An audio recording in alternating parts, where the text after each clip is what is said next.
drive, apart from me and Ryan.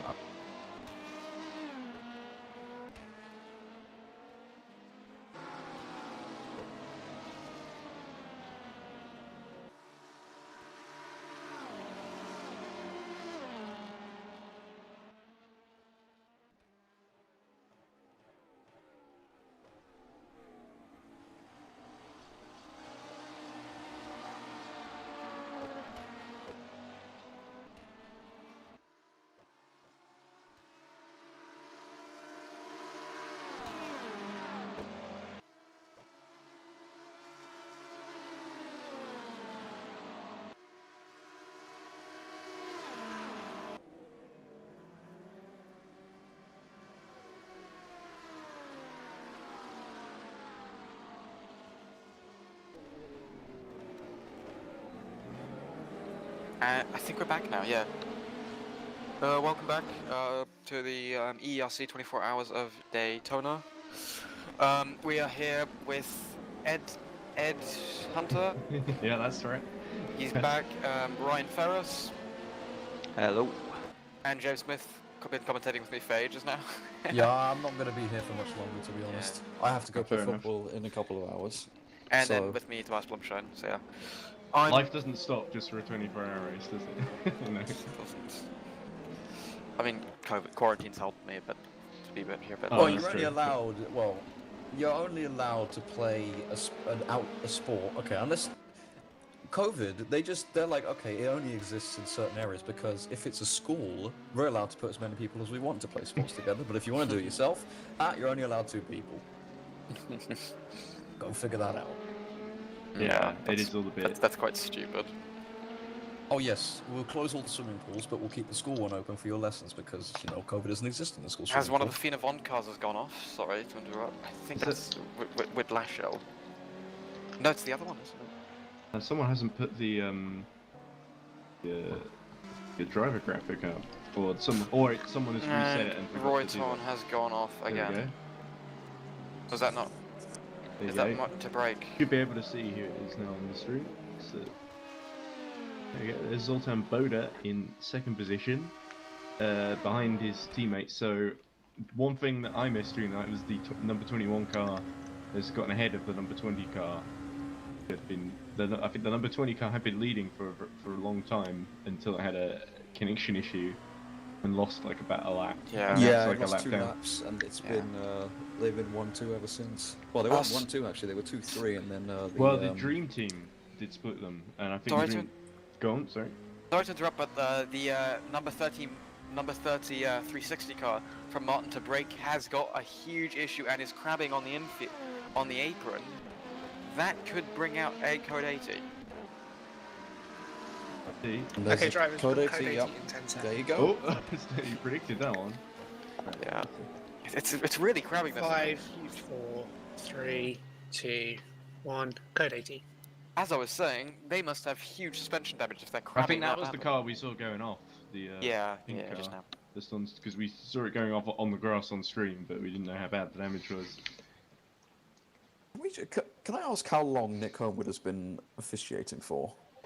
I think around 8 AM. Chris was officiating since like 2, I think. Chris has been up for ages. Seriously. Because I think we got to give credit to those guys as well. Exactly, yeah. For being here so long and doing what is a much more tedious job. Yeah. I mean, Chris told me he was sleeping for 2 hours last night. I slept 6, and I thought that was nothing. That is nothing. Objectively speaking, that is nothing, no. Yeah, it's fine. The drivers all wanted 24 hours, so... Yeah. We were going to have a 12 hours of Daytona, and then they were like, no, let's do the full 24 hours, because that'll match up with real life. And then, of course, that was supposed to happen the same weekend, but then it had to be delayed. And then they actually do the 24 hours, and basically it's so difficult to just stay awake through the whole bloody thing, especially if you're doing a job like race directing. So we shouldn't neglect the fact that they've done such a strong job there, as we see the smoking Ferrari make his way back to the pit lane. Code 80 ending fairly soon. I think once he gets into the box, we should be. Green racing flag start. Yeah. ends. Yeah. There you go. We've become very good at predicting. It's almost like we've done this before. 5, 4, 3, 2, 1. Green flag. So, as the race begins again, we should talk who were the big winners and who were the big losers during the night, I think. Well, the big winner, I think, is in GT. And it's that Ferrari in second place. They shot up during the night. Mega job from them. Yeah, And they've Nicola- been holding on, but the tie's closing. Yeah, that's the number 73 car driven by Nicola Pastor at the moment. And not to be... Is it? Yeah, it is definitely Nicola Pastor behind Bence Pankatai in the leading Mugen Racing Duty entry. There's a penalty for Matthew Clip, I think. Have I read that correctly? Because And believe it or not, Ed and Ryan, there's been a lot of shuffling actually in LMP2 around 5th to 8th position slots. yeah, at the A moment, lot. fifth held by Chukapeka Lalu, ahead of Peter Schumann, Martin Mergely, and Alexei Mizin. Can I just say my winner in LMP, because I've actually got one, which is Boton Brekenyas. The guy's been, that car has been so consistent, and I think they were like 15th or so yesterday, and then during the night they really caught up, and now they're 4th. Yeah, the number 23 cars. It seems like a couple of decent drivers have made a big difference there. Yeah. The Heimdall racing car, really well done from them. Yeah, because Heimdall, we did see going into all sorts of trouble in our earlier stints in the race, the commentating, and they seem to have really got their act together, which is great to see. And that's the sort of thing that can happen during a 24-hour race, that fortunes can vary wildly as cars ahead drop out and cars behind start to catch up. So, Yeah. lap 690, by the way, since we started Almost yesterday. onto the 700s. Yeah. And I think, personally, I think the big loser is Pavel Pankiewicz. I think that's the reading game car. It's a in-game car, yeah. They've been very unlucky. They've really lost out on that. They have, yeah. They're still on. They're the only car on the yellow compound tyres at the moment, I think. Yeah, they're still on the wets. I don't know why they still haven't switched those tyres. Is Blake Checkett's finally moved on? He has Yeah. gone on to the intermediates, yeah. Yeah, and Martin Muguli's doing quite well in the DEAC Hackers car. Yeah, I think DAC Hackers were running second earlier on, of course. They were in the but, lead. Yeah. They were in the lead. They were. So it's probably a little bit disappointing for them to have dropped down, but they're still holding steady in the top 7, behind Springer Bond number 138 by about a lap. So, yeah. So I'm not sure I would call them a big winner, but they've definitely not dropped out of the race and not dropped back too far. So I think Chris Gitzov, Iris Automation, has not had a great night. Well, I think the rest of his teammates haven't had a great night either. But down in 10th position, because he was gradually hopping up the order to like 6th or 7th, and he's Yeah. dropped back down to 10th. Yeah, and then I LMP2. think Wanda's went in the car and he's not been having a great time. He's been struggling with the car. I think the setup might be a problem. I I'm not think sure. he's not very used to it. But Chris Gitzov is doing very well. That might be a setup suited towards him, as he is catching David Gerber, if I'm not mistaken. Let me quickly check on. Yeah, I think it's the one the closest battles on track. He's about 35 seconds down on David Gerber in the Royal Racing Alpha number 94. That was, for a time, running in 3rd and 4th position, fighting with Blake Checkett's AFP number 99 car, which Absinian Force Plane are, of course, the title leaders in LMP2. I think if they finish 3rd, they should be looking to maintain that championship lead, because I forget exactly where the Mugen cars were in the standings. I forget where they finished at NOLA. Chris Gitzov is actually is the quickest Inter driver currently on track. He's running over a second and a half quicker than David Gerber ahead of him, and he's going quick. And of course, his tyres are 2 laps old, and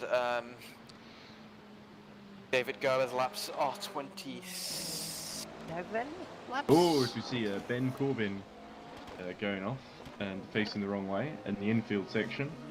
But he Yeah, gets going they've not had a good race, to be honest. Yeah, I think Especially I've seen that orange car backwards more times than facing forwards, unfortunately.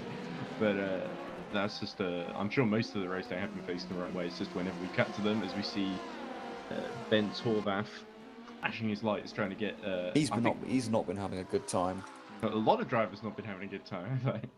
Yeah, so anyway, I was just reminding myself of the standings. It's Abstiniapol's playing, of course, on 25 points in LMP2, with Iris Automation 87 on 18. Of course, they're not doing quite so well down in 10th, so I don't think they're going to take the championship lead out of this one. But Mugen, number 21, are third with 15 points. And of course, will win. I think that if it finishes this way, we will have a tie in the lead of LMP2 between AFP number 99 and Mugen number 21. Both having a first and a third from the first two. Oh no, of course, because you get more points for the 24 hours, so I think it would be, as we see Pavel Pankovic arriving in a corner facing the wrong way in the runoff, and Adam Scheffler just copying a penalty down into the GT class. But the problem with it, with so late in the race, often the gaps are so big that the penalties don't make a big difference. Yeah, exactly. Penalties don't make too much of a difference.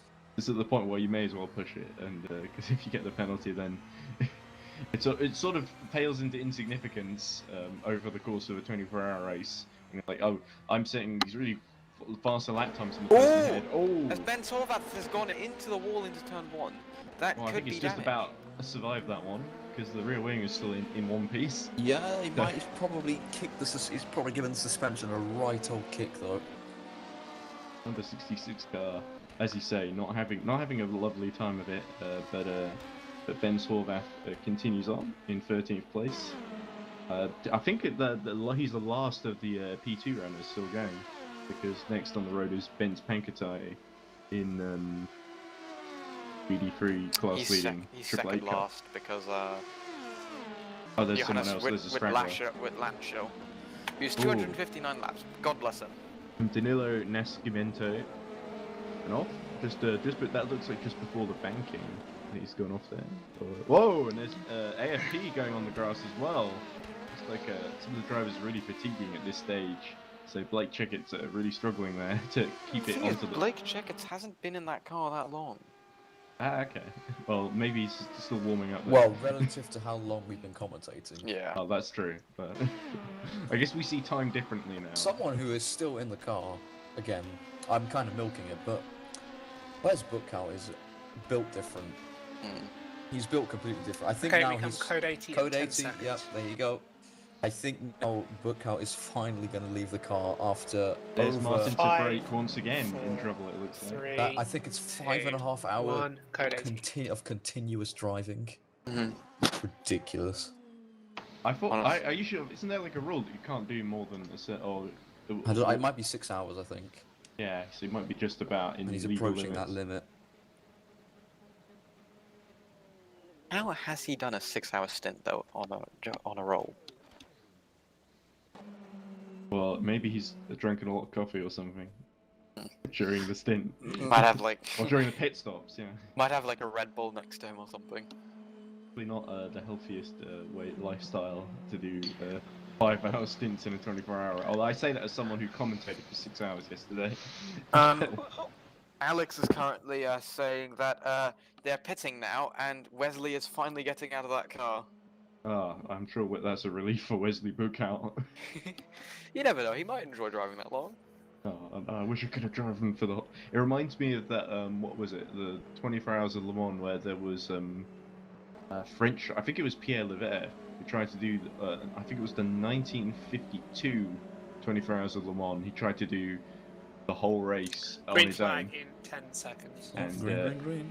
and he had just one guy helping him. He had, who he was had like his son. Yeah. Yeah. 5, 4, 3, 2, 1, green flag. Funnily enough, we were talking about that earlier in the stream. Oh, okay.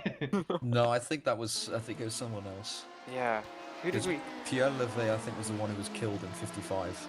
He was, yeah, but I seem to remember that he was famous in France for trying to do the whole race on his own, and he only had like I believe it was either like Ryan says his son, or it was like some Swiss Duke or something, who basically did like 12 minutes or something of driving, just literally so that was Pierre his son Levert then. didn't get disqualified.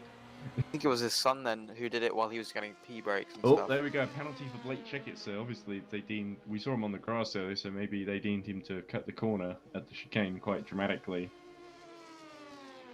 But As anyway, Wesley Bucket finally going into the pits now. Yeah, Bookcout's in. About time. And he's going to swap drivers. Who's he going to swap with? I think it might become I don't know what their lineup is. Ralton. I'm not sure, yeah. yeah, we'll see who gets in, I guess. Well, you guys were saying about, you know, obviously having coffee and Red Bull next year, sort of thing. I remember in one sim race I was taking part in a 24-hour race. During the night stint, the team next to us were handing each other Jaeger bombs, and then and then proceeded to set the fastest lap of the race after doing one.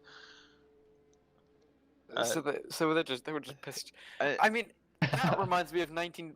Which one was it where they had two drivers that won Le Mans while being piss drunk and on a huge hangover? Oh, wasn't that 1953? 53, that I was think, Duncan yeah. Hamilton and Yeah. Tony Rolt, I think. Jaeger bombs. Who they Jaeger were. bombs. That's okay, Wasn't that is new. I've I think- never. I think the situation was that they were initially disqualified for some reason, and then Lofty England burst in while they were in the bath or something, and said, "Actually, and they'd had a massive bender, and they said, actually, guys, you might want to sober up very quickly because I actually talked them into letting us race."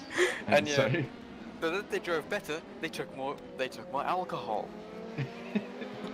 yeah, Duncan Hamilton is quite a character. He does a great autobiography, which if you haven't read, I highly recommend. Didn't he? I forget what it's called. Didn't he crash in Lisbon and destroy the entire power line there? He did, yes, and he had to go to hospital, I think, afterwards. But I think he was. I think that might have been near the end of his career, if I remember correctly, as we see Ruben Dupree just. Oh being my God! pushed out of the You've way. got to be kidding me. Chris Tompkins got into the car and he's already spun the car. Oh dear. So anyway, the penalty for late checks is probably not going to help, but he is still, of course, going to emerge back in third position. And like I was saying, the point system for 24-hour race is 38 points for victory, 27 for second, 23 for third.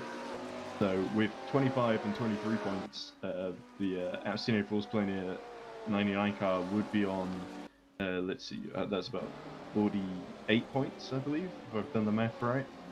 And then we have the number 21, currently driven by David Flockshire, the Mugen car, which finished third at NOLA, has 15 points to its name. If it wins, it'll have 38 more points to its name, so that means a total of... Ooh, Chris Tompkins is off again. let's see. Yeah, he does not seem to 54 be points, I believe, so that would give a score over 48. That would be about a 6-point lead, I think. Right. Got the maths right there. Yeah, I'm pretty sure. Yeah, so we would see Pimps Racing Hungary take the lead of the LMP2 standings by 6 points over Abstinio Force Polonia, and with I guess the next closest challenger would probably be the Iris Automation car that finished second at NOLA and is only 10th at the moment. Would only get 2 points actually out of this, so maybe the other Pimps Racing Hungary car might be a bit closer. See? He's How got it ends something up. peak. I mean, he's not going to get up to the Unison Racing car, which is the next up the road for him. So. Unison Racing, I thought actually did a very good, strong job during the night. Gradually creep up into the top 10. Yeah, but their morning's been very disappointing. They have, yeah. Mizin has unfortunately found himself down in 8th position, behind Mergely. It's Mergely, Mizin, Gitzer, 7th through to 9th have all sort of had disappointing runs, unfortunately. Peter Schoenemann actually had a very good morning, to be honest.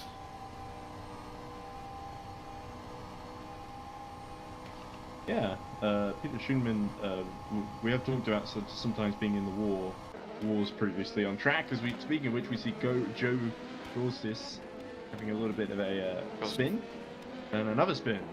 Oh dear. But the Ridden Game Studios car, which has not had the Oh, best... there's been an accident, turn 1. There's been an accident. Oh, there we go. Yeah, Johannes Witalashi. And Martin to he's break. hit, Martin to break again, and has found himself stuck in the wall there. Martin to- Yeah, that's going to be a code 80 for sure. depending on the damage, of course. It looks Because like that GT's probably going to be limping back to the pits and probably going to be Oh, hazardous there we enough. go. Off rolls the rear wing. Yeah, It could go no further. that's going to be a code 80. Code Funnily enough, Martin to brake, I think, could have done with a little application of the brakes there to maybe avoid that incident. But unfortunately, that wasn't able to happen. And Martin to brake is going to have to limp his way home. And most likely, like most of the lap left to do, it's going to be a code 80 for sure. Chris Tompkins been disqualified. Oh dear. Oh, they DQ'd him and undQ'd him. Did they? Yes. What's this happened to him? Well, he Who's- must have lagged or something, or got stuck somewhere, so you just Okay, DQ'd drivers and become code undQ'd. 80 in 10 seconds. It was quite an odd one. 5, 4, 3, 2, 1, code 80. You guys Because got the race being neutralized once more. over the course of like a lap, we saw Tompkins go off 3 times, so it seemed very odd of Chris Tompkins. Yeah, that is true. Yeah, he was going off quite a lot.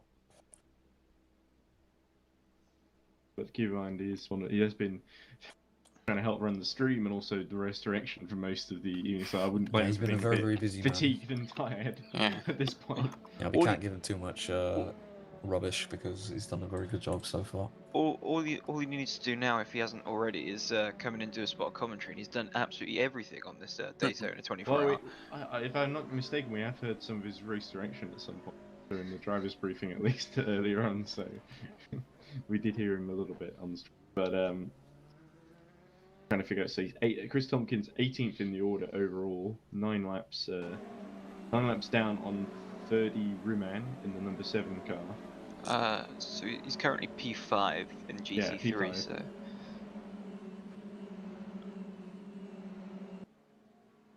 There's Alex Tunbridge in the DDoS car, 7th position. So DDoS not really having a great run in GD3, unfortunately. They had looked very strong early on with both cars, but we did see one of them drop out, and the remaining car, the 75, would have been trucking along after a few issues down in 7th position, of course, behind is that Bertlen Seviana in the BH Racing number 3 car. But they would really have hoped to, after fighting for the championship last season, DDoS would really have hoped to be doing much better. And Green GD flag in 10 seconds. Anyway, once the race starts, I want to talk a little bit more about the GD class and 5, goings on there. 4, 3, 2, 1, green flag. Yeah, we haven't been on about the GT class, the field too much because, well, it's been actually more spread out than the LMP2 class, which is not always that common. I think the interesting about GD classes with Abstinio Force Polonia having retired much earlier in the race, what this means is that it's very much wide open. So Mugen could really steal a march in the GD class with Team Shiba, who I'm not sure we've seen before. I think they competed at Le Mans last October, if I remember correctly, perhaps under a different name or something. But yeah, I've not used to seeing them run quite so high up. But running second behind Mugen is definitely 2 laps down, of course, but it's definitely good news for them behind the 888 car, and splitting, of course, the 888 and the 88 car. So I should look on the lap times they're setting. Martin Militai is on the intermediates though, compared to Hendrik Zimmerman, who is on the softs. Same with Ben's Panther guy. yeah, on the red tires, of course, being the. On the race view, yeah. Oh, there we go. That's Joe Gosdistis. He's found. That must be exit the pit lane that he's spun at on the grass, doing on the left-hander. So, I've not seen many people have trouble there. It could be that he messed up the first corner and was trying to go through the pit lane, basically, just so he didn't hit the wall. But that was very unusual. To be fair, a lot can happen still in GT. I mean, P2 is still anyone's take between these two, between Zimmerman and Miller time. Let's remind ourselves of the standings in GD very quickly. Abyssinia Force playing a 999 on 25 points, but already out of the race. Eidos Racing 175. We're also out of the Swiss race on second on 18 points. So Team Shiba 73 finished third last time, are running second here. So I actually think Team Shiba on 15 points are looking odds on to take the lead of the championship. But we've got Mugen 88 behind them, of course. They are on 12 points. Adam Schattler, a little adventure, but collecting himself and dusting himself down and continuing. The break exits the pit lane from his earlier escapade.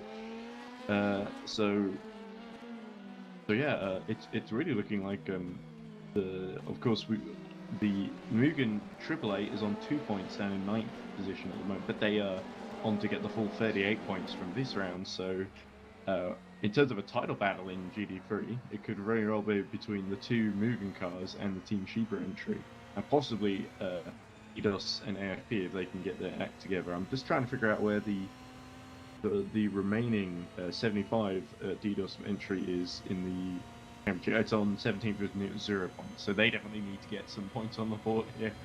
Yeah, certainly. Oh, as Joe Gustis has another half spin at a turn 3 of 4, I think that is. Just saying, David Kolosai is completing his 700th lap right now, going through the final corner. There we go, and that's oh, Mighty impressive. Ben Corbin. Another spin. This on the exit of that looks like turn 8 to me. Already a place you expect to see that happen. Blake Jenkins is also just pits. Yep, so it needs to be a very clean start from New Force Bologna. It is looking likely that it's going to be a hard job to actually keep the lead of the championship. They've done well to recover from early incidents when it was raining at the very start of the race, back into third position. I think a podium would be a good return for AFP as damage limitation. It'd be interesting. It would be interesting to see what sort of lap times they do, because it looks like they're going on to the blue marked tyres this time round, and they had Birkenay's in 4th place behind them, but a lap down or 2 laps down on them. So now that they've pitted, they'll only be a lap away from them, and they seem to be running quite some lap times quicker. Blake Jenkins has just left, so they won't be. They'll be in like 2 laps difference. Oh no, 1.5. Yeah, it is insane to me that there's an 11 lap gap between Blake Checkett and Zoltan Boda in the second of the two sim racing cars. Have been completely running away with it. They've just wiped the floor with I mean, even with some of the issues that the AFP team had earlier in the race, where they were stuck behind other drivers and lost a lot of time, and even with the odd code 80, that is still really impressive from Mugen, and they definitely managed the race well despite some of the threats that have popped up. And I think the same goes for them to a lesser extent perhaps because they're split at the moment in GD3. Still, the 73 definitely seems like a really competitive entry, and it's going to give them, I think, in GD3 a lot of trouble over the course of the whole season, Team Shiba.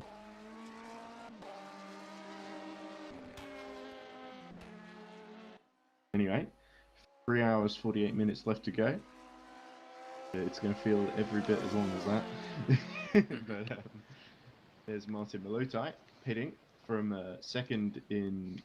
Oh no, that's it's from third in GD3, of course. For some reason, I thought it was an LMP2, and I thought, hang on, how are they gotten third?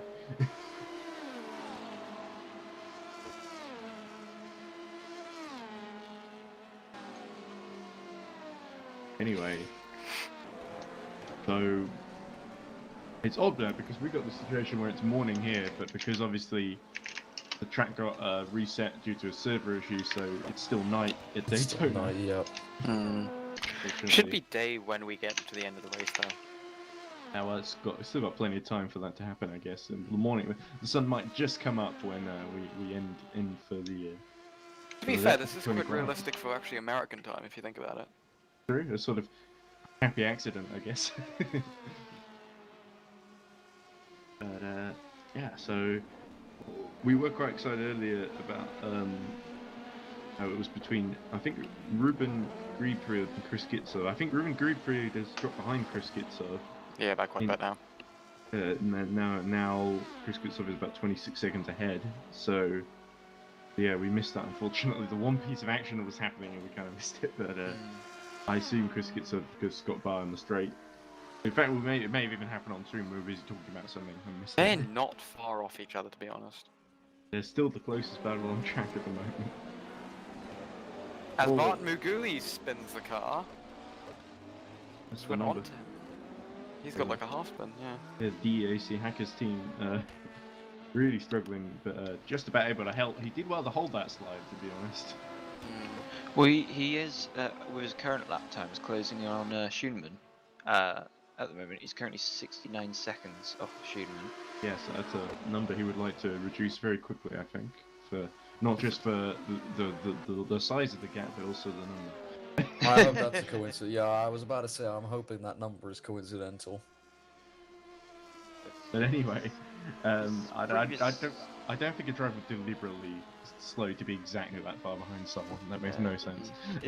His previous lap time was best part of 3 seconds a lap quicker than Schoenman, as we start to see purple for our race leader. Glockshite, yeah, setting Purple's second sector for 20.229, is the fastest of the race, which is impressive given how long the race has been and how long he's been in the car as well. Yeah, there's a lot of green appearing on the time screens now that everyone's moving towards the slick tyres. Yeah, there's only very few people who are on the Inters. wet. Yeah, the Inter's actually doing very well though, because Chris Gitloff is running 137s in them. Same with Matthew Klipp. There we go. So the last lap for David Glockshire was a 1:35.132. 2 seconds off his best, of course, but still, I think, comfortably the fastest driver on track. About 4 tenths ahead of the Sultan Boda's last lap.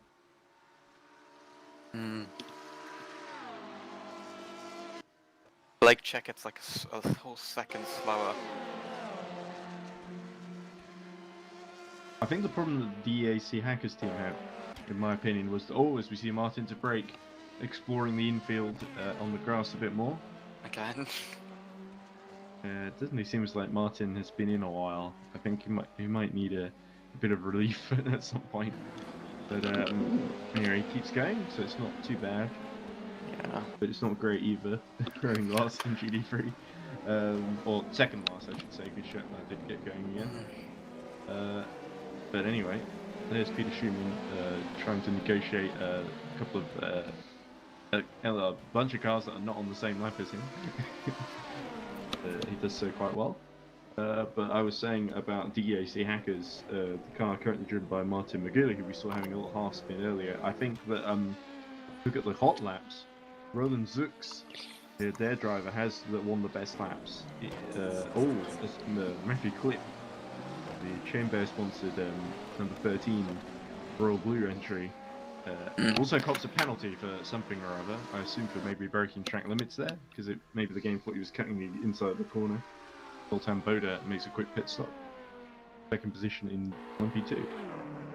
But anyway, I was trying to say something, wasn't I? DAC Hackers have got Roland Zux, who's got the fastest lap in terms of our hot laps on this circuit. He's earlier, I think, before the race, set a 1:31.338. It was a very impressive lap time, and he was obviously fighting for the lead earlier. And I think since his teammates have taken over, that might explain the car's drop to 7th position and out of podium contention. That's not to say the other drivers are doing bad. It's just that Brunzux was doing a very, very strong job. Also, Gabriel Scheffler is nearly going to be on more laps than Anthony Nickpon. Yeah, that's Okay, true. drivers, become code 80. Another 10 code seconds. 80. Yeah, that would be the. Oh, Chris Tompkins heavily into the barrier. 5, Yeah, why? 4, 3, 2, 1. Code 80. He's lost a wheel. Yeah, he's lost his left front tyre. God. And he's wow. Quite some technical issue. Can he there. get back to the? He should be able to get back to the pits because luckily he's lost his front left tire, not his rear left. If it was his rear left, that's game over on the spot. Am I the only person getting Michael Schumacher 1998 vibes when he was in Spa? A little bit, I guess. But Well, it is a Ferrari as well. No, the real miracle one Yeah. was Villeneuve at Zandvoort. He lost his rear tire and made it back to the pits somehow. although the car was completely destroyed, so it Completely really made wrecked. no difference. It was kind of Yeah. dangerous. to just Martin continue. to brake also had a spin. That's not surprising, given Martin de Brake's recent history on Green track. flag in 10 seconds. Right, just as the screen flag drops, I think as I approach the 3-hour mark on this stint, I think I'm going to head out because I need to get 5, ready. 4, Okay, For my 3, football game. 2, 1. Green flag. So best of luck to the rest of you for the remainder of the thanks. race. Ooh. Cheers. I'll see you soon. Take care, James. As we see Matthew Clip, who I'm guessing As Chris As- Tompkins reverses in the pit lane as well because he missed the box. I think. I'm not sure why he was reversing there. so we've Why gone is he from continuing? we've gone from Schumacher vibes to Nigel Mansell vibes. Yeah. That's a Chris Portugal Tompkins, 1989. I think they're done now, aren't they? You could also see the car. I think it was the Reading Game Studios that was just exiting the pits during that Code 80 as well. Can you please have another Code 80 now then? He's back on the track. Oh, do you just think Chris Tompkins by himself is just that dangerous, or did they not repair the No, wheel? he's not. He's still on track with no wheel. Okay. That- Yeah, there he is. It definitely doesn't look like it's steering well, that Ferrari. He's heading for the wall. Now he's hit the advertising hoarding. But yeah, it seems that Chris Tompkins is a man on a mission, but that mission doesn't seem to be to win the race. That should be a Code 80 then, because that's quite dangerous there. Him sitting here. Well, at least he is keeping off the racetrack. For the most part, as we see the Bring of On car, Peter Schindler going extremely wide there. Yeah. That's just fatiguing a little bit, I think. Tompkins. Yeah, Can you definitely only 3 wheels on that wagon. Yeah, he's certainly leaving a mark in the grass, if nowhere else. If Ferrari's made Robin reliant. Yeah, or as you see Joseph Fag in the DDoS machine, having recently taken over the 75 entry, going very, very wide. And Martin to brake, going off again, and the rear wing dramatically falls off once again there. He really seems to have an aversion to that rear wing. They keep putting it on and he keeps breaking it off. You might just want a normal road for 488, doesn't he? Yeah, Ooh, we see Martin McGooley put in a purple for the middle sector. Ooh, Down that's in the 7th. DSC hacker, isn't Okay, it? yeah, I was being slightly critical of Martin McGooley earlier, of comparing his pace to Roland Sux, but actually he has set a very tidy second sector. It's a 1:36.0 on that last lap, which Martin was to the brake fastest should of be on the anyone. infield, not. Why is he going on the banking? Go on the infield. Okay, so we've got one Ferrari with no rear wing, and Oh, another and he's Ferrari lost it. Oh, huge accident. Huge accident. What with... was Is Martin he to brake doing? Yeah. The question worth carrying on for Martin to brake at this point. But anyway, hopefully he's able to either change drivers or calm it down a bit and keep it out of the barriers for a few laps, at least. I don't think that's unreasonable. McGooley. Martin McGooley setting a fastest first sector, so it seems someone has given him the hurry up. And He's Chris really Tompkins pushing at the has. moment. Sorry to interrupt, but Chris Tompkins has made it into the pits. It's one wheel. Mercifully, yeah. It almost feels like he somehow either missed the pit box or it didn't pop up for him or something. And by the time he tried to reverse and correct it, it was too late, so he had to do another lap. In fact, there they are, And he's together, in. Chris Tompkins and Martin to brake with their separate Ferrari 488 modifications. I think I don't think either of them have improved the speed of the car. One of them weighs a whole lot less, metal wheel, of course. Well, Both of and one of them's just decided to go for a straight line speed demon. yeah, yeah. I was gonna say I'd have thought the Ferrari Martin's brake would be a lot quicker in a straight line now. Yeah, no drag, of course, from that rear wing. And he probably still wants that road car, doesn't he, from Ferrari? Definitely going to give him after this event. Yeah, I'm not sure if Martin to brake seems to think that if he gets rid of the rear wing, maybe he gets more brakes or something. Whoa, as we see Zonk Pruvek spinning off and LMP2 spinning off almost in avoidance or sympathy there. That looked like, wasn't Bence Horvath, was it? I think it was. Well, there he goes through that same section there, so either he was right behind or he's just gotten going again. But yeah, that was a little bit of a... I was at the Future Sim Sports again. They've had an awful race. Well, one of many teams who've not had the best race in the world, but they've still got another 3.5 hours to put it right, if they're able to. Meanwhile, Martin to Brake is speaking Dutch in the race chat. Oh, he's probably good thing that he doesn't understand English, because he would probably take offense to some of the things I said about him. Or maybe he does, and that's what he's saying. Martin Mergley again putting purple middle sectors. Also, we see our leader Kloski putting in the fastest First sector, yeah. So it feels like Merguli and Culture are fighting for fastest lap at the moment.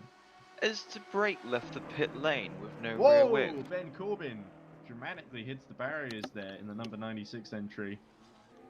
Able to collect himself at the chicane. That chicane, the driver's really fatiguing and the tyre's starting to wear at this stage. It's really catching them out. 4 o'clock.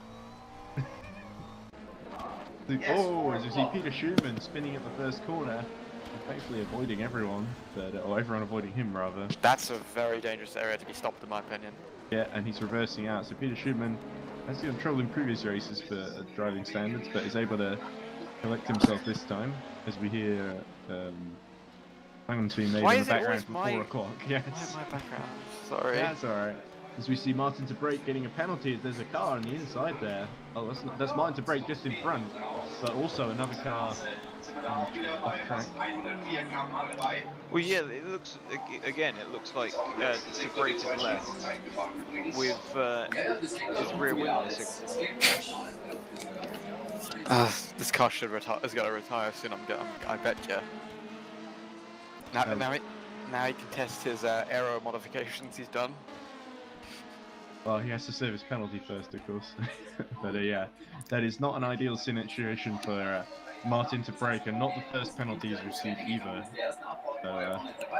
Chris Tompkins still in the TV pits. roaring away in the background, but there's Alexei Mizin in 8th position, deciding to forego the chicane on this occasion. Chris Tompkins is back in the race. Also, it's German TV. Oh, it's German, sorry. Sounds like it's the downhill skiing championships. Yes, it is. It is. Wow, someone is much better at understanding. Someone did German at school. I did Spanish, so I'm a bit lost here. As you see Martin Merguli continuing on his way. 7th position, of course. Continuing to light up the timing screens, as we were seeing earlier. On this occasion, he's sort of not pushed ahead, has a bigger push, 55.5 in the first sector, which is a 10th off Kolokshai's effort. But Kenya's is actually on a personal best in that sector in the moment, 55.9. I'd be amazed if he did do a 35. It's getting quite interesting, although Alexei Mishin's gone off wide. Gitzel had a bit of a slow lap last time round, but he's within 30 seconds now with Gibfried. Yep, and it's another fastest middle sector from Martin Merguli, 20.143 purple sector. He can. 35.1 for him, so he's being very consistent and closing that gap to Peter Schumann. 35.5 at the moment. It was 69 seconds earlier, wasn't it, if I remember correctly? Something like that. So that is probably one of the closest battles on track, although Chris Gitzel, like you say, is about 28 seconds behind Ruben Griefried. I think because Kitsov pit, didn't he? At some point. Yeah. That's why he's behind Griefried again. Ooh! Martin McGooley's had a huge spin though. He's had a spin just now. That really shows how hard Martin McGooley must be pushing. But he's just decided that the only way to gain positions is to go hell for leather and set fastest laps. But when you do that, you can have a half spin from applying the throttle a bit too early. Yeah. And as the downhill skiing championships sounds really exciting in the background. Yeah, as that's going on, I think we're going to finally be done today. Yeah, I think you may have earned that one, Tobias. That's fine. Very nice, great. Enjoy the skiing. But yeah, I think we still got 3.5 hours left to go, of course. I'm going to be But up it's today. looking like Mugen have got this one pretty much under control at the moment. Yeah. So, Thanks for giving me the opportunity and also. Yeah. oh, no worries, Tobias. It's been good to have you on. And thanks for filling in for so long. Oh, it's fine. 6 hours isn't bad. Yeah, I guess we'll see Anyway. you for the next one if you don't come back before the end. Yeah, probably. Anyway, take care. Take care. Bye now. Right, so lap 711 as we see Gariel Scheffler in the 137 car arriving backwards through the chicane, and that's not good for him because the Martin McGooley is oh no, of course that's the 138 that is in 6th position. 137 is down in, where are they? 25th. 25th, so they've only just got going again. And Magooey's off as well. Ah, okay, so McGooley, I was just about to say he's catching him, but McGooley once again having a little bit of an incident. But he has got going again, McGooley, so hopefully he's able to calm it down a bit and catch back up to Peter Schumann. But he has he's done all that hard work to set all those fastest laps, and then suddenly, oh, it looked like he was about to have another half spin there as well, but he just about collected it up. That was where he spun the previous lap, remember? So Yeah, Gidsoff in 10th is still closing on Giebfried. That's down to 27 seconds now. yeah, I imagine he'll be in range within the next 10 laps or so. That's great. Press to negotiate the DDoS car. There's the class leading GD3 runner, Vince Pankatai for Mugen Sim Racing. Yeah, it has been a beautiful run. The AAA car, I think the 88 car did very well during the wet stint to stay out for a very long time on sort of dry tyres basically. But the AAA was able to really take control once the 88 hit trouble. I think it lost out in a code 80 if I remember correctly. As Adam Schackler gets another penalty for something or other. And yeah, as Matthew Clip is also in the pits at the moment in the Royal Blue Racing car, which is running in 5th position at the moment. They've been doing, I think, extremely well. Well, them along with Heimdall have been the real surprises in LMP2. You see Martin Tibrake having another incident. That looks like bits of debris just put all over the circuit as he exits the pit lane.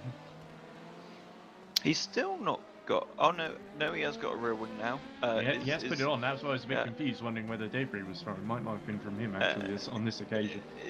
The black rear wing was kind of like blending in with the black background, so couldn't see it at that point. As we see, yeah, you can tell that Adam Schackler's still got his rear wing because he's on the grass, so it doesn't blend in with the background as well.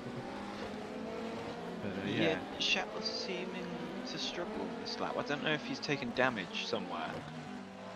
Yeah, it does feel a little bit like Schackler is in more trying to just complete the race rather than be competitive, or set competitive lap times or anything. But he definitely seems to, yeah, he's struggled throughout the whole thing, to be honest. And obviously, he's at some point either taken a break or been disconnected because he's 22 laps down, I think, on the next car.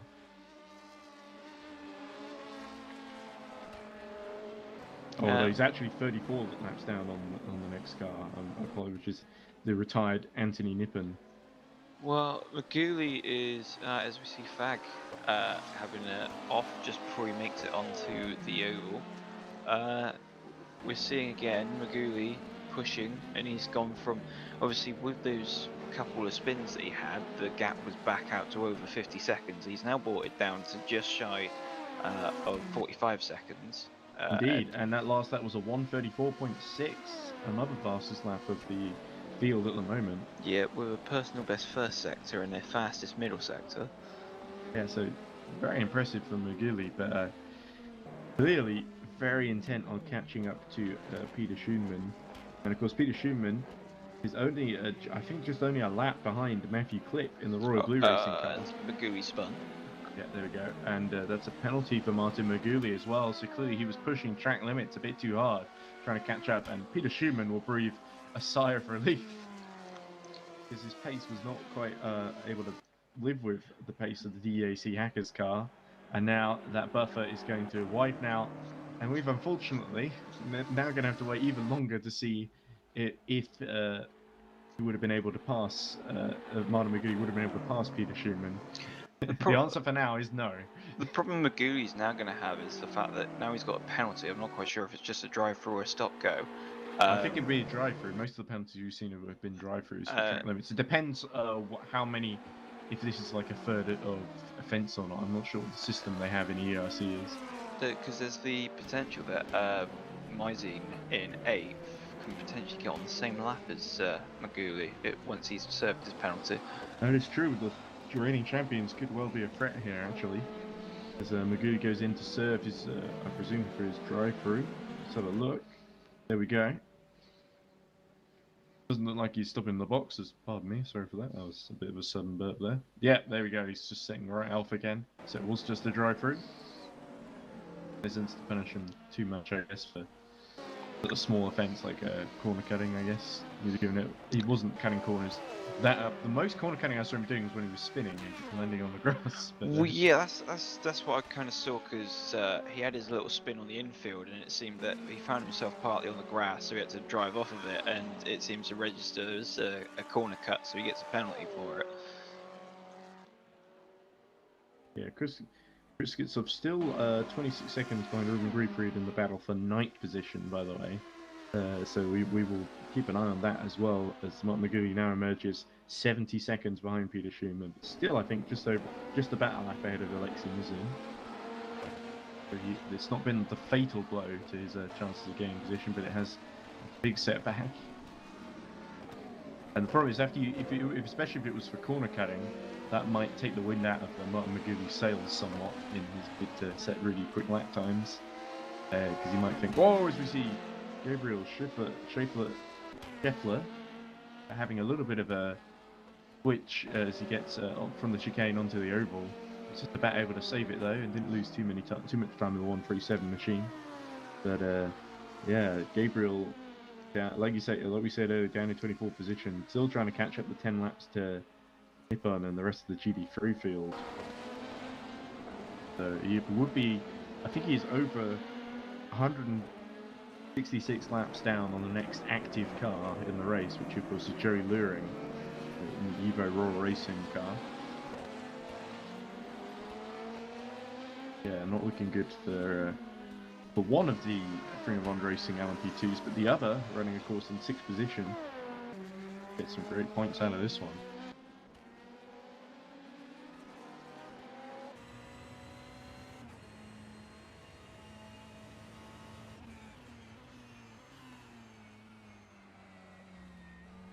So, 716 with 3 hours 24 minutes remaining.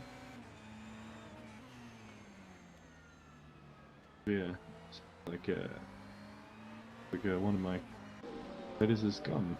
Chris Gitsov spins and is facing the wrong way. Not good for him in his quest to catch up with Ruben Griefried. Yeah, so Chris Gitsov, the gap has ballooned out to about 36 seconds now. So Chris Gitsov finds himself a bit all to do once more.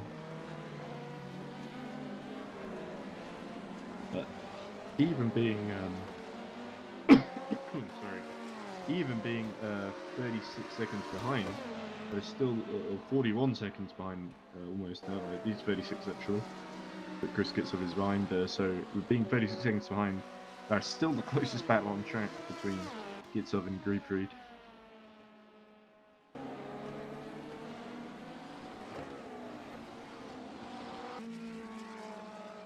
Joey Luring playing the chicane.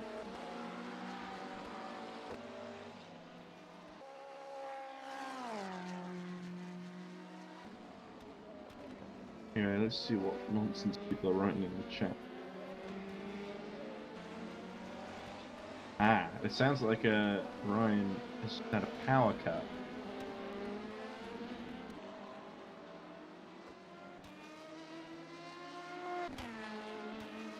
We won't be hearing from him until that gets fixed, unfortunately. That's no worries, you can maybe listen to me on his phone. If that still works, I guess. It might be wasting mobile data though, is the only worry. There's one viewer, Gurez, who's excited about a Mugen win, I think. Of course, Mugen, I think, used to be the Hungarian Pimps Racing Hungary team, if I remember correctly, because all the drivers are familiar from that squad. So that's why he sent the message in. I believe that's Hungarian.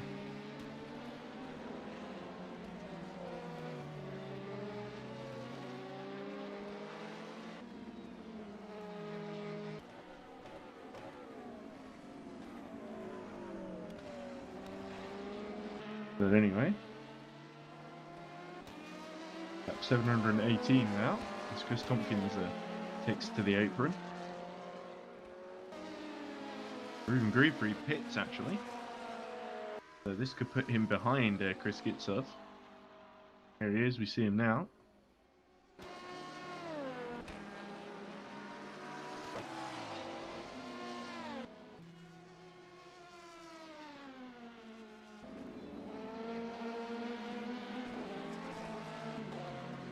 There is Chris Gitsov. Through into 9th position, so actually even with that spin, Griefried having come out behind, sorry. It really depends on the strategy, of course, but Gitsov should be able to build up a bit of a buffer now. Griefried remains in the pits. And now actually gets going again. Number 95 returns to the circuit in 10th position. Oh, as Bence Horvath arrives facing the wrong way, but is able to collect himself, doesn't lose too much time. The 66 continues on its way.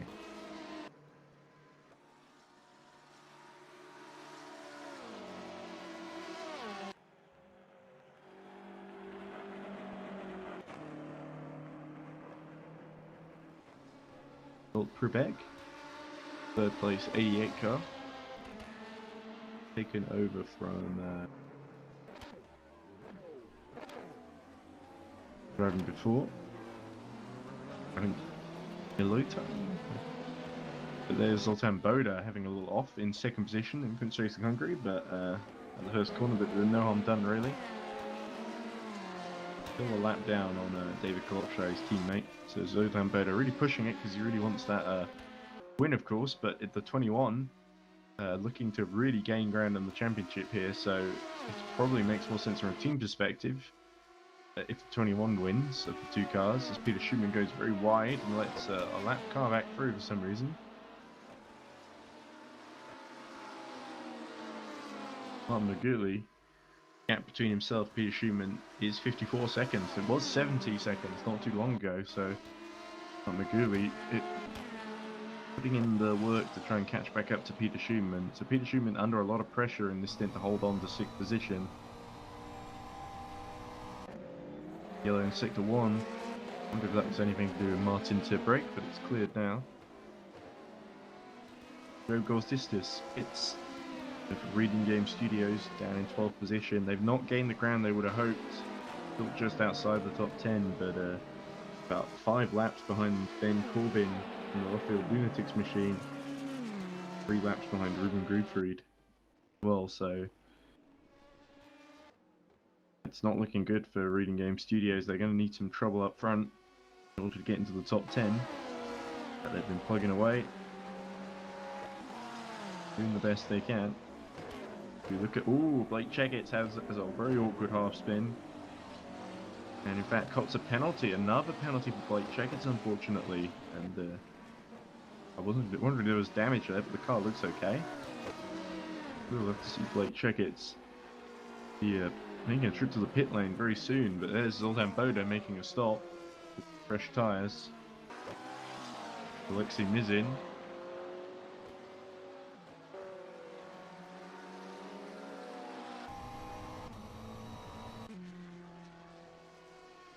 There's Mizin, just ahead of Boda actually, in pit lane, but several laps down in the race, of course.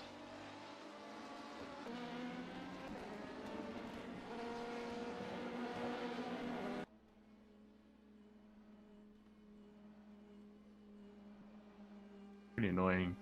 The commentator drops out of a power cut and then you're just commentating on your own.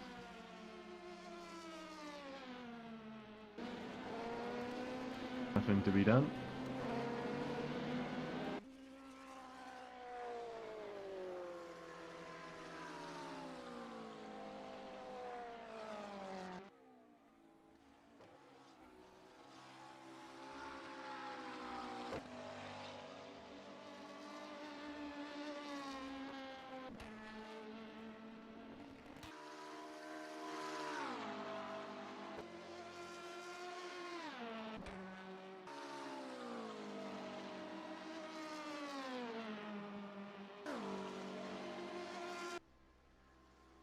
Well, it's going to be a long 3 hours then, as you can really continue to dominate both classes, as Chris Tompkins has another spin. Had the best time of it since getting in, but he's still holding on to 5th position. I think Chris Tompkins far ahead of Bertrand Seviana car is he's 24 seconds ahead only.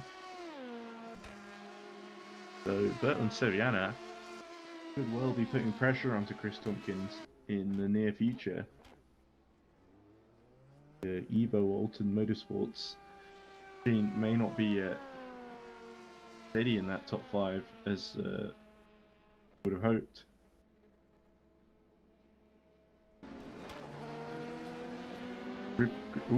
Grim Gripfried trying to catch back up to Chris Skitzer has a spin. He's now 46 seconds down, so that's really pendulum towards the RS Automation score in the battle for 9th. Peter Schumann and Berton Bekenyes are both pitting now as well. Was Ben Torvath.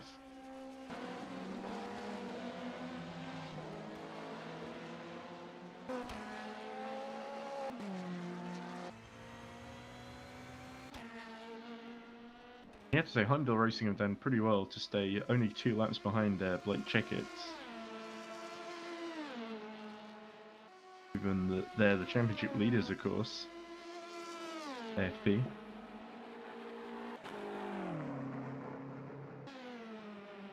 That'd be a great result for Heimdall if they can finish in the top 4, because they have really been the big game. Like we were saying, they've been the big winners the last several hours or so.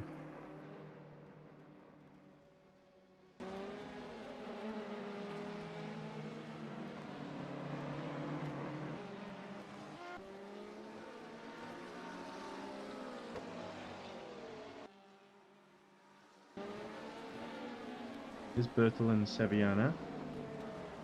22 seconds behind Chris Tompkins now, so I have a feeling that Tompkins could be caught very soon. Current rate of knots. Seviana's last lap, 1:45.7. He's had the spin on the last lap, so I'm not sure it's completely fair there. There's no actual last lap for Chris Tompkins, unfortunately.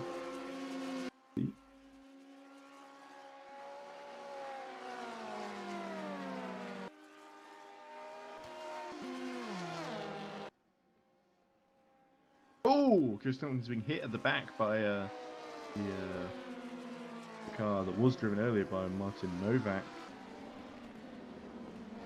who's in it at the moment, but that must be the Buffalo Lunatics, maybe. There we go, Corbin goes out of the way. Almost looks like he wanted to give it another tap in return, but yeah, that was really a bit there by the MP2. No need to hit the back of Chris Tompkins.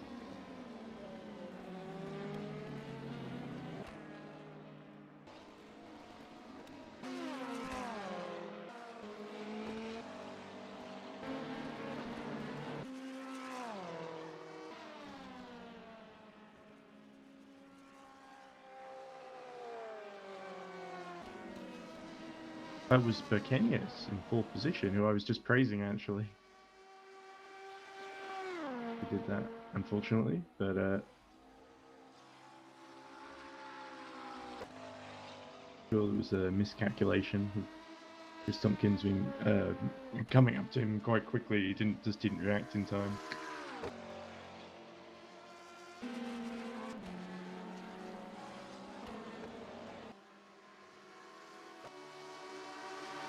So, Bersel and Serviano's got to negotiate the traffic ahead, make up the remaining gap to Chris Tompkins. Only 18 seconds now. Losing.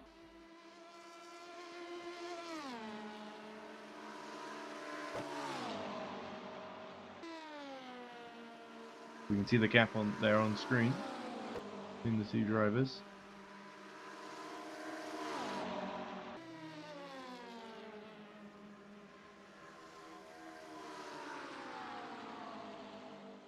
Into trouble actually.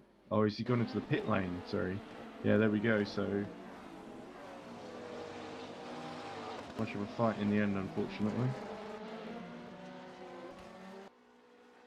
Tompkins putting on some cooling tyres. Bertrand Seviana takes 5th position in GD3. Relatively straightforward, unfortunately.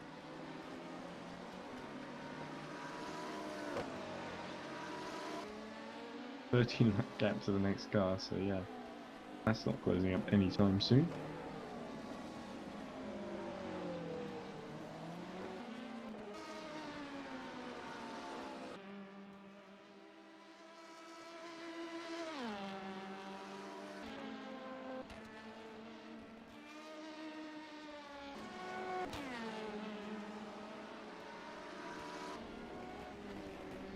There's Ben Corbin having another spin and facing the wrong way, going just out of the infield section onto the banking. 9, I believe.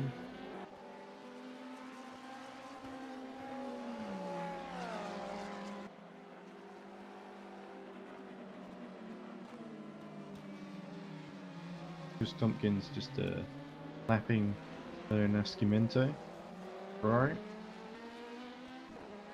Both in the Ferrari, I think. Right.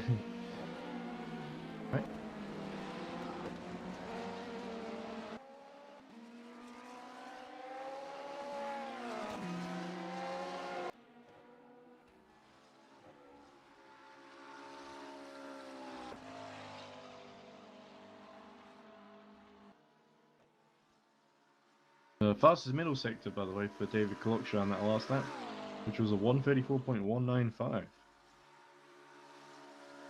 Pretty impressive, but only a whole second off his best.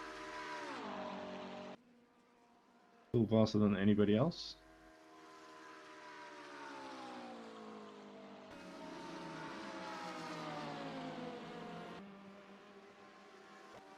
Next fastest on track, of course, being Martin Maguli, 1:34.7 in his quest to catch Peter Schumann.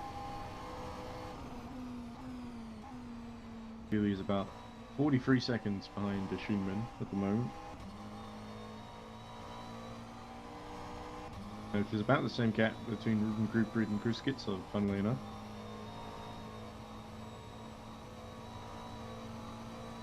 It looks like Wesley Buchhout got back into the Evo Olden Multisports machine, so Chris Tompkins clearly had enough. Want to be passed by Bertrand Seviana on the track, so he went to the pit lane.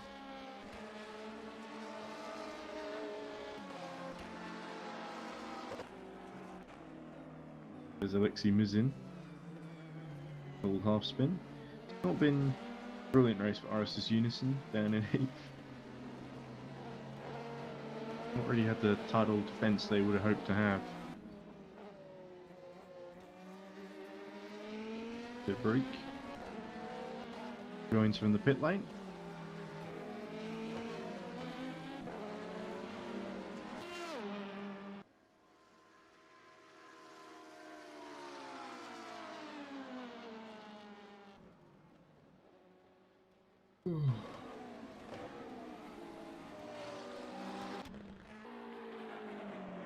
Rapidly approaching the 3 hours remaining mark.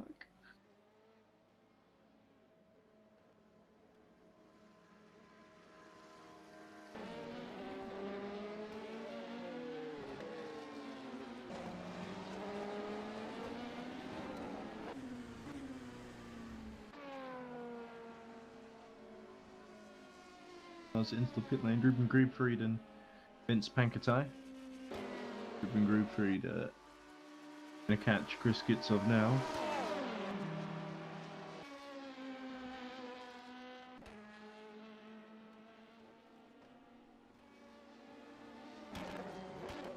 Oh, another half spin from Alexei Mizin.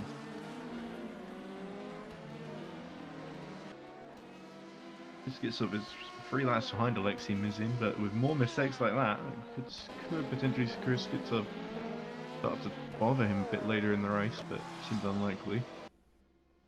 Grubfried has been in the pit a while actually, he's now a lap down on Chris Gitsov. Scheffler top as well. 122 laps between himself and Martin Turbrake.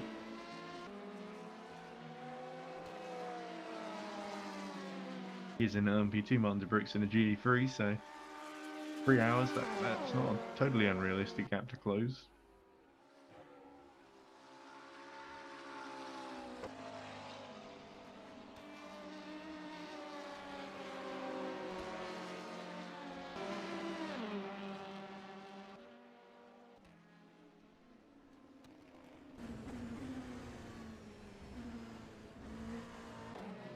Ooh, a big crash with Joseph Fagg there. Very heavy contact with the barriers, but seems to emerge unscathed.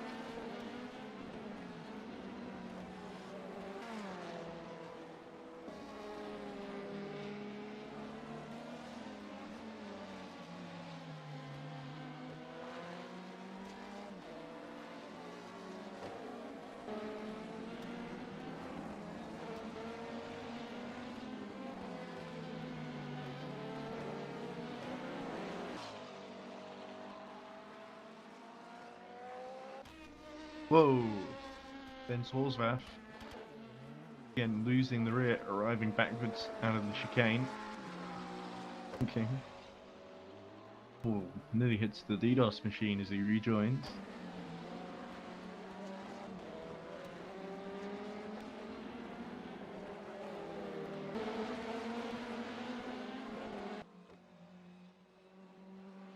You know, it would be nice right about now, having someone to interview on this.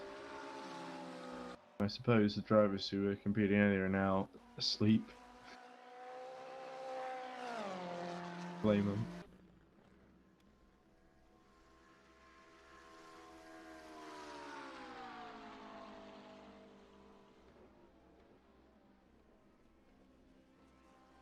Shiny asks, where is Fringavon? Fringavon are doing pretty well actually in LMP2. GD3, they're both out. Unfortunately, both dropped out very early on yesterday.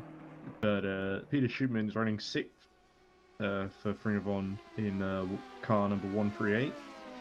But the sister car running down in 26th. Oh no, 24th, sorry, driven by Gabriel Scheffler. Is about 121 laps down on the last running GD3 car, which is Martin Turbrake. Here he is. Martin Turbrake, with his pace at the moment, I think he could be caught, even with such a seemingly insurmountable 122 gap in the next 3 hours. I do think Gabriel Scheffler the move on, he could actually catch him. At least catch Martin to break. Although I think Joey Luring, 44 laps up the road, might be a tougher one. Kitsov having his pit stop, it looks like.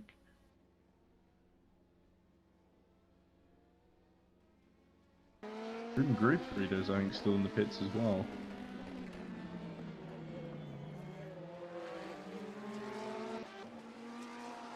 Oh no, he isn't, so my time screen's wrong.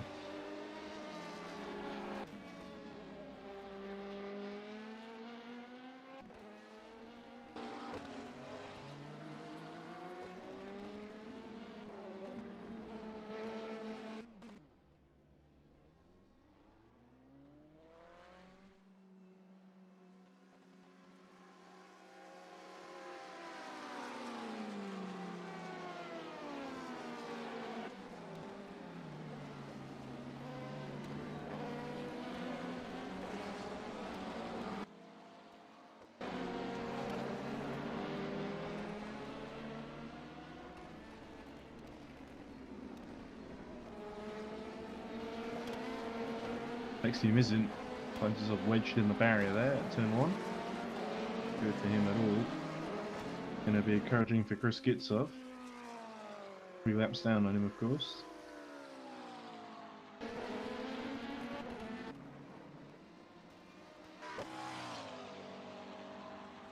Facing the wrong way, coming out of the chicane onto the banking, but on the tarmac. That's a weird one. I've never seen that one before.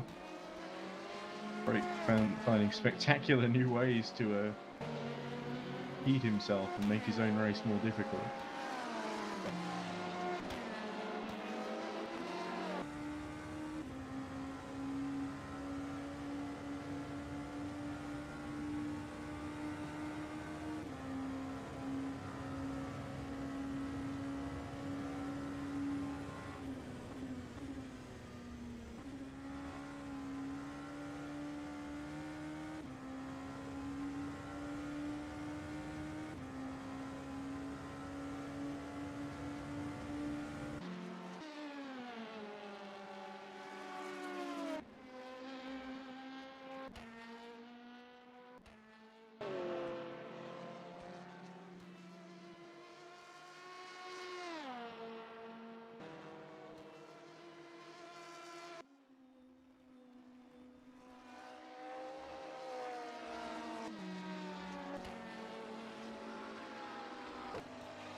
Well, looks like it's only 3 hours left to run then.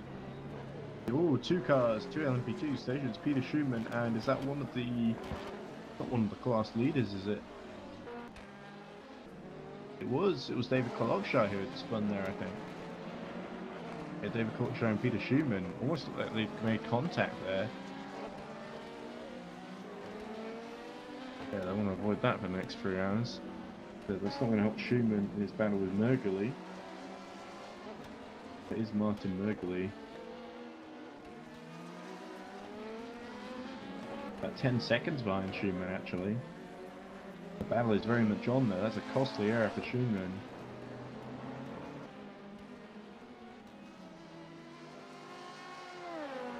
But Mergely, see what his progress is like.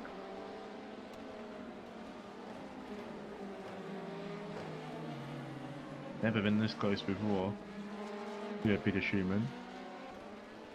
So take advantage.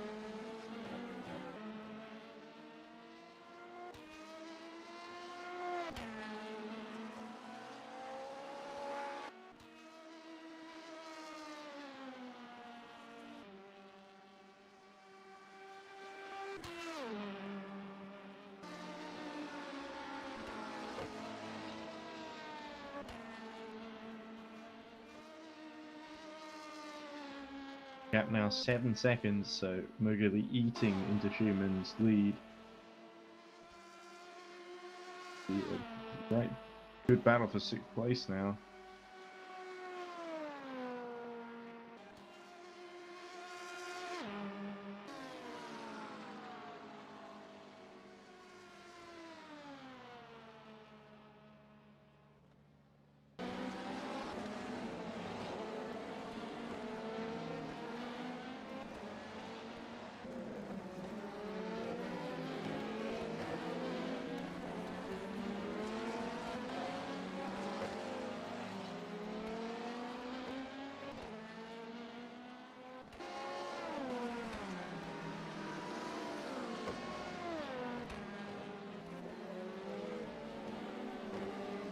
Mowgli's got to make his way through two GD3 cars.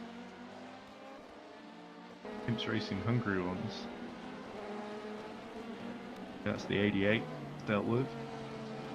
Got the other car, I'm not sure who that is. But that's been dispatched of 2. And now it's only just under 6 seconds, 5.7 at the moment. Martin McGilly, Peter Schumann. Schumann under some real pressure here. There he is. Martin McGilly gets slightly held up actually by Martin to brake. Gap power up to 7 seconds.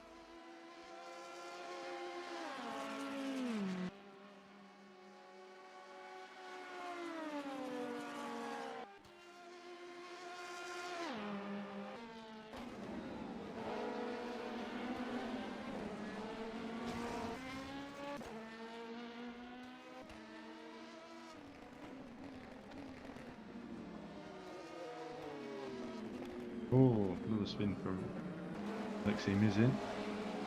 Goes wide into 4, I think.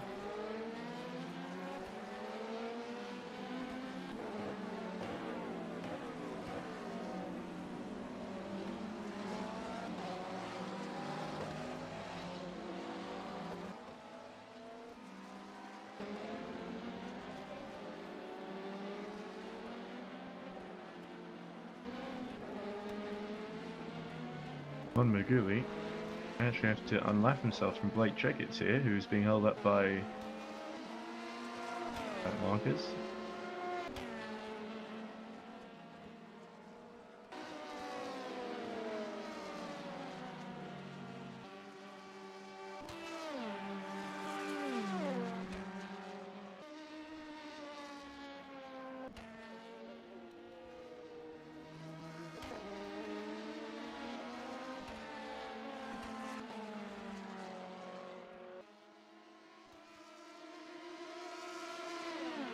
Yeah, there's Peter Schumann, there's ahead, so Checketts has lapped Schumann.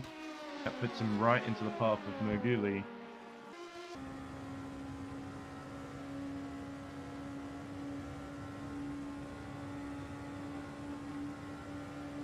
Merguli's going to get right in the slipstream of Schumann. Oh, so much more confident on the brakes. Look at that. Oh, as we see him, that was Mizin, in position behind, but now a couple laps down. Up there. He's really going to try and get through here. There's so much more pace at the moment. I don't think there's much that Peter Schumann can really do here. Hold the racing line, and Magoo's going to try and dive through on the inside. Is he? No, he thinks better of that one. Going to wait and get him on the straight, I think, on the banking. Peter Schumann holds the inside. Turns to the racing line.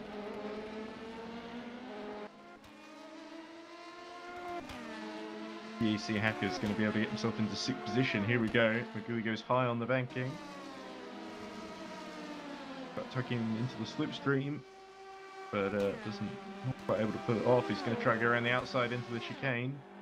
And he's ahead at the moment. Is Schumann going to cooperate? Yes, he is. There we go. Martin Maguli into 6th position. EEC Hacker's up to 6th. Brian Von down to 7th.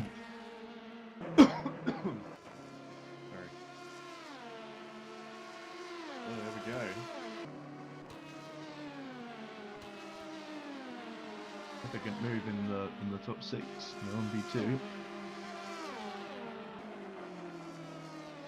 Now Juli's got a 2-lap gap to Matthew Clip to try and make up. Could happen, you never know. Uton Bekenya's meanwhile is only a lap down on Blake Checketts. About off the 3rd position, so it's still quite close. Isn't being 2 laps behind Peter Schumann. They're trying to unlap himself at the moment.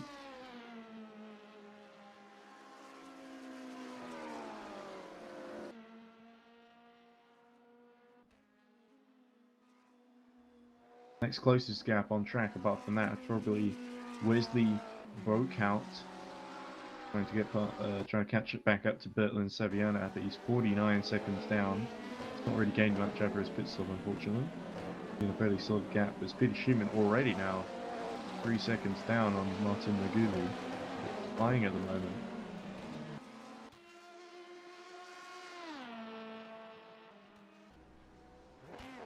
Whoa, is Joe Gorsistis having a off in the Reading Game Studios car? Again, just not working out for Joe.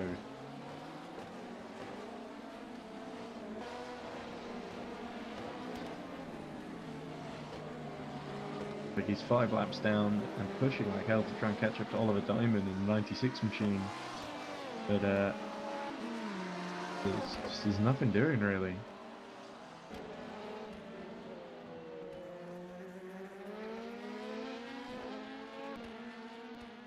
Ruben Degree Pre.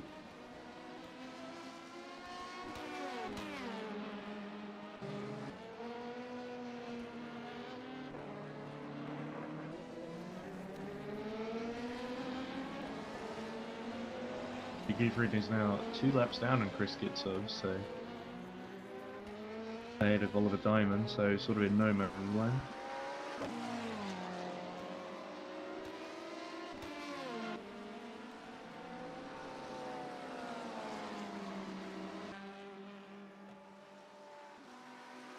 Keep in mind, the timer may not be strictly accurate because I'm not sure if when the server issue happened and we lost a couple of minutes because of that, whether they've added the time on or if the clock has just been continuously counting since the race started. So it could be that the clock will run out but the race will continue even longer.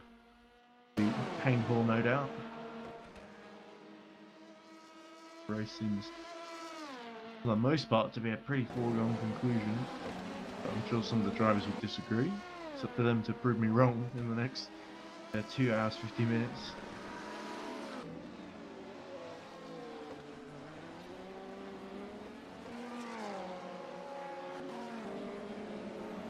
Martin's a break. What can he do being 43 laps down on the next driver?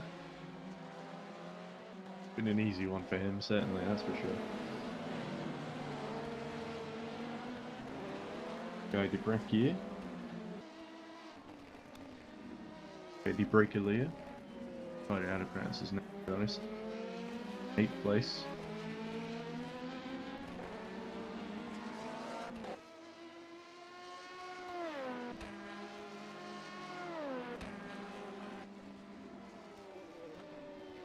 Late check it's continuing, but I think he and the Abstinent Force Plenty team might feel a bit disappointed with this 3rd position. Hope for a bit more after their strong start to the season. It'd be interesting. Who's going to triumph in the Abstinent Force Plenty Pimps Racing Hungary battle over the course of the season? Also to see if Iris Automation, maybe RSS Unison can stage a comeback, title defense. How all of that plays out.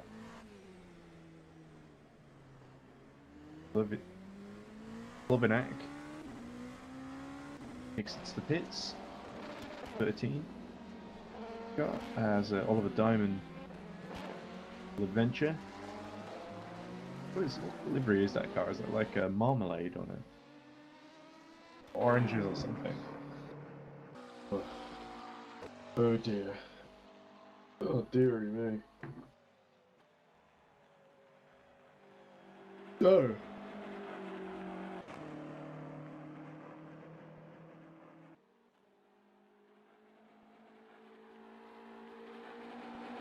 This is apparently rain is starting in 5 minutes.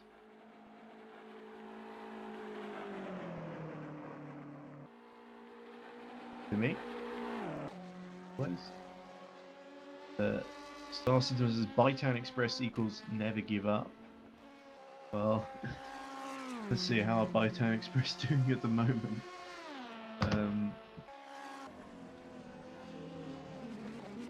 Great, I think. Look at 10 guy de Bracolier. A little spin.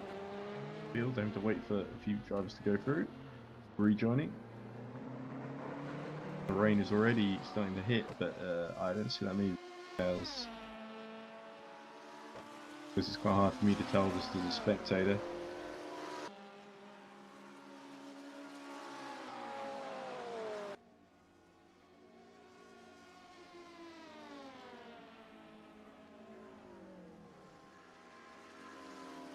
Nicola Pastor. Quebec making pit stops. I believe they're quite a way apart, those two. 2 laps between them.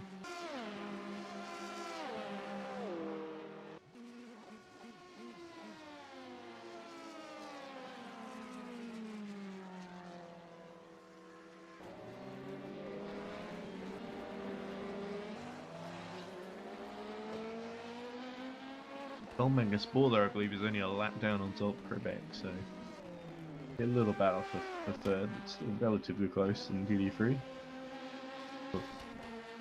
Yeah, it would be for third. Yeah. There's Ben's Pankata, the leader in the Triple Eight car for the Pimstraight, not Pimstraight, the Hugin team. Having it off and having to lose a bit of time there. But, half spins, so no harm done as Chris gets ablaze the lights trying to get back marker out of the way.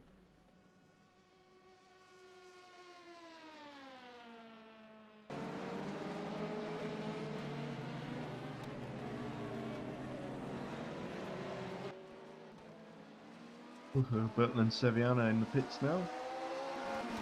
Bukout gonna back out ahead. 19 seconds down. There's Bukenya spinning from 4th position in on P2. Not ideal. He's a lap behind Blake Chickets, but that's not going to help.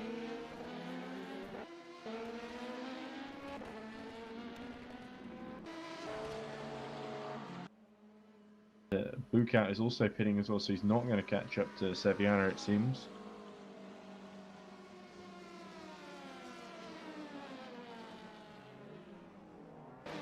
The pitting is a Pankadai Bent.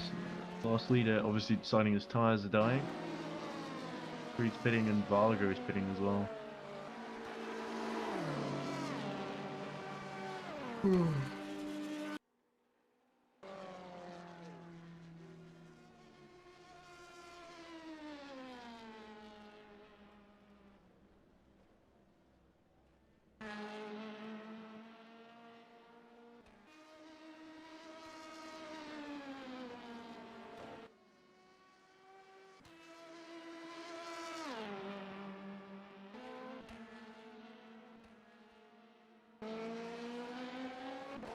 Fortunately, not a great deal to talk about, and no one really to talk about it with. Unless anyone in the chat really wants to play ball here.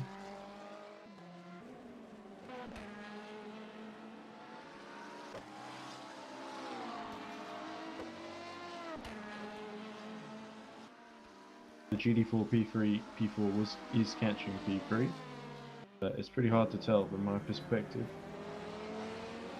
Because the gap between them is still 2 laps.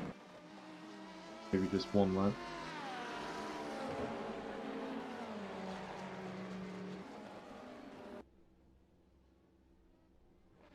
Gabba Hoosty takes over the leading Triple Eight car, so maybe the driver was fatiguing. It's Carl Magnus Bore, 7, who's a lap down on the 88 car. Battle for 3rd place. For Quebec. Keeps racing over. Might not be able to have all 4 cars on the podium. Calling that, it's Mugen, of course. In sim racing.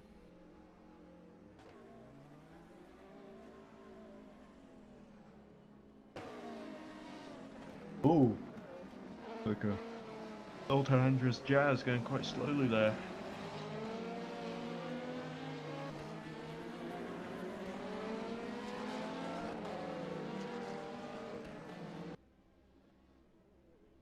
Ag. Stop. Guys. All the leaders in LMP2 are pitting at the same time as well. Blockshy, Boda, Checkit, Spikenias, Mugili. Juliet just behind Schumann. This is Joe Gostis. Goes straight on. Hard at low. It's like the brakes just locked up there.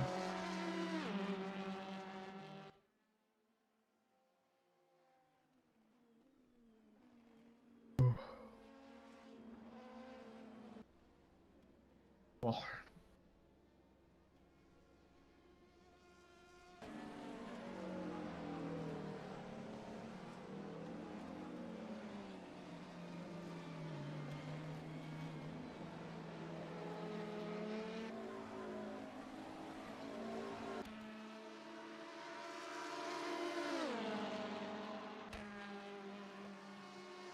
Penalty for Gabor Hivesi in the second in the Mugen. So that could actually give a little bit of help to Blake Checkits, but it's not going to be quite enough because, or it should be Tom Lewis who's actually taking over the Senior Force Polonia 99 car Okay, now. drivers, we come to code 80 in 10 seconds. 5, 4, 3, 2, 1. Code 80. Alright, code 80 been called there. I'm not sure quite what for. I believe Gabor Hivesi might have had something to do with that.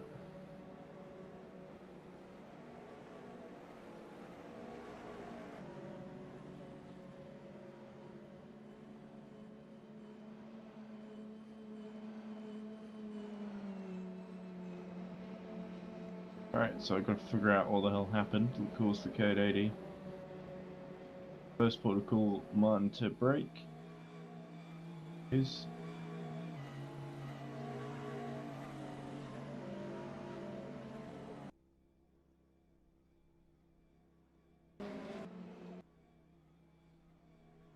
Martin to brake makes it back to the pit lane. Gitsov is pitting, Varga is pitting, Turing is pitting.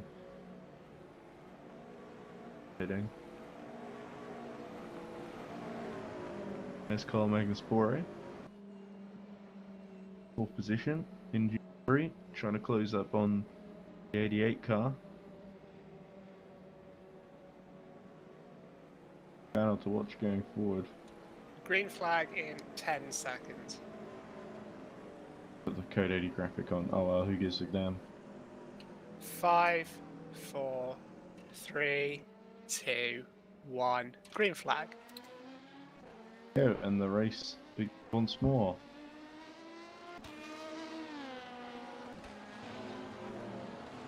Carl Explorer makes a mistake there actually. Penalty for Martin to brake. What a surprise. He makes another mistake. Oh, a lot of those from Alexei, unfortunately.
Or flashing his lights.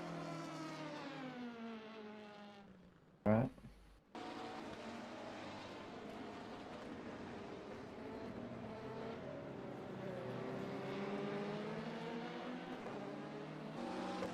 Lap times to comparison to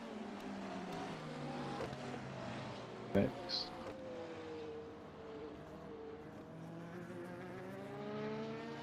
$43.9, $44.0. X slightly faster.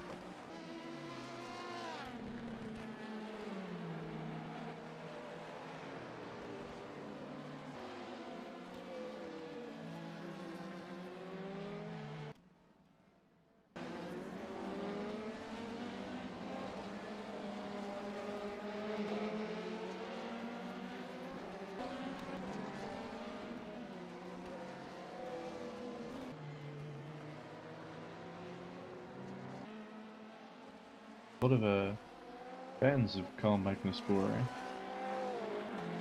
Of course.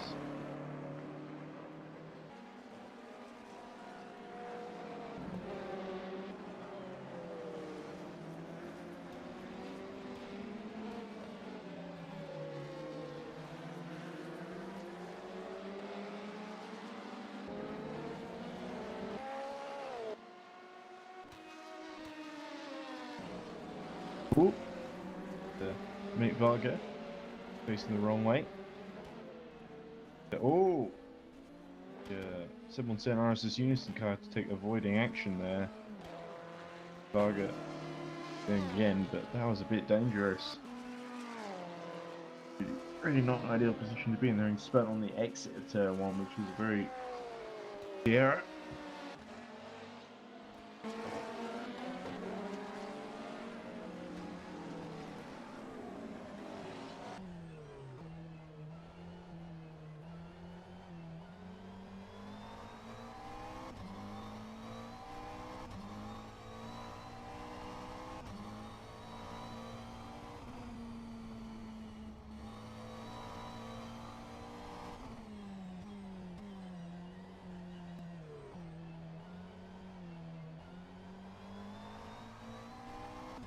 So, anyway.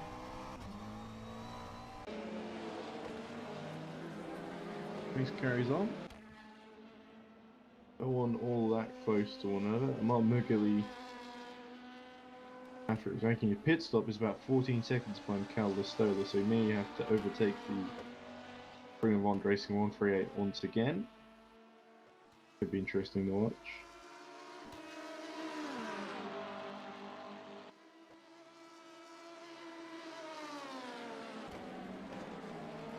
There he is, Martin Merkley.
Brought on board Martin Merkley. Doing Kyle Listola.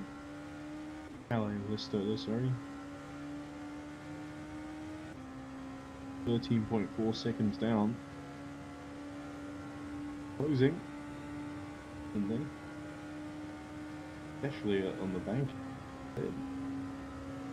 Better for acceleration.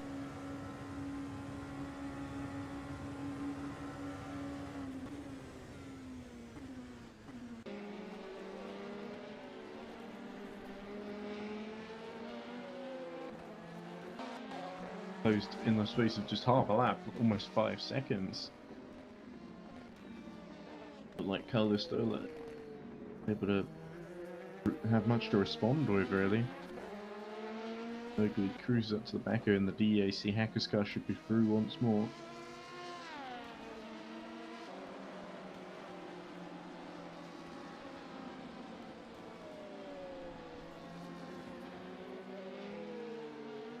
This is the closest battle on track, the only other one being Christian Lewis in the 35 car with Bertolin Saviana. Christian Lewis is having his go on board it. I think there's much to do, they've dropped to 53 seconds down. A couple cars that are sort of close to unlapping themselves. Oten Bikini is in the 23, is only a lap behind Timbleur in the 9 at Singapore Colonia. Tyler Stoller in the 138 Trinivond Racing entry is only a lap down on Jurka Slovenak. It's Mergley versus Listola, which is the big battle at the moment. If Mergley can get Listola, he might be able to catch Jurka Slovenak before the race ends as well. Big if.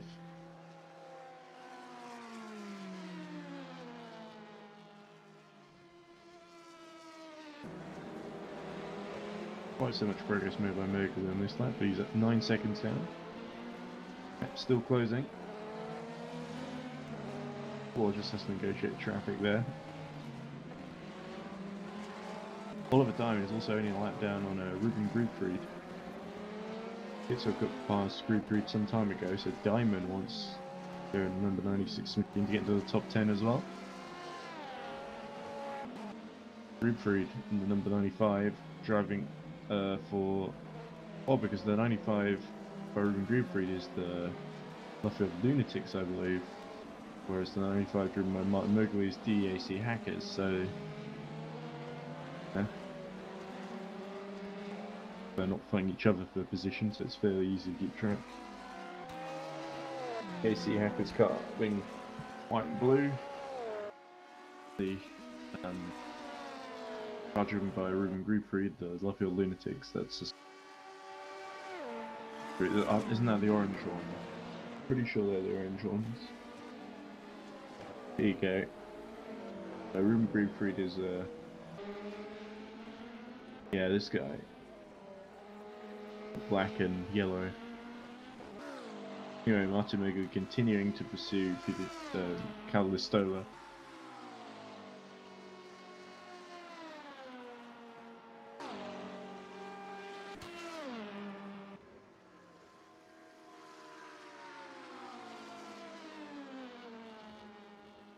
Eight seconds down now.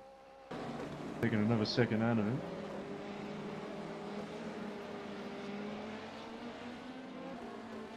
Just about to see Calistola in the background.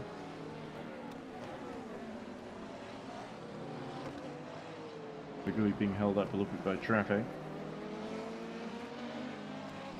Through fairly promptly. Offering no resistance.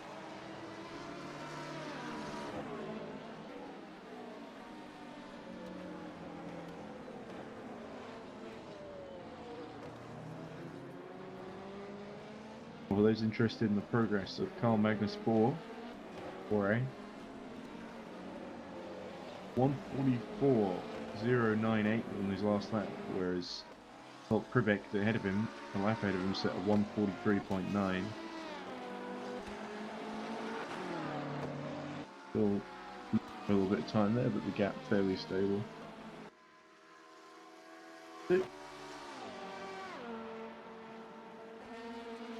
Oh, so he's actually gained a bit on Martin Mergley.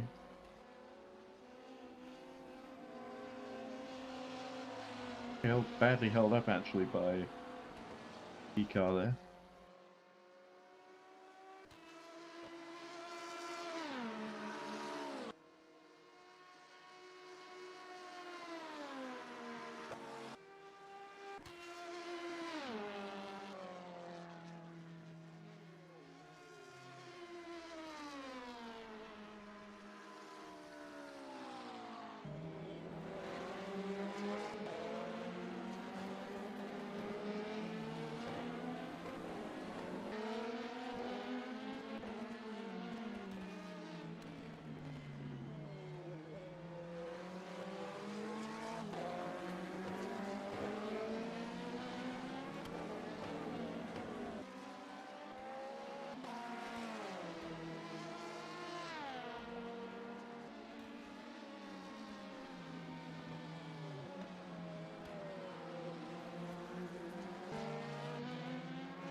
Right.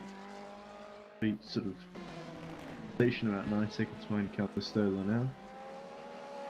Charles is kind of halted at the moment. What else is going on?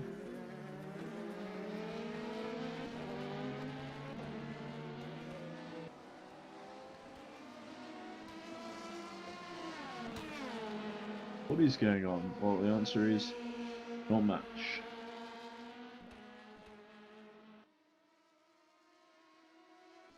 Tell you that.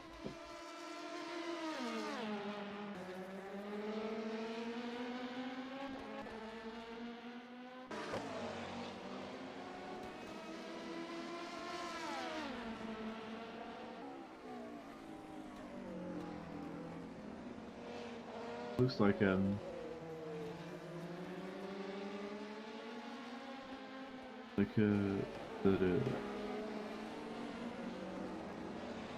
yeah, okay, so we've got Jeff Close has got on board the number 7 now. PD3. 2 laps behind Zolt Privek, so they obviously dropped a lap behind after their pit stop as Alexei Mizin wins.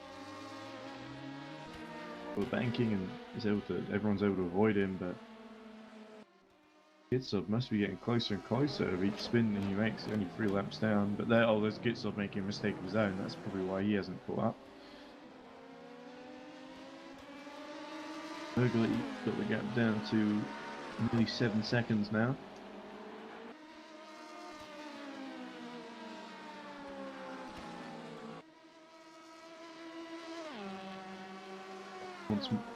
If Mergley's able to pass Fring of 138 car, honestly think that's probably the last interesting thing that's going to happen in the race. Because 2 hours, I don't really see much else of consequence changing. Unless something very bizarre happens. Been proved wrong before, as Mizin has another little half spin.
Oh, Mergui, slowly but surely, reels in Calistola.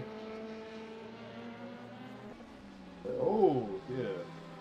And Lua having a big mistake there. Going off, but rejoining. To make sure it doesn't do too much of that, because Berton Bikinians only a lap down. Bikinians can get on the same lap as the senior Force Polonia. That could cause some major problems for them going forward. Really put their podium under threat. 10 laps behind the race leaders. More than that, isn't it? They're 11 laps behind the race leaders and 10 laps behind second place, Gabor Huvesi.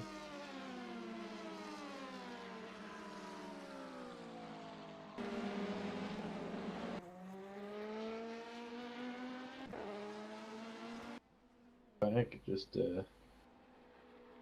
Maguli's got the gap down to 5 seconds actually. Really close now. See through attempt an overtake.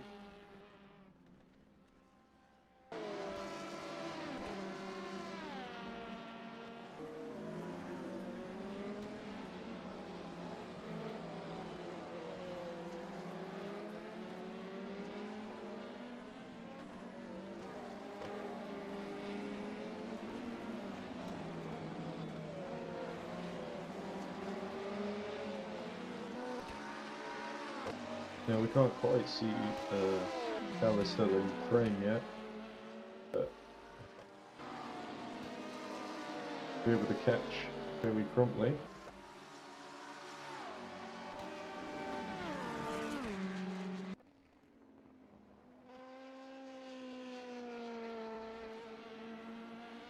You did see Callisto frame there, I think.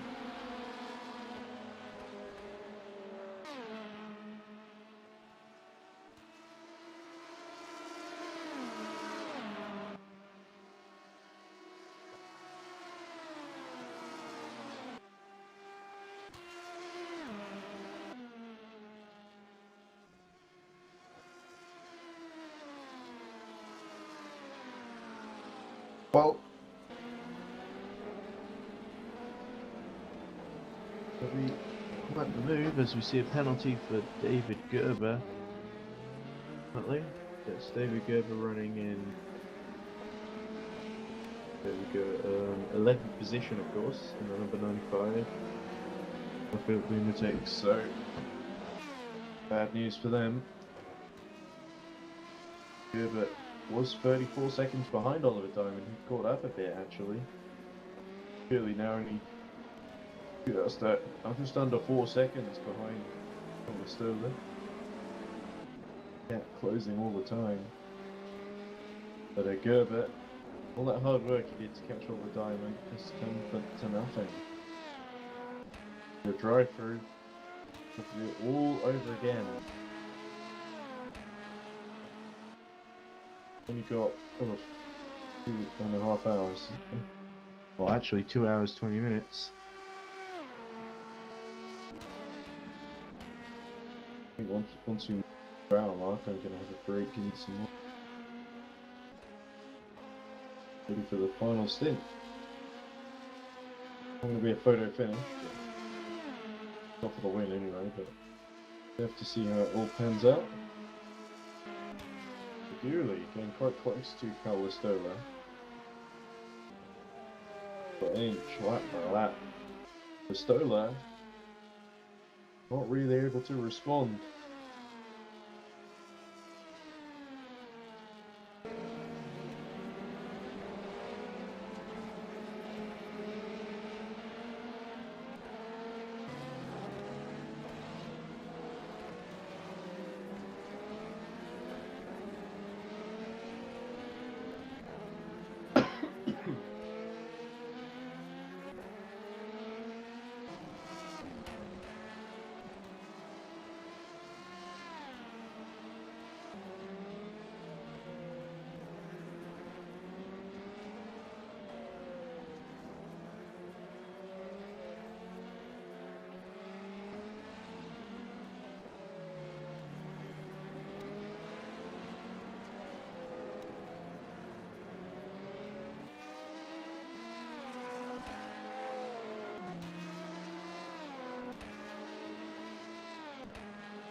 Where's the Stoller?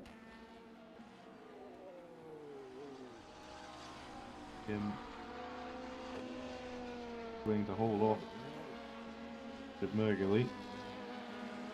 Oh, it's GD3 car wisely gets out of the way there. The seconds between the two. How much faster Mergully is down the straight.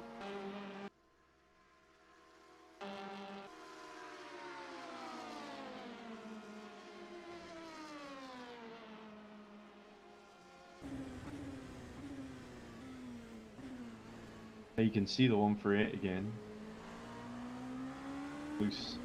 Whether he can get through as Schummer looked like he was being held up by a lapped G3 car there. Now, Mergully will have to negotiate it too. Yeah. Mugen car, I believe. Wasn't. Team.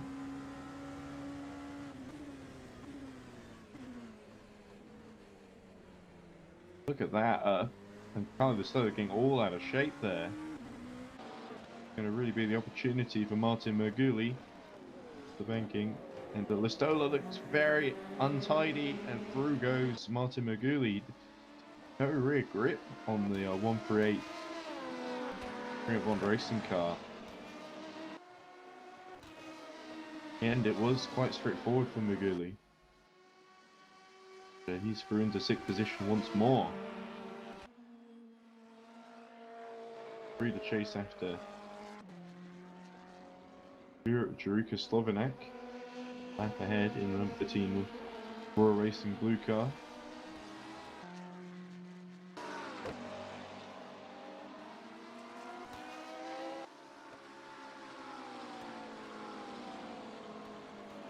While Oliver Diamond is less than 30 seconds behind David Gerber.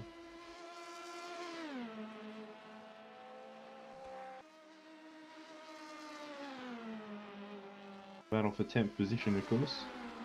Luffield Lunatics and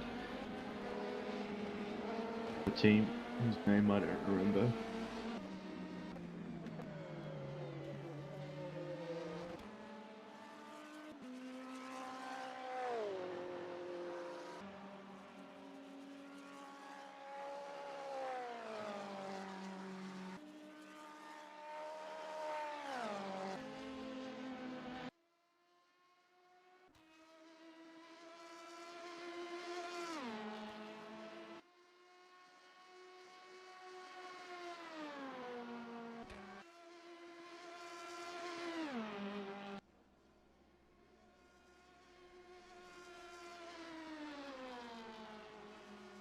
The Luffield Lunatics are car number 96, of course.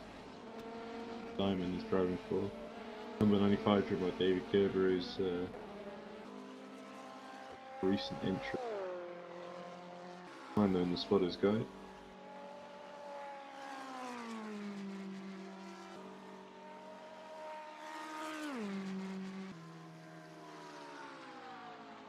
The penalty for Berson Bequeñez in 4th position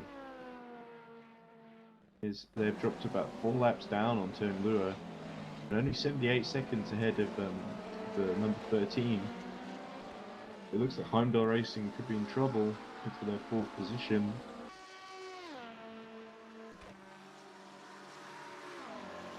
That could potentially get through once they pit. A very interesting battle for 4th place now. With Martin Merkley only a lap down, suddenly the race has come very much alive.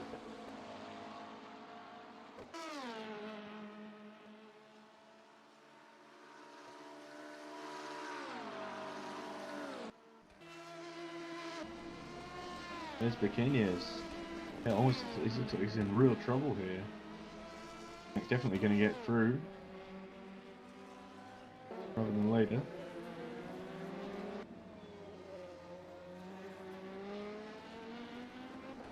Brake also going off. Bequeñez, this could well be a Code 80 because that car doesn't look too healthy.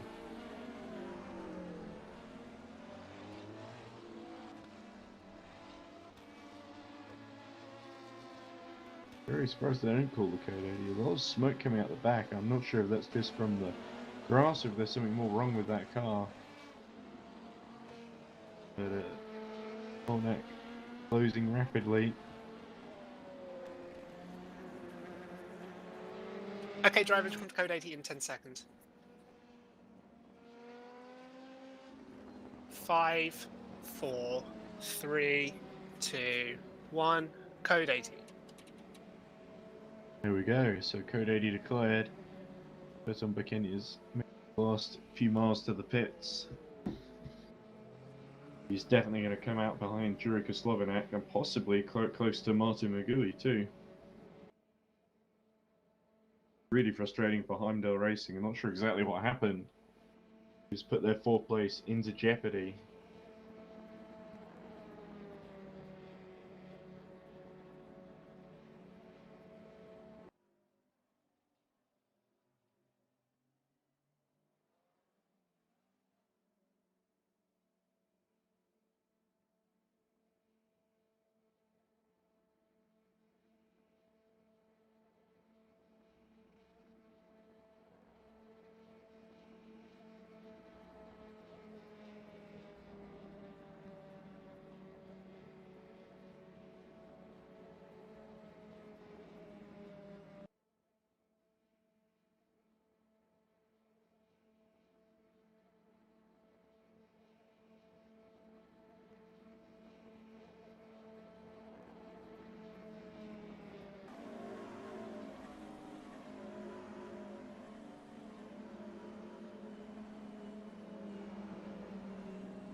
Valenti says, wow, Joseph is 34 laps ahead. Who's talking about there?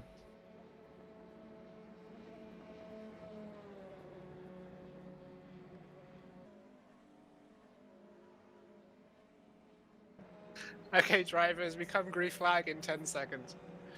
We come green flag. Interesting phrase by the race director there.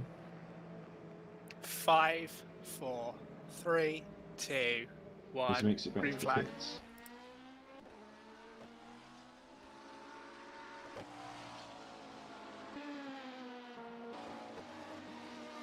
So there we go. Druka Slovanek is going to take 4th position on the number 13 random racing crew. Kenya's still in the pit lane. Or is he just getting out again already? The cost of damage, I'm not sure there's much point. There's Moguli. He wants to go at Bekenya's as well. There we go. Royal Blue Racing, number 13. Unlucky for some, but it seems that the Brother Green has gone their way. They're in 4th position. Okay, drivers, code 80 in 10 seconds. Yep, and as I suspected, they've still gone back on track with the damaged car. That has caused 5, another code 80. 4, 3, 2, 1. Code 80. Not the best strategy from Heimdall Racing.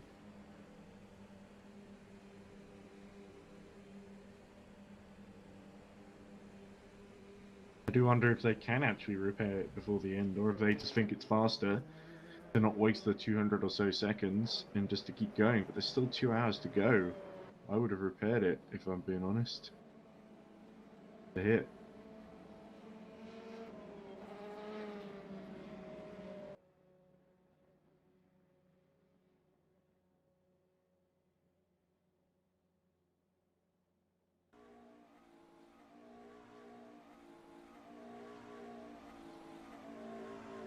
But anyway, that leaves us a code 80 with 2 hours 8 minutes left to go.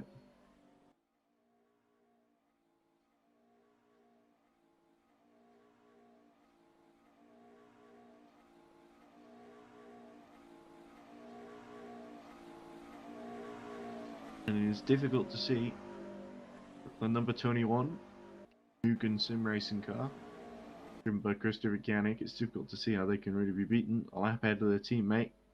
No one else really around to challenge. But I think Bekenya is almost definitely going to lose 5th position and possibly 7th as well to Stola. Really is definitely going to get through. There's only a lap and 12 seconds behind. Those repairs are going to take their time.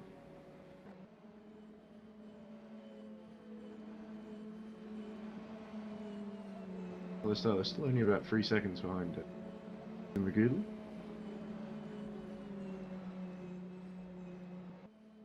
Vladislav Pavlov has gone on board the 717 RSS Unison machine. Not looking too good for them, being 4 laps behind Listola in 7th. And Lua pits. There's Gawa Hivesi. It looks like the leaders are pitting under this code 80. Ones that couldn't do so last time because the code 80 didn't last long enough.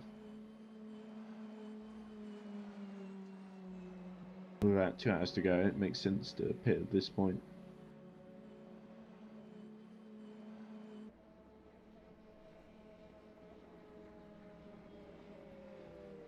Here is Bekenya's making it back to the pit lane. Okay, drivers, become green in 10 seconds. That means the code 80 period is about to end. 5, 4, 3, 2, 1. Green flag. Right, so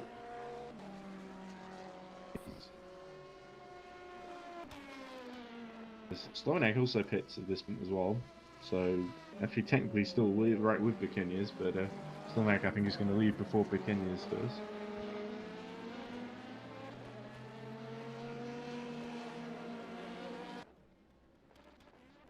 Yeah, there we go. Slovenak leaves, so Bikiniers will have to stay for those repairs. You can see the crash or the incident that caused that damage, but clearly, number 23 claimed our entry had been harbouring some issues there that had finally developed into chronic ones. And it's a shame because they were quite close to only a lap behind Turnlure before that happened. Third place could have been on the cards, and they are going to drop almost certainly to 6th or 7th, as Martin Maguli now only 48 seconds down on Boton Bikiniers.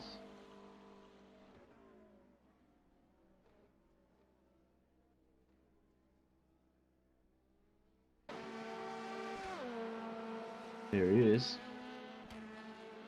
I think Maguli's going to catch him.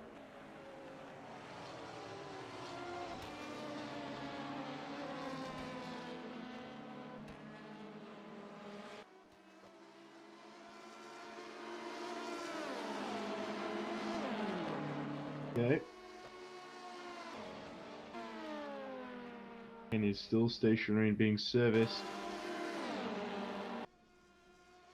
Really goes towards the start finish line, and it's going to be up to 5th place for the DEAC Hackers team. So it's really kind of unknown for both on Bikini's. And Peter Schumann, no, not Peter Schumann, Cal Listola, sorry, will also go through into 6th position. And there we go, I think almost ready to leave. Alexei Mizin. Notice that Pavlov is 4 laps down, so the Kenyans won't be too worried about losing 7th position. But oh, there's Jeff Close. Close call there. Fine. Looks like the leaders are still. Well, time screen must be a bit behind. Fresh lap. The difference. There we go. The Kenyans in the pit.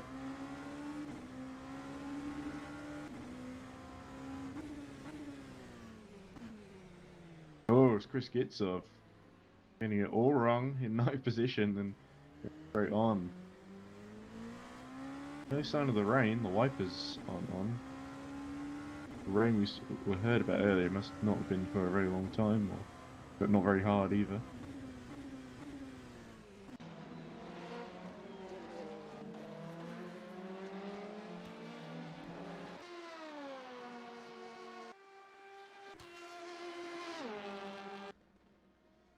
Oh, of course, Sergio Volante was talking about Joe Gostistis. Comparison to the number 66 car, which of course has had a pretty difficult race by all accounts. Well, Magnus Borres just said stop. He always said that. He wants me to stop talking.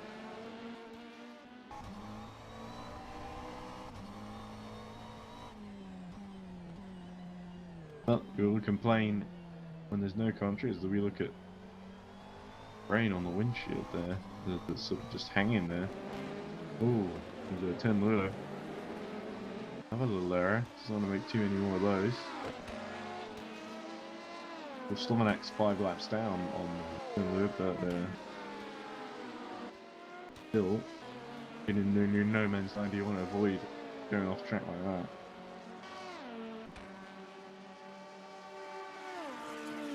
So the situation is as follows then. We have Christopher Kanik leading, a lap ahead of Gabo Hivesi. 10 Lure, 10 laps behind Gabo Hivesi in 3rd. Veruca Slovenak on the 13 cars in 5 laps down on 10 Lure. Martin Moguli, 70 seconds behind Veruca Slovenak. Carlos Stoller is about 10 seconds behind Martin Moguli, 6th position. Boton Bikiniers is a lap down on Carlos Stoller. Vladislav Pavlov is about 3 laps down in the reigning champions car, the 717. 2 laps behind Bikiniers. Chris Gitsov is a lap down on Pavlov. Rounding out the top 10, David Gerber, who is 3 laps down on Gitsup, but 41 seconds ahead of Oliver Hyman.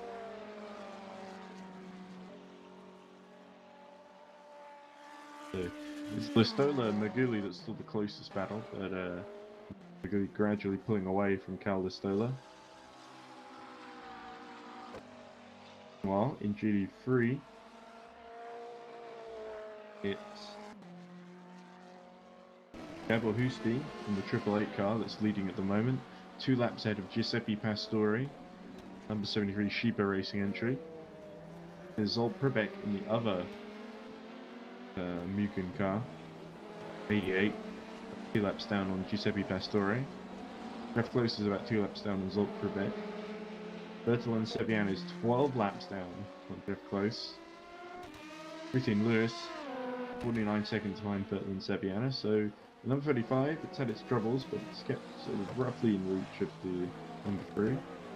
Max Tunbridge and the DDoS number 75 is 5 laps down on Christine Lewis, so they've had a dreadful time, DDoS really.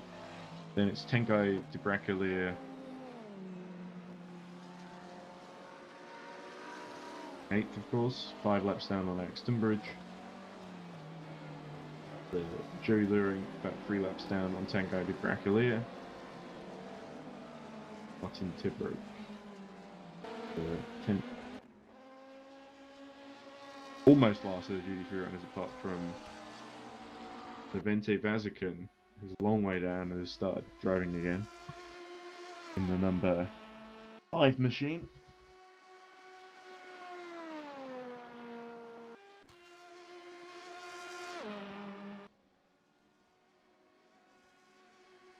But anyway, that's your order. Just under an hour, 2 hours to go. Christine Lewis has a little off. Half spins. Gets it back on track. I'm going to go and break for some lunch. So I'll be back for the final stint of the race. We'll see who's going to come out on top in that exciting battle for 4th position in LMP2. Potentially a spot in the top 10 in LMP2 as well, with the GD3 field positions looking very much sorted, apart from possibly Christine Lewis catching up to Seviana. Anyway, bye for now, back soon.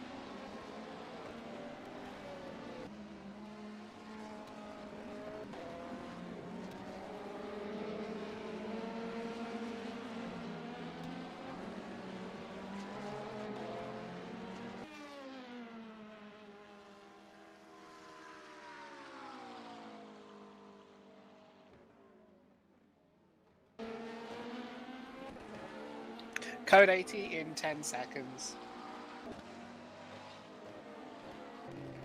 5, 4, 3, 2, 1. Code 80.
green flag in 10 seconds.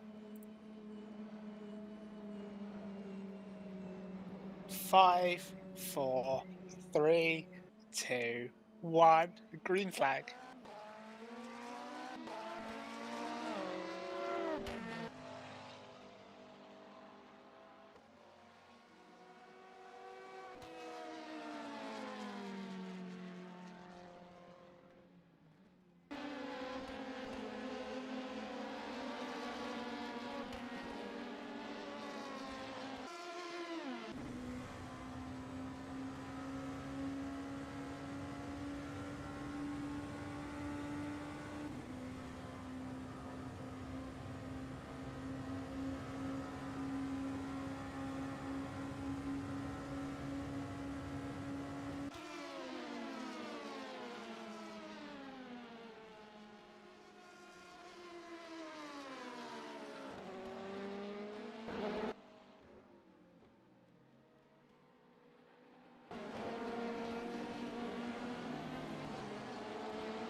Welcome back to the EERC 24 Hours of Daytona for the final stint of what has been a grueling event. Let's see many cars drop out, but we still got a grand total of about, 24 cars still running, I believe. Leading in the LMP2 class are the two Mugen sim racing cars, Gabo Hevesi, Christian Kianik, number 20 and 21. Kianik has dropped 3 laps behind Gabo Hevesi actually, because Kianik was leading and I think has hit trouble while I was away eating lunch. As we see Oliver Hagitai going around a rear wing and having gone wide at the first corner, so I think he could be heading to the pit lane. That car is not handling well at all about that rear wing, and no surprises there.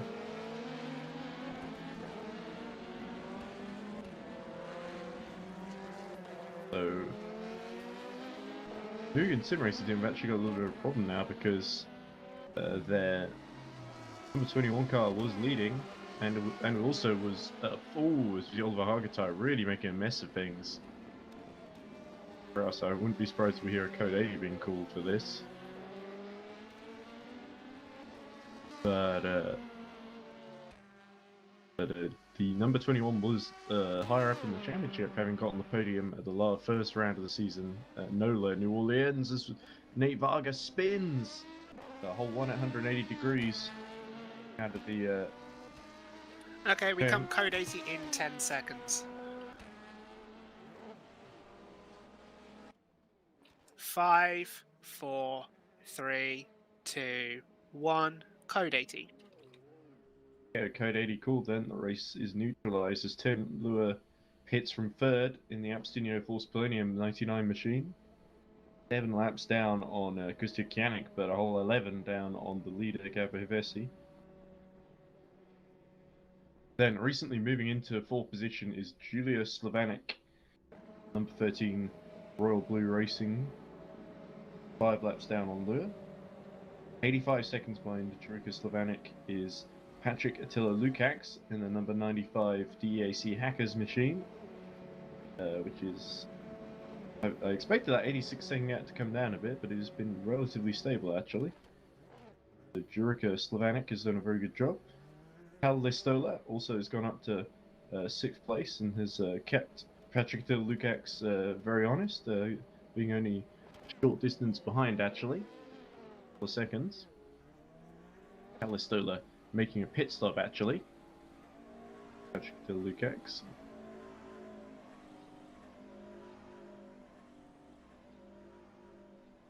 Then it is Temas Rist has gotten on board the number 23 machine, of Heimdall Racing. The Heimdall Racing machine had what looked like a mechanical issue, which was trying to fix, and they wasted a whole lap trying to fix it basically, and they lost 4th position, fell all the way down to 7th.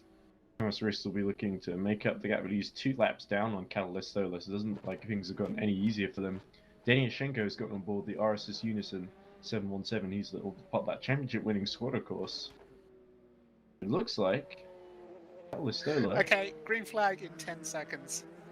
I wonder if Calistola's been able to jump Patrick Attila Lukacs actually out of the pit lane.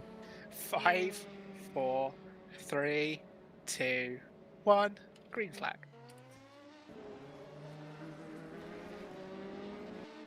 I think he has. So, under an hour and a half to go. Very nicely, we at least got a battle for 5th place between Listola and Patrick Attila Lukacs. Meanwhile, in GT3, it is once again the Mugen sim racing team that leads the way. With Gabo Hutsi, 2 laps ahead of Keeper Racing's Giuseppe Pastore, and then the second Mugen sim racing car of Zolt Pribek. 3rd position, rounding out the podium. Jeff Close, number 7, about 2 laps down on Zolt Pribek. Bertlin Seviana, about 12 laps down on Jeff Close, with Christian Lewis a lap down on Bertlin Seviana. Alex Tunbridge 5 laps down. Oliver Hargatai 6 laps down.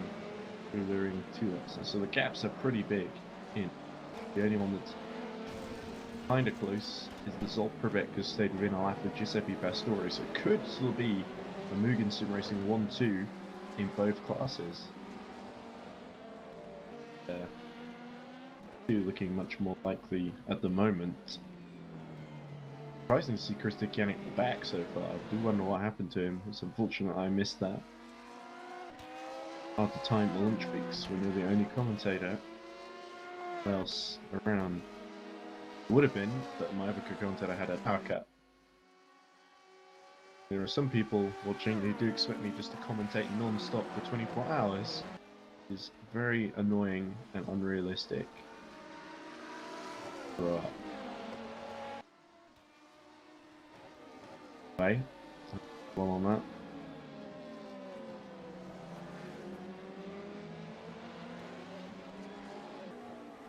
Watch Burton Seviana letting through 95 of it's David Gerber, I think, who's just gone past him. No, it wasn't. It was, of course, I think that must have been Ben Corbin, yeah. 96 of Buffalo Lunatics. Progress of Patrick Attila Lukacs then.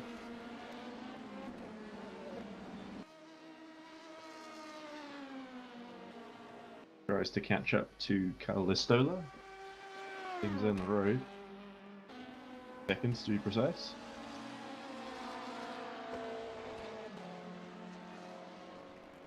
Stola is now 48 seconds behind Trico Slovenic. They have gained a little bit in that code 80. I don't know what it was for, but I can't remember at least anyway. Might... Oh, it was for spinning everywhere. Follow our guitar, of course. Rear wing.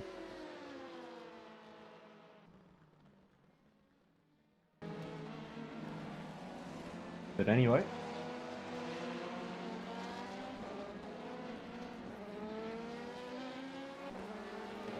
Gax made his way through some traffic. Down to 5 seconds. Early. Well, it's come back up to 6 now. Traffic lets him by in the DD class.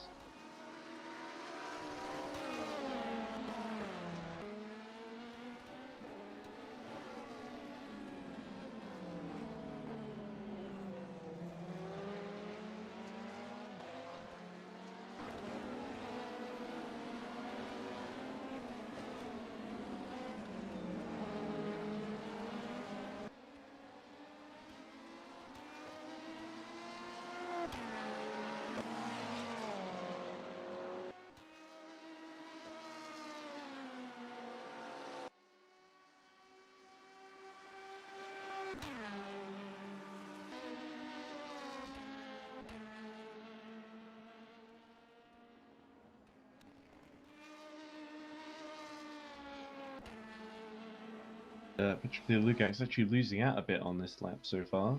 7 seconds down now is the gap between him and Listola.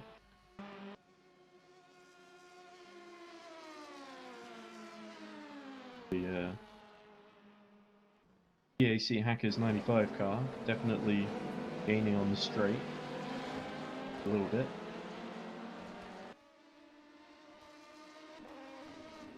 Really do. Listola comes upon traffic.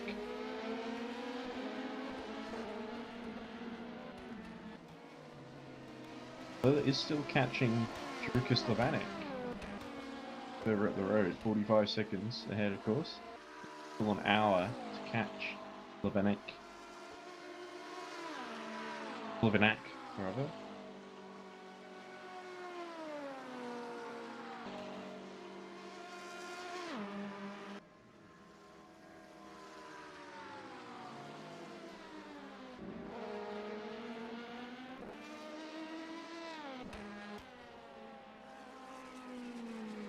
Gabriel Scheffler hits for Fringavon. Last place to LMP2. Still down in 24th overall. Last car running, 227 laps down on Martin to break.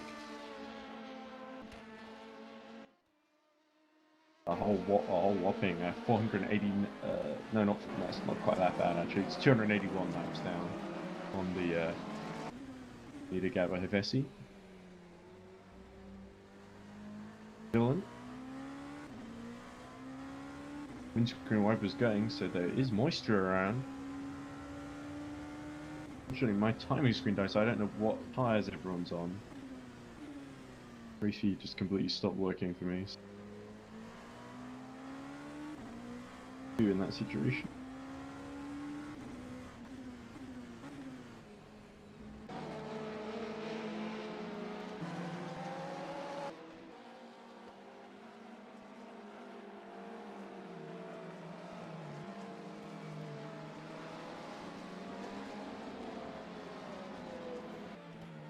And we'll be hoping to have a cleaner final. So they have made up a lap to Oliver Diamond, who's 84 seconds behind David Gerber. Battle over 10th, 11th and 12th place. Sundal actually had a personal best first sector on his previous lap. But last was Patrick de Lucax did set the best lap of the race actually, or his teammates may have, 42.6 earlier. His last lap was 35.6. Very quick. All the on P2, so Lucax clearly pushing. Further as we look at Matt Varga. Mate Varga, sorry. Mate, it's never been clear how to pronounce that. But on his way. It's honestly a woeful race for the 66 car. On their way at all.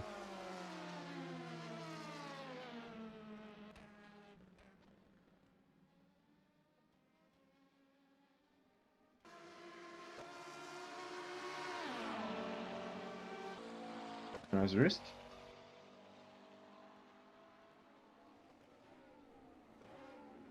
Going through the...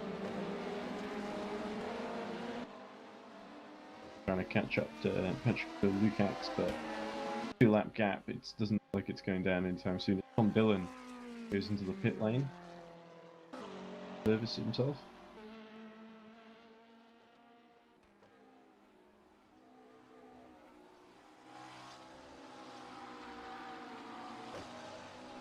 Doesn't look like daylight's going to break through. Unfortunately, it was about... Oh, dearie me. Turn Lure has a big spin coming out the chicane. Full 360, in fact. Going again the right way. Oof. Just about avoids the cars, but spins to avoid the fast-moving traffic on the right. Oh, Turn Lure's finest hour. So, he continues. Senior Force Pioneer will fill a point with that third place result. In the very early stages of the race, yesterday they were fighting for the lead. Very much in the mix, and now it seems really damage limitation. What else they can really do?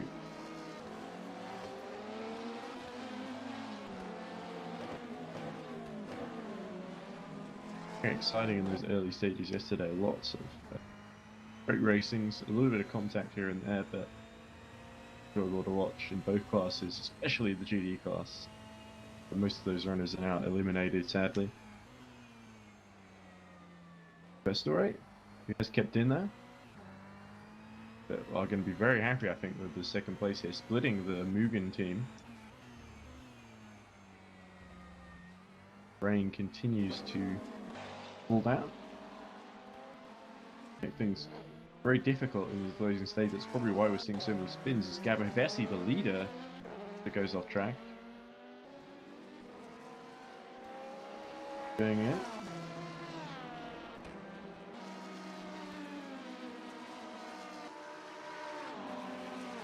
Well, Patrick de Lucax is only about just under 5 seconds behind Cal Listola. So 44 seconds behind Slavanic. So, like, either one or both of Listola and Patrick de Lucax could catch Slavanic before the end. It'd be very close at this rate. I think Listola is quite catching it fast enough, but Patrick Dill Lukacs getting good lap times. The 1:37.2 last time round, compared to 37.7 for Listola. 39.4 for Jurica Slovenic. Probably Racing have done superbly well to keep 4th position in LMP2, but the serious threat in these last closing stages of the race, Joey luring off there at the chicane. Has gotten another second on Carlos Stoller.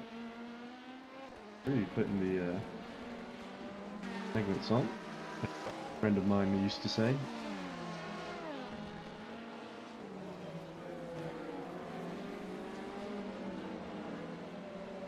Trying to unlap himself from Lure. Oh, Turbo spins and the duty car goes off as well, the purple one. I think that might have been nothing to break.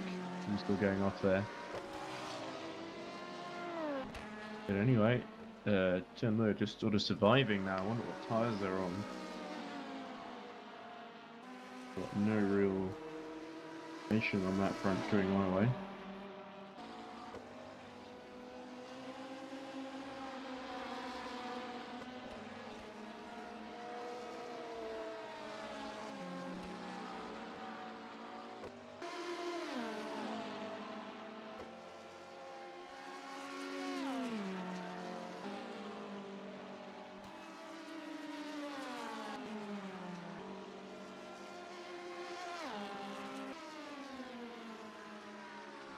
Anyway, we are approaching the last hour. It's looking very interesting indeed. Carlos Stoller cutting the gap to Slovenic by it to 40 seconds almost. So Carlos Stoller is sort of in a position where he has to close the gap to Slovenic because he's been caught by Patrick Attila Lukacs. So he's sort of between a rock and a hard place. As Slovenic actually pulls out another 2 seconds, while Attila Lukacs closes to 2.5 seconds behind Listola. So Listola's starting to struggle here, perhaps in traffic.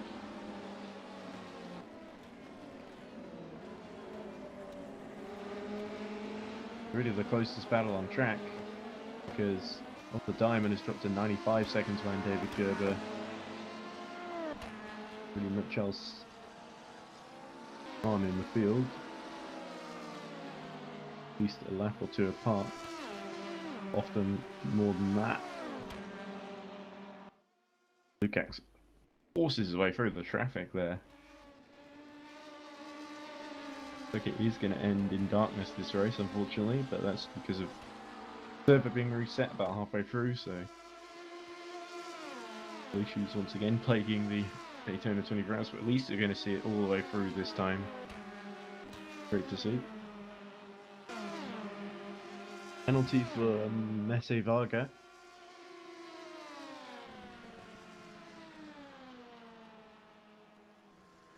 That's not going to help him at all. Down in 13th position. He laps down on Tom Dillon. You're the last of the LMP2 runners that's seriously in the race, because the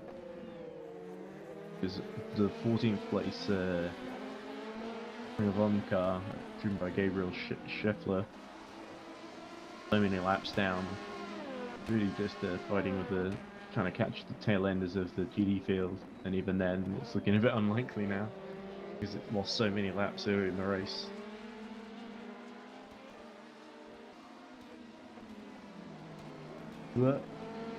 Being serviced in the pit lane. Lukacs has got the Prima Bond car, Listola, in his sights. It's going to be the third time then that we see the AC hackers pass the Prima Bond car in the last couple of hours.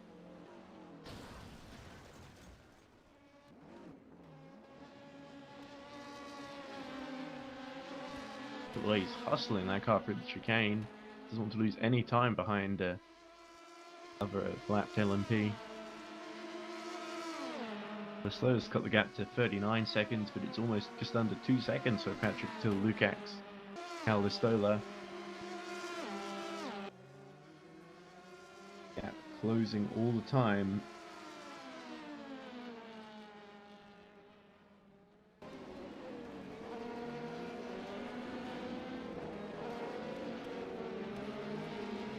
Look at that, Patrick Stewart having a little bit of a tank slapper there as Josh Perwin exits the pits, having taken over the 99 Sino Force Polonia. But now 9 laps down on Kutwik Panic.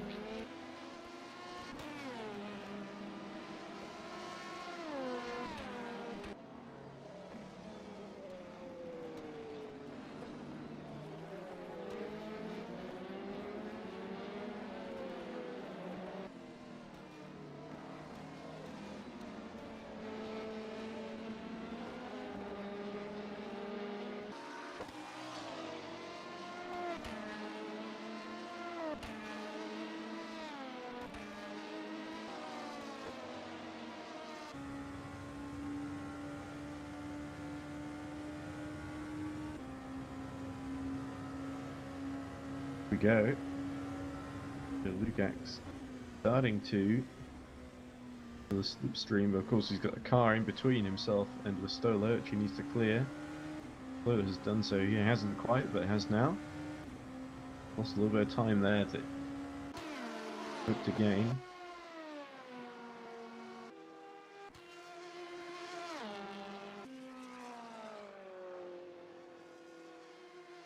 "38 seconds the gap between Listola and Slovanak. Battle, so we've really got a sort of extended battle for 4th place here. Drivers in 5th and 6th challenging. Great to see Frungavond in such a strong position in the closing stages in LMP2. It feels like we rarely ever see that. Kept it together this time around. Great little team. Drivers like Pascal Eggert, of course, in their GD squad. Commentator with us before. Apparently he may have done some commentary in the night, but I wasn't awake at that time, so I don't really know.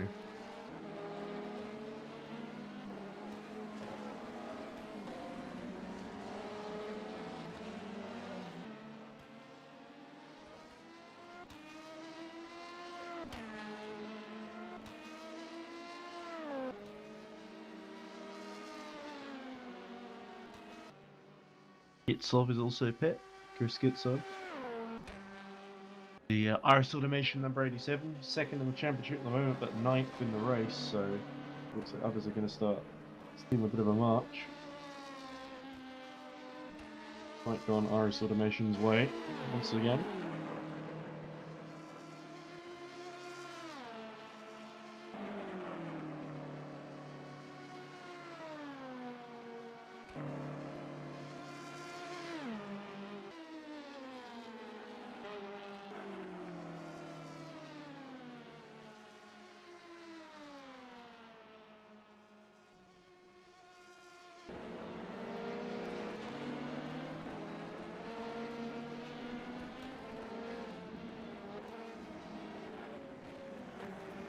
Martin Milota is also pit from 3rd in GD class.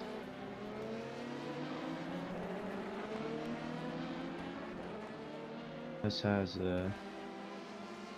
Vivente Vazcun, number 5 car. But they're running last basically, so really too much point.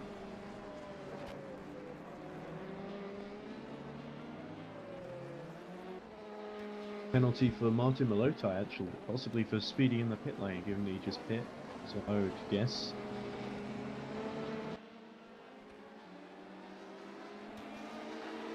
Lukacs again having to clear the traffic at sort of an inopportune moment there. Lost him too much time. 1.5 seconds of Callistola.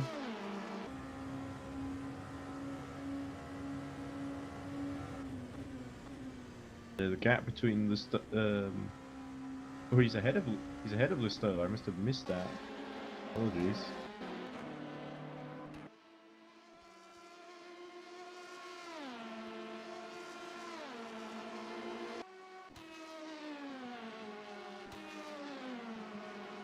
I must have seen that on stream and I was looking at something else. Not expecting the move to happen.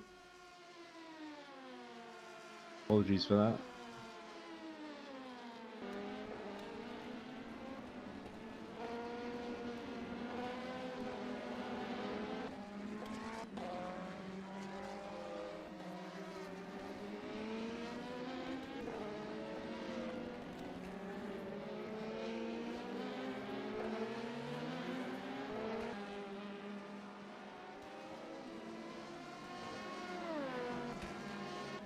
I'm actually going to watch back the stream to see if I can catch a move.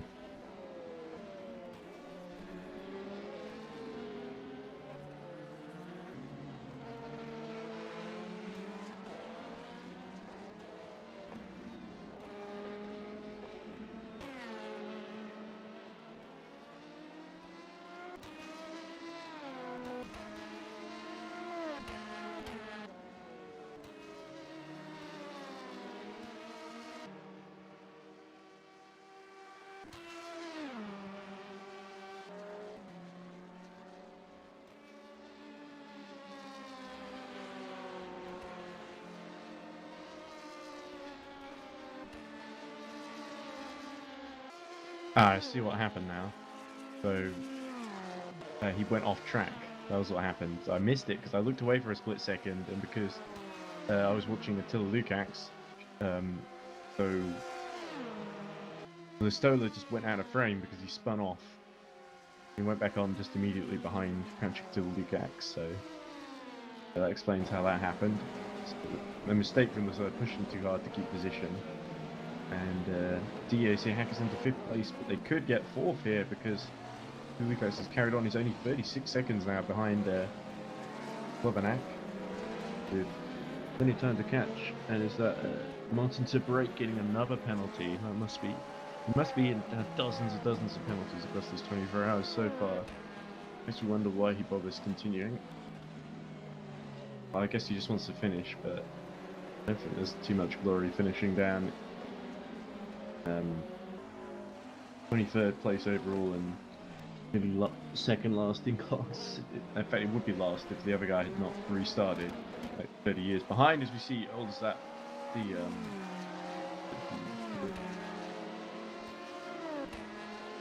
we saw a car that's in the barriers there. I think it was the Reading Game Studios car, owned by Tom Dillon, fortunately. And we always like to see Tom Dillon and his team doing quite well. They usually are, to be fair, but they're down in 12, 5 laps down and pushing a bit too hard to catch up. They have got going again, doesn't seem like the damage was too bad. Lukacs 37.3s, but Jurika Slovenak sitting 42.3s, 5 seconds slower. Attila Lukacs has been closing so rapidly.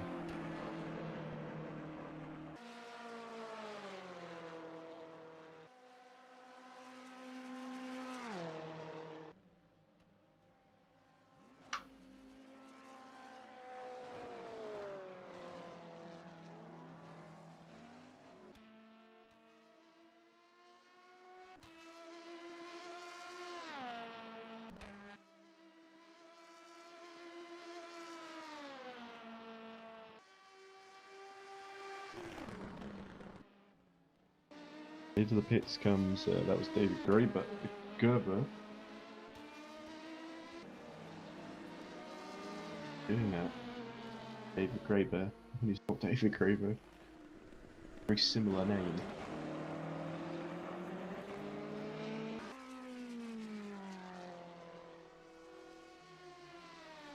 So, oops.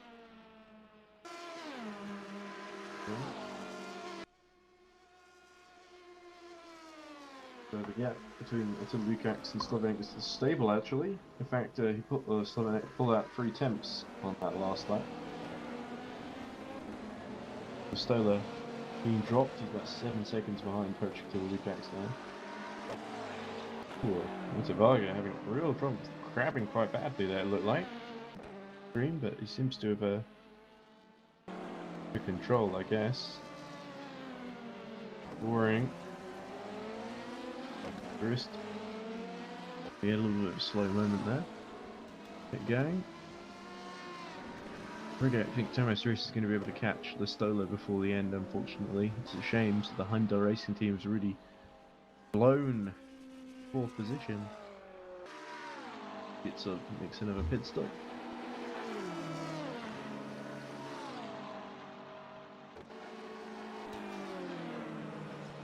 Incidentally, if anyone wants to, any of the drivers want to come on and commentary box to talk, fine.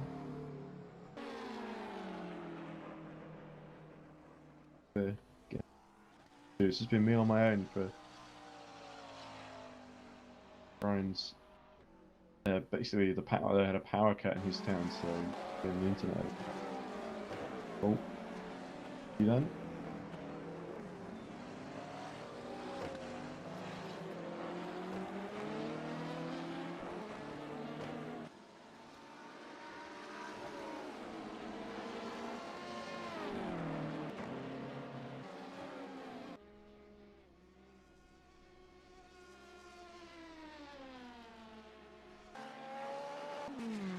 Mechanic making a pit stop.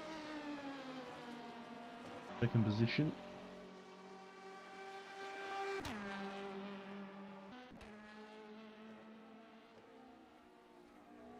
Two moving cars have really taken it in turns, but it's really been the 21 that's led pretty much the majority of the race. As we go into the final hour. Or I guess it's the final hour. Clocks are right. Because obviously the server got reset, so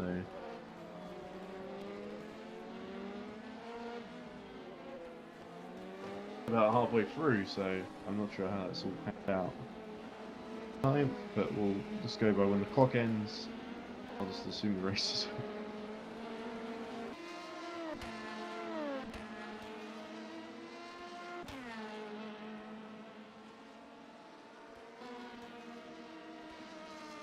Lukacs has closed the gap to 34 seconds now. It was 1:37.7 for Jurek Slovenak, but a 1:36.0 for Lukacs, who's taken another second out. Drive all that. The Royal Blue team could be under real threat in like the last couple of laps. Lukacs keeps his pace up and doesn't make too many mistakes. See how that pans out.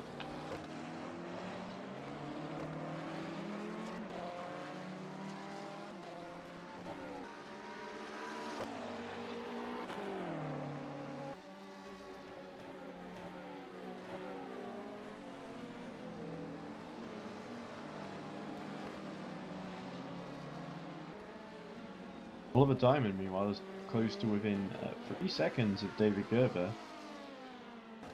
Penalty for Martin to break once again. That's him serving the previous penalty, surely. Popped another one. Yeah, not exactly brilliant driving by Martin to break. Doing his best. They're all doing their best, aren't they? Well, presumably.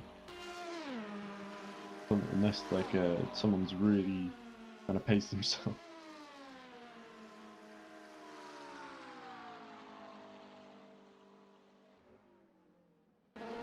Gerber's starting to pull away from Oliver Diamond once again.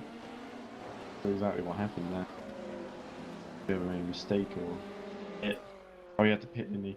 Was he Medvargo going cutting across the grass in the pit lane? A good sign. 6 really Big's ear of things. Still better race than some, despite all that's happened to them. 1 laps between them and Breeding Game Studios. Themselves not had a great run either.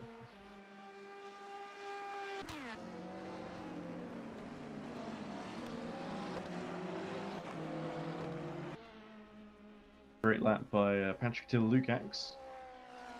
A 1:36.9 to 1:39.2 by Slovenak. Gap now just over 30 seconds. Very tense now. He's got 56 minutes, Patrick Tiller-Lukacs, to close up the gap now. It's past Stoller. If he's able to keep with him within about 10 seconds or so, could well be in with a chance of 5th as well. Puts Rico Slovanek under serious pressure. Yeah, there he is. Jurica do here. I think it's a he, Jurica. Big bloke's name. Martin to break gets another penalty. Look there, he's reversing in the pit lane. Amateur. Not really covered himself in glory. All race.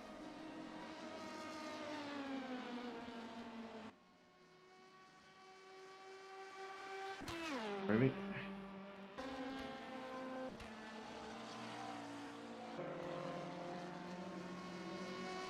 Bridge. Who's lost the rear wing, so another Eidos.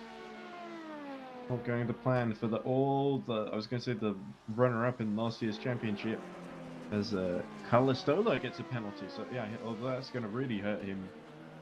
Chances he would have had a catching to Lukács or Jurica Slovanek. So we've seen him drop 70 seconds behind catching to Lukács. So I wonder if he was involved with Alex Tunbridge vision or something. Alex Tunbridge is running around with no rear wing.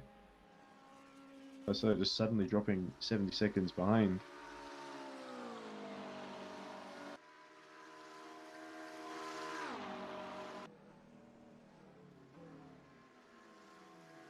We drop more with that penalty now.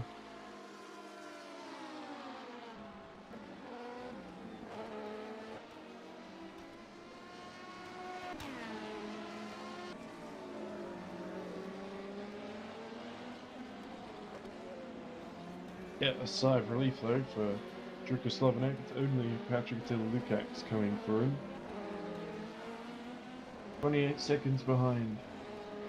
Last lap for Slovanek, 42.4, but Patrick Lukács did a 36.4. About 6 seconds faster. Big Lukács is flying out there. The Stoller Slovanek struggling. Still 54 minutes to go.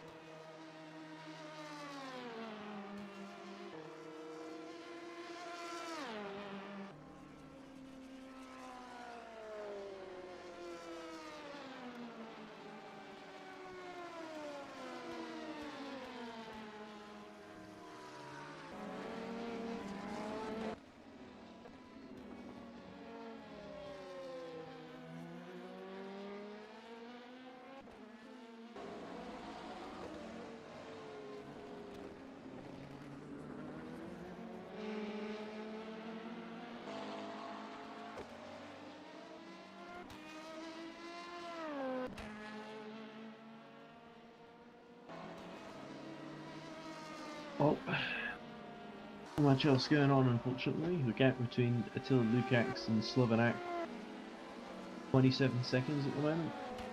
Lap time's very similar on that last lap. Slovanek's at 37.734. Lukács actually slightly slower, 37.770. Slovanek needs to do more laps like that in order to keep Lukács at bay.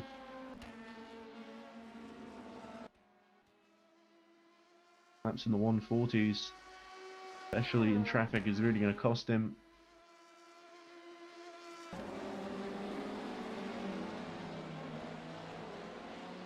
Free.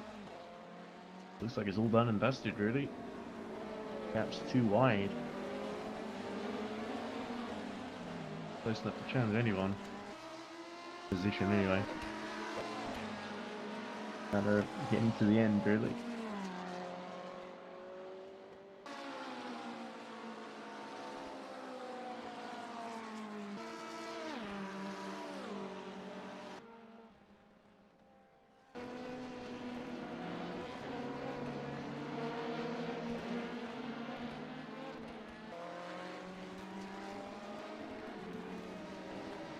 Josh Perwin I'm sitting at Force Polonia, and it's a case of really of what could have been for the Polish team. It was such a strong start, but fading away as the race went on, getting into battles in the midfield. They really should have been fighting with the Mugen team for the lead.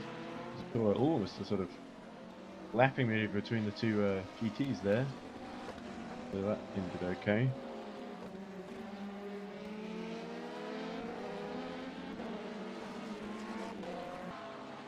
In sector 1.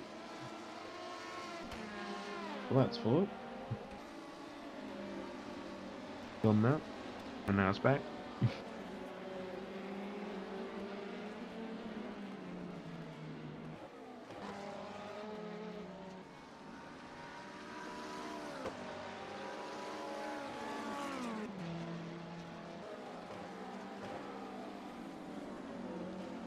There is Giuseppe Pastor. 33 Shiba Racing team, and I think the Shiba Racing squad have probably been, up aside from the Mugen team, one of the most impressive, especially in the GT field. I think it's going to be a richly rewarded second place. A richly deserved second place if they can get to the finish and scoop up that reward, as we see Gabriel Scheffler showing exactly why he basically sat out most of this race. Now over 200 laps behind. But he collects himself up and gets going. Slovanak actually set a personal best sector 3 as Patrick Lukacs makes a pit stop. Now, have a look, 50 minutes left. So, Lukacs really trying to cut Slovanak, I think, get some fresher tyres back ahead. Spoiler is not a threat from behind, of course. So it's not like he has to pass 2 cars, he's only got to pass 1.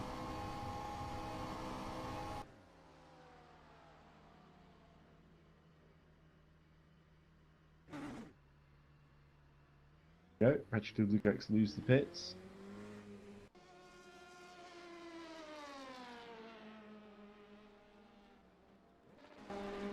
Oh, there's Tom Dillon having a little off. Minor incident there. So, Patrick Lukacs emerges in the pits 83 seconds behind Jurika Slovanak. 42 seconds ahead of Canada Stoller, of course.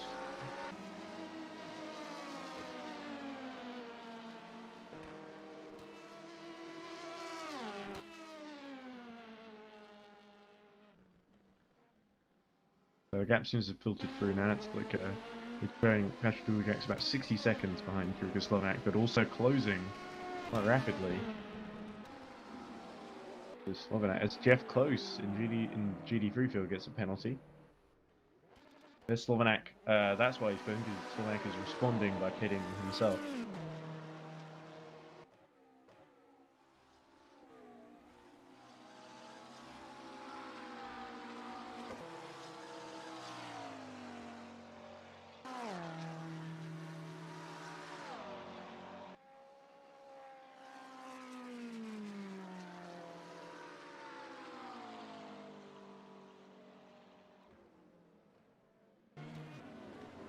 Whoa, big crash for Oliver Hargitay.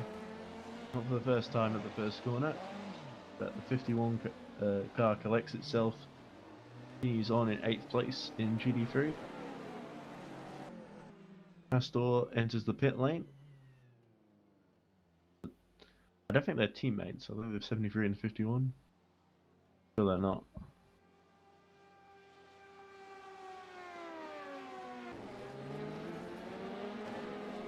But anyway, this is the personal best in the first 2 sectors for Calder Stoller, actually. That is Patrick Lukacs 31 seconds now behind. Okay, drivers, become Slovanak. code 80 in 10 seconds. Uh-oh. Trouble out there. 5, 4, 3, 2, 1. Code 80. His wrist. Preempts by going to the pit lane in 7th position. It's annoying for Lukács and Slovak who've both pit recently in like the last 2 laps. Lukács 27 seconds behind now, so he's not really gained all that much by trying to undercut Slovak. Other than Rist and Pastor are going to pit.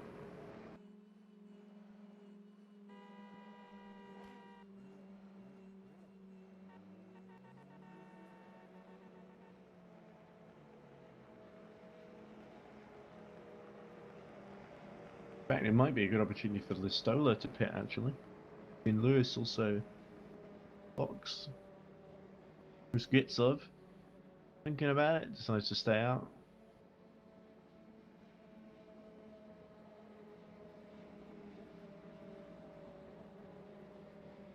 Really getting into the dying stages now, so actually too, Lukács really needs to close that 27 second gap to Jurka Slovenak. It's currently showing as 23 seconds, of course.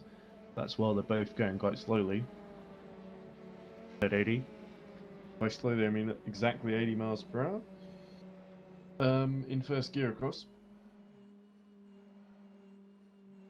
Dylan hits as well. Good decision. Or is it Frederick Suto crawling around? I wonder if he's trying to get back to the pits to repair his car. That might be what this code 80 is all about. Look. 6th gear, okay. 2nd gear. Bit. This car.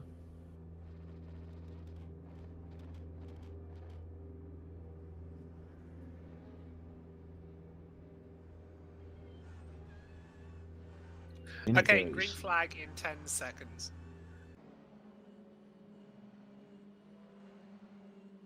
5, 4, 3, 2, 1. Green flag. Alright, so code 80 period completed. Race resumes. 3 runners still in the pit lane.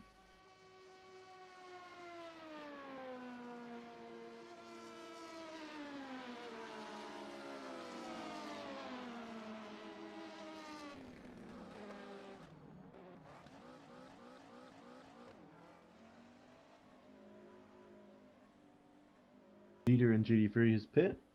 Boosty. Lota is coming out of the pits now. Gutai and of course and Martin Zebrek, of course, both in there.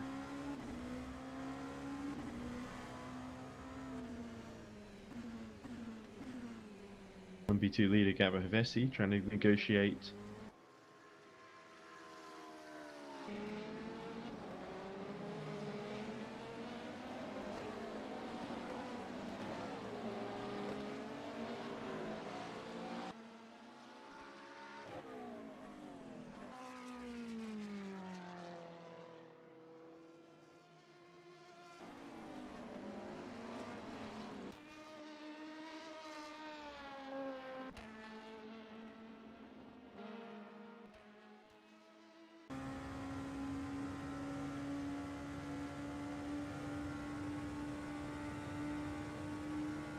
oh, looks like the sun is starting to come up in the last 40 minutes.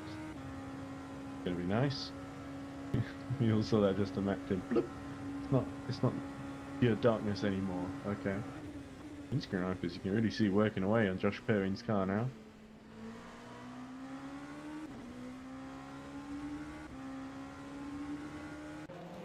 Oh, there's Gabriel Scheffler again. Grass. Yeah, I should pay him to mow my lawn at this rate.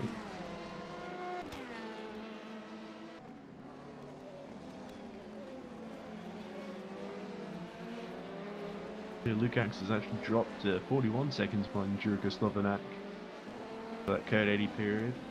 Listola only 27 seconds behind, but on a less fresh set of tyres, of course.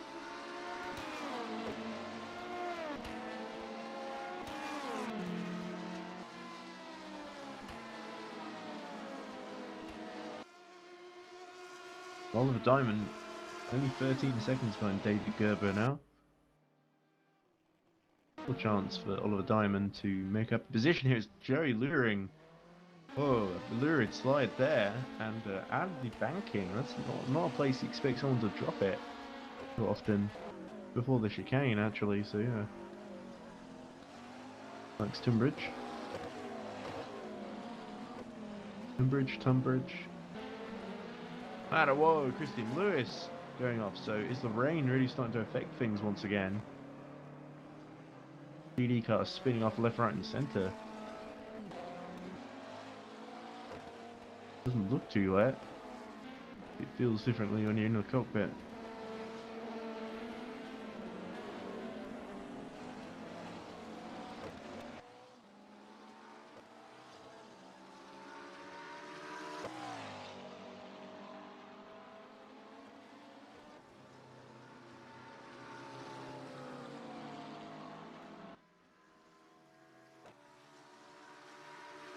Looks like the Pastore family is out in force. Team Sheba in second place in GT. So Salvatore Pastore saying 3 guys to conquer Daytona: Nicola Pastore, Giuseppe Pastore, and Zimmerman. Of course. I think Zimmerman is like an honorary Pastore family member.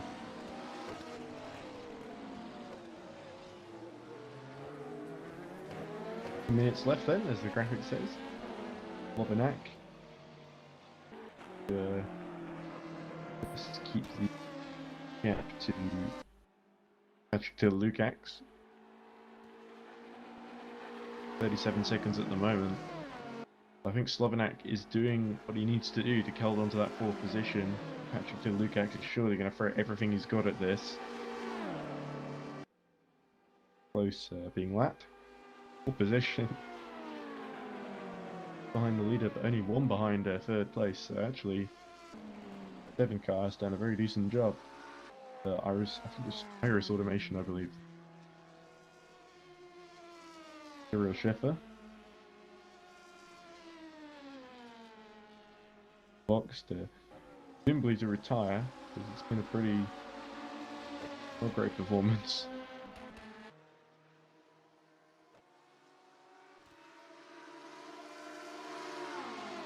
Blame him for been enough.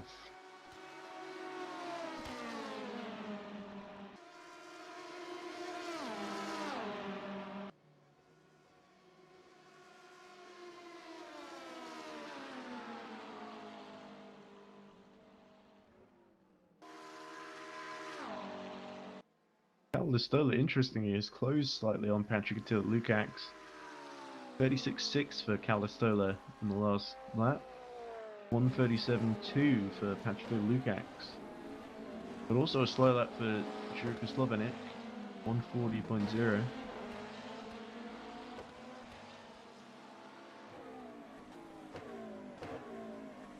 Gap between Listola and Lukacs about 27 seconds.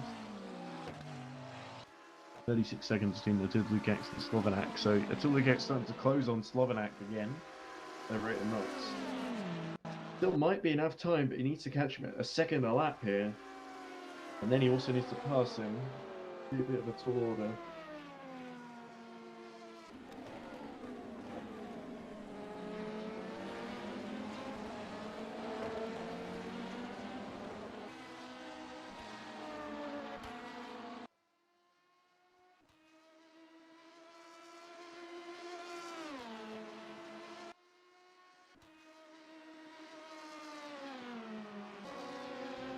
Oh, Gabriel Schiffler, as Thomas Rist gets a penalty, so really the day that's unravelled for the 23 Heimdall racing car has gone from bad to worse.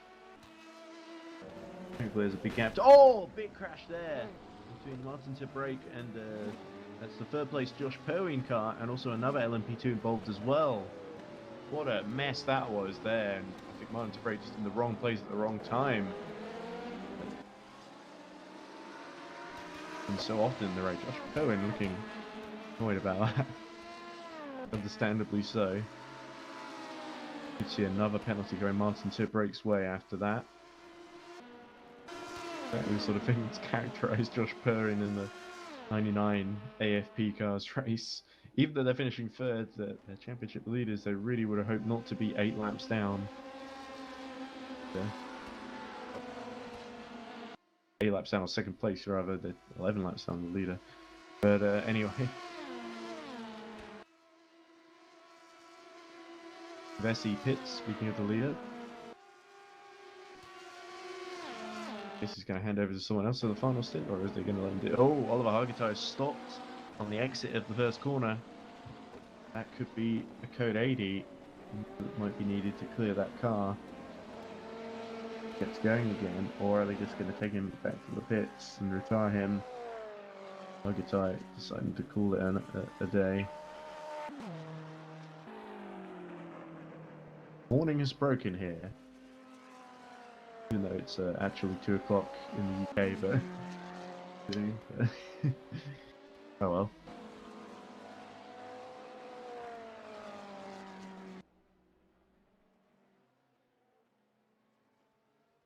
The gap between Lukács, Slovenak, and 4th and 5th place battle. Oh, as Zeniashenko spins. He might have been also involved in the contact earlier. Or it might have been the number 66 car. Couldn't really tell, didn't get a good look. But it is 31.9 seconds between 4th and 5th in LMP2. Sola is about 33 seconds behind Patrick Till Lukács.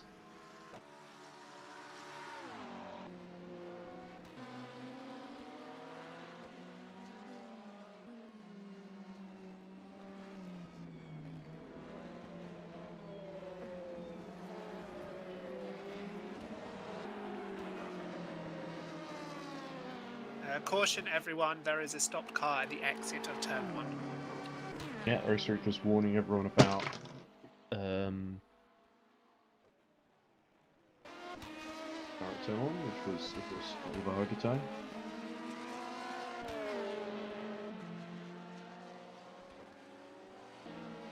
And a penalty for Joey Luring. Oh well, hell that's for.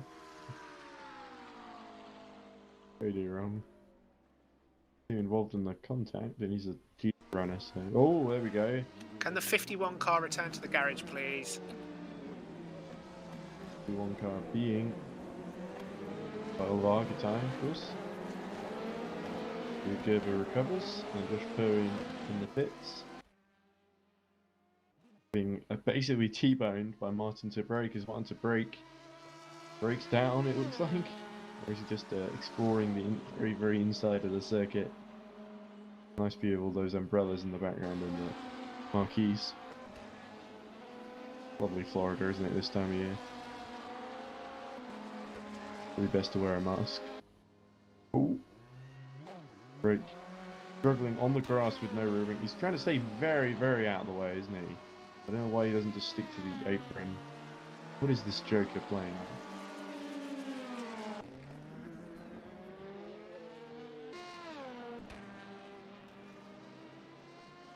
Oh. Carry on with over 30 minutes left in the race. So Lukács has got the gap down to 28, to under 29 seconds. Calistola about 35 behind Patrick Lukács. So Calistola stopped catching Lukács. It's really about Lukács and Slovenak. So Oliver Diamond is only about 14 seconds behind David Gerber. He's kept that gap fairly stable, but he's not really been catching him.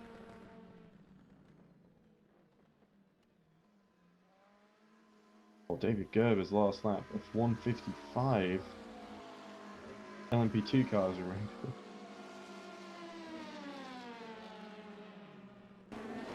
That David Gerber had a stop recently. The Diamond 1:43 near zero, so catching him a little bit. Oh, he was catching him, but then he did that. So, so that's that. Much decided. Fortunately, Oliver Diamond is probably not going to be able to get the Luffield Lunatics car 22 seconds down on David Gerber into the final points paying position. Well, Actually, no, he would get like half a point only for 11th, but I think there's that final sort of proper points bearing position we want to be in. Then you got main battle really, which is Patrick Lukacs versus Ruka Slovenak.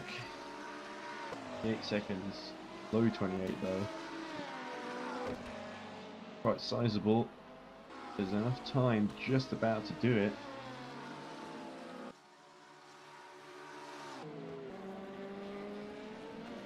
Question is though, will he do it?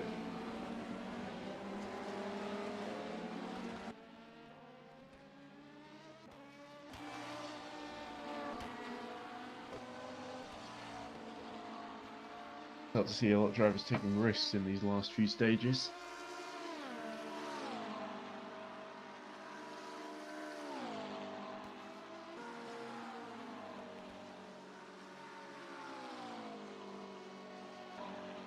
A penalty for, oh dear, Matt Varga having a big crash there, heavily into the tyre wall. But Gabriel Scheffler getting another penalty. Varga. There's a stopped car at pit stop. Top car at the pit stop. Okay, we come code 80 in 10 seconds. Okay. That make 5, the pit lane a bit 4, dangerous. 3, 2, 1, code 80. Right, code 80 with half an hour left in the race. Who's going to come out on top of this one strategically?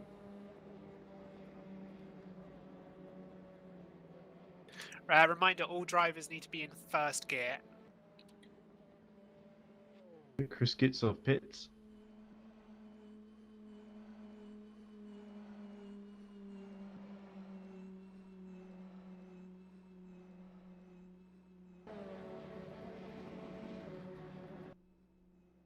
And Varga, Mate Varga, sorry, and that is behind Mate Varga.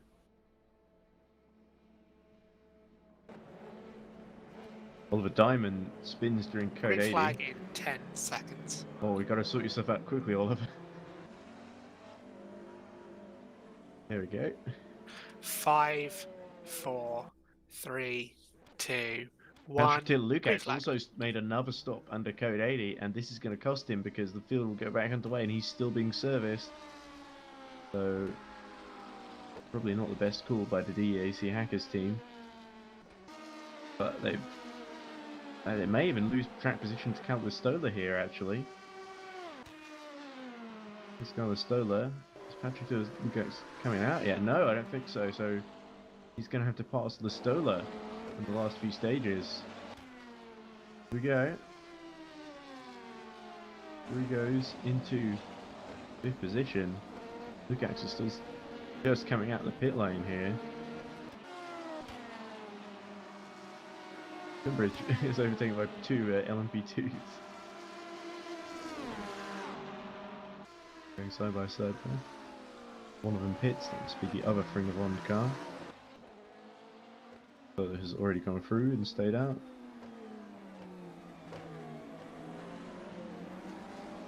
There he is, in fact, a 3.4 second gap to Patrick Lukacs at the moment.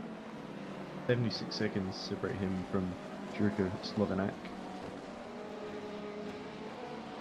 I think Patrick Lukacs did have the pace to catch Jurka Slovenak, but I'm not sure they've made the best strategy calls here. Perhaps the Code 80 sort of caught them out a little bit places. But they decided to pit under this one and make the best of it. Like Slovenak has been able to stay out a bit longer. Able to benefit them so far at least. We've still got 27 minutes to go, not seconds. 27 minutes.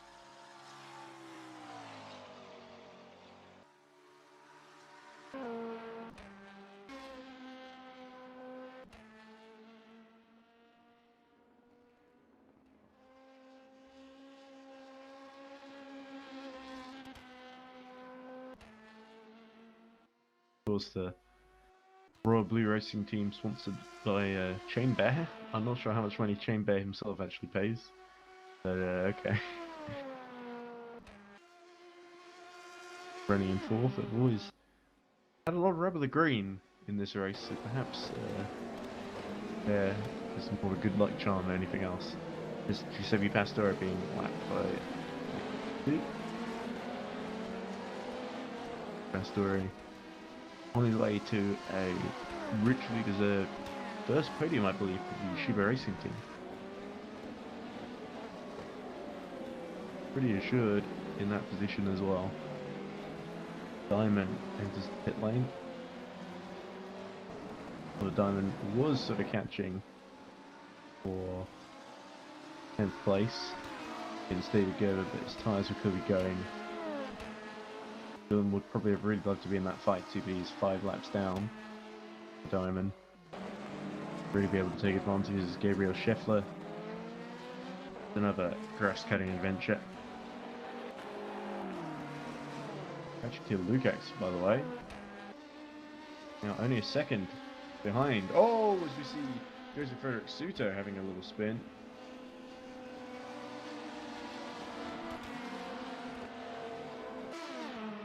Doing again. The Lukacs 2 seconds behind Olistola.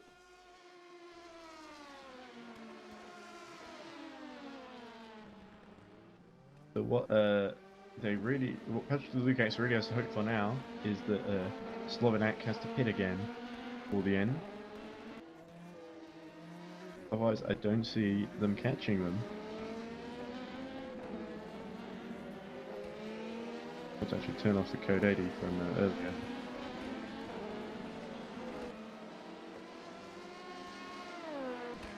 Okay, graphics pulled out.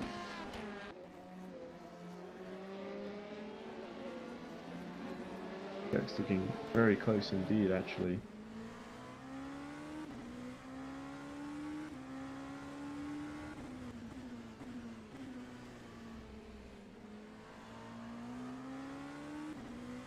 Ola just doesn't look confident in these last few minutes.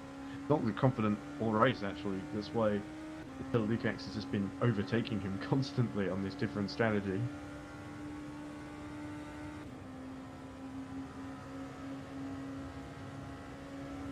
I wonder if Lustola has been saving tyres, maybe. He's been able to go a bit longer. Oh, Kirby's using. They're all using him that much at this stage. Not leaving anything off the table. But for Pimps Racing Hungary, short minutes, 3 minutes left until a historic double podium in both classes. A win in both classes as well, indeed. One of them being a 1-2, now P2. Here we go, under brakes.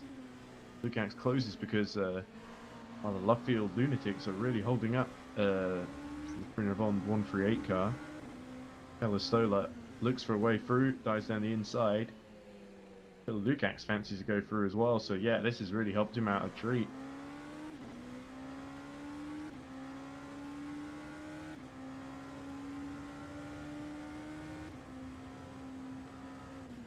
So, can Patrick Lukacs do that really? Might have to be set up for the next one.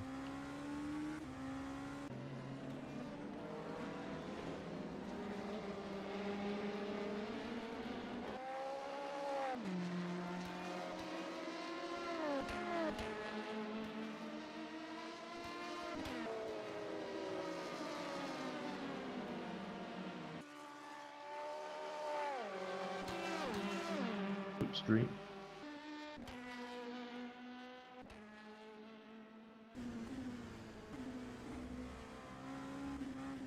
PD runner in the way, and that's the opportunity. Oh, round the outside goes Patrick Lukacs back into 5th position. They came upon the GD car of that must be in Lewis, is it? No, it is Christian Lewis. Sorry.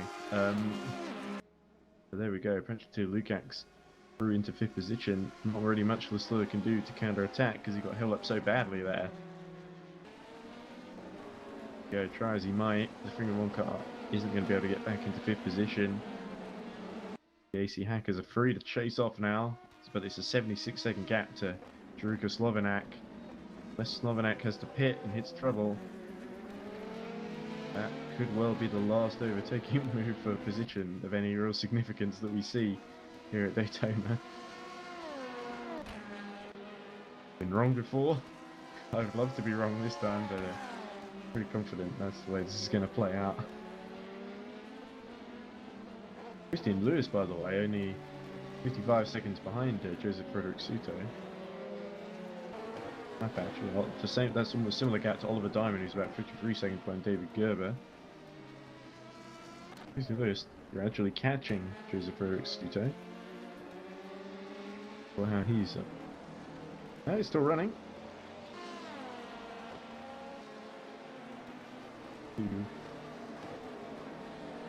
Oh. Still troubles.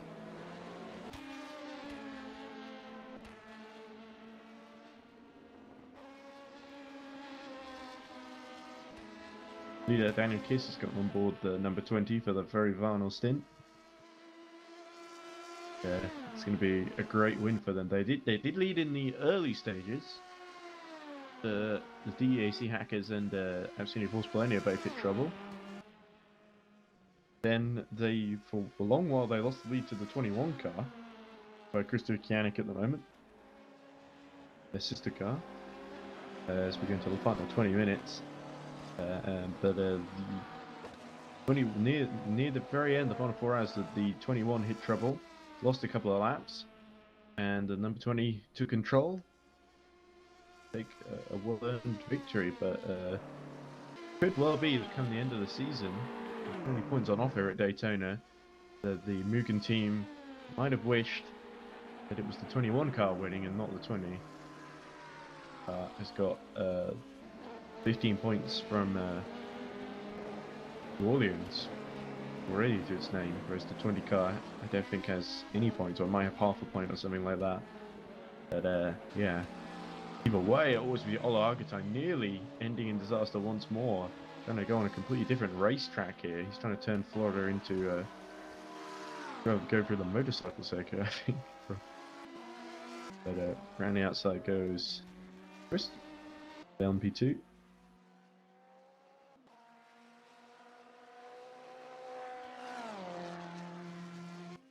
Lukacs has dropped Listola now, the gap being 2.5 seconds, but so it's still a 71-second gap to Slovenak.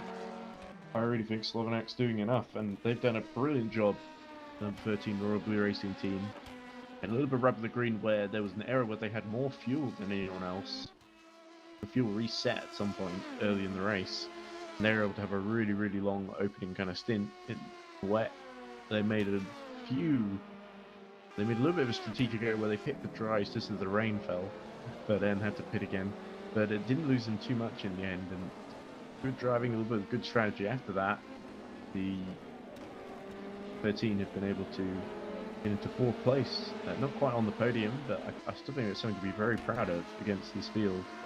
Against the likes of the DEAC Hackers, Ring of Bond Racing, RSS Unison, of course, 717 down in 8th. Another disappointing race for them, much like a little bit better than New Orleans, at least they're in the top 10 this time, but still not the title defense they would have hoped for. Down on 23. Similarly, was doing similarly really well Heimdall Racing, but unexpectedly to the 13 Royal Blue Racing car was ahead of it, but then that issue near the end, which really cost them 3 whole places. A great fight for 4th in this race, actually, to be honest. First, second, third were really decided by about half distance. GTs, well, it's a lot of drama at the start, a lot of fun games there, but then it's really quieted down a bit, and Mugen Racing Team are taking control.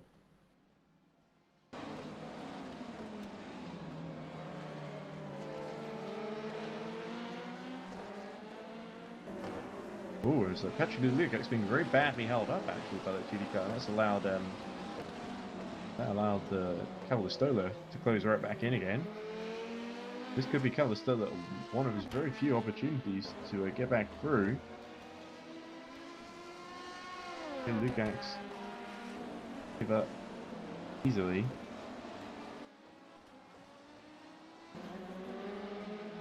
A little bit unexpected.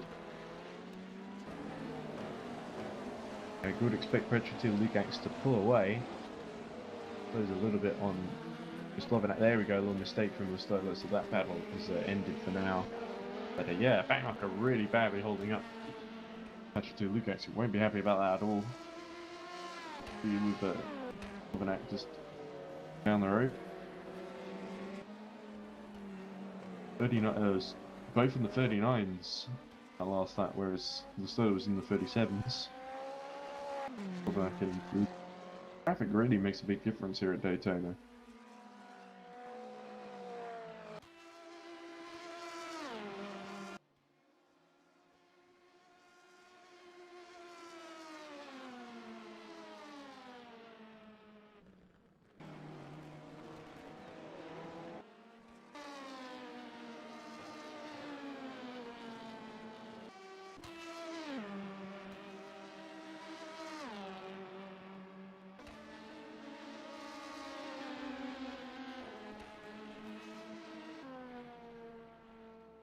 Somebody said when they saw the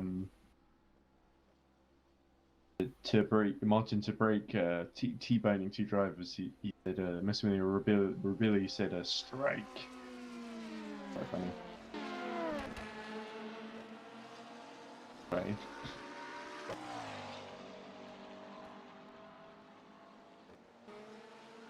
Hits at the moment is Listola, but he's clearly given up trying to re-overtake Lukacs. Oh, Slovenak. Stationary on our screen. Surf has happened here. Go back to the pit lane. Kind of issue? Did Slovenak have to retire there? It did. So the number 13 Royal Blue Racing car in real peril here in like the final 15 minutes of the race. I haven't been disconnected or anything. It doesn't look like it. It looked like they just had some kind of accident. Maybe they blew the engine, pushing a bit too hard. It was just by the side of the road for a second there. It was very surreal. But they've got 20 seconds to get back out in front of Petrotil Lukacs. I don't think they're going to do it. I think EERC hackers are going to take fourth place after all. After all that hard work by Royal Blue Racing, that's tragic. Fall short just so late on, and in fact, I think they're going through now. There we go. Lukacs into fourth place, and Tamas Rist coming towards the barrier. So they're all really falling apart right near the end here. Can Royal Blue Racing get out, even finish in the top 10 here? Well, I think they might finish in the top 7 or 8 because there's 2 laps. I know, well, hard to see because there's still 13 minutes left. Considering dropping out of the top 10 here, yeah. Even the cars a couple of laps down are going to catch up. Could be quite tight. Bitterly disappointing. And Dola now catching. We'll take 5th place as we see Deniashenko facing the wrong way. That's not going to help him catch up because he's just heard now that there's a potentially 7th place down the line up for grabs for him. Fun almost in excitement. Fastest Unison's race being saved by misfortune of others as Calistola. 5th position. Well, it's tragic for Royal Blue Racing. That is going to be brilliant for Ring of Honor Racing as the Tom Dillon going to be a bit too far back to overtake Slovenak Road. Stationary in the pit lane. So next up is Tamas Rist, 2 laps down. Quite the racing action we'd hoped for to close out the 24 hours, but we'll have to do. Rist going through this corner, so he's unlapping himself now. He's unlapped himself another time. Position.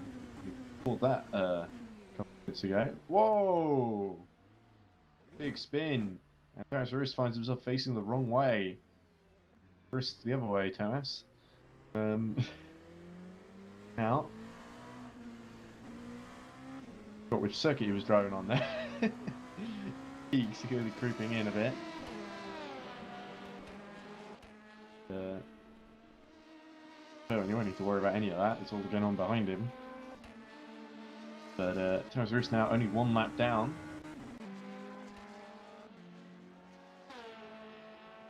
Got 11 minutes to.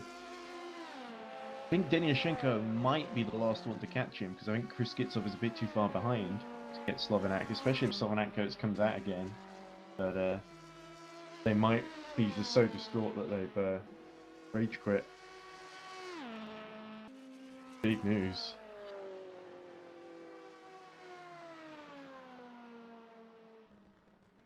Real shame.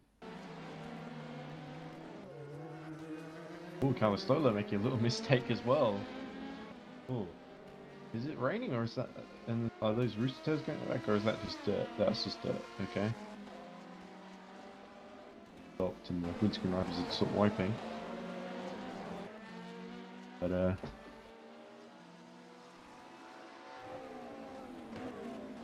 yeah, it's hard to say really what happened to Slovenak. It could have been a mistake. Because we just saw a blank. Clearly, they've retired on the racetrack and not in the pit lane. Okay, 10 minutes left. And suddenly. Busy? Vente having to stop.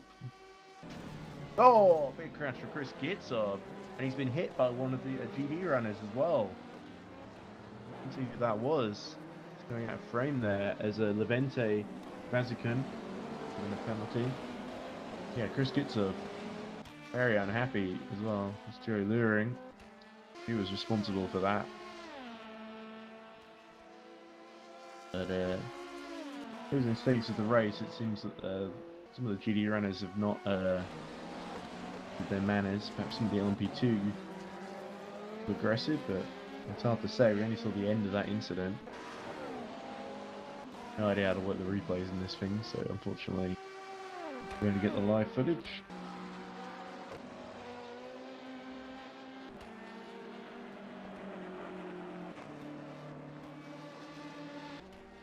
Oh, Tom Dillon. Facing the wrong way. Oh.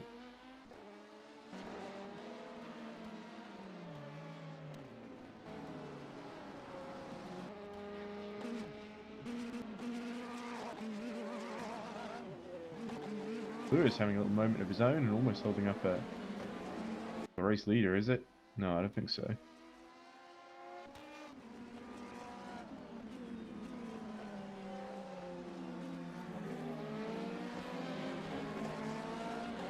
Oliver Diamond, by the way, in his battle with David Gerber, has dropped 80 seconds behind him. Priest has got past Slovenak, by the way. Fishing. Slovenak still stationary in the pits. Gitsov has another little spin. Deniashenko will make it one more lap past Slovenak.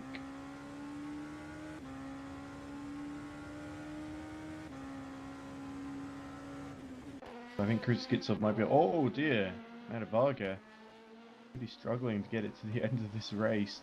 The number 66 had just a horrendous run in this race. Some awful driving in that car.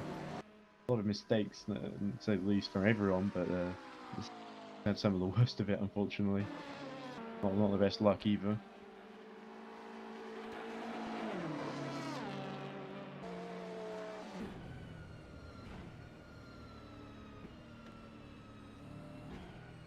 Closest letting the two through. Oh, and MP2 spins all on its own, and that's Gitsov in the Iris. I think those are the two Irish teammates trying to work together there, and Gitsov in full 360. Struggling to keep the thing in a straight line in the final few minutes. Gitsov is just pushing like crazy to try and catch up to the stationary Jurika Slovenak.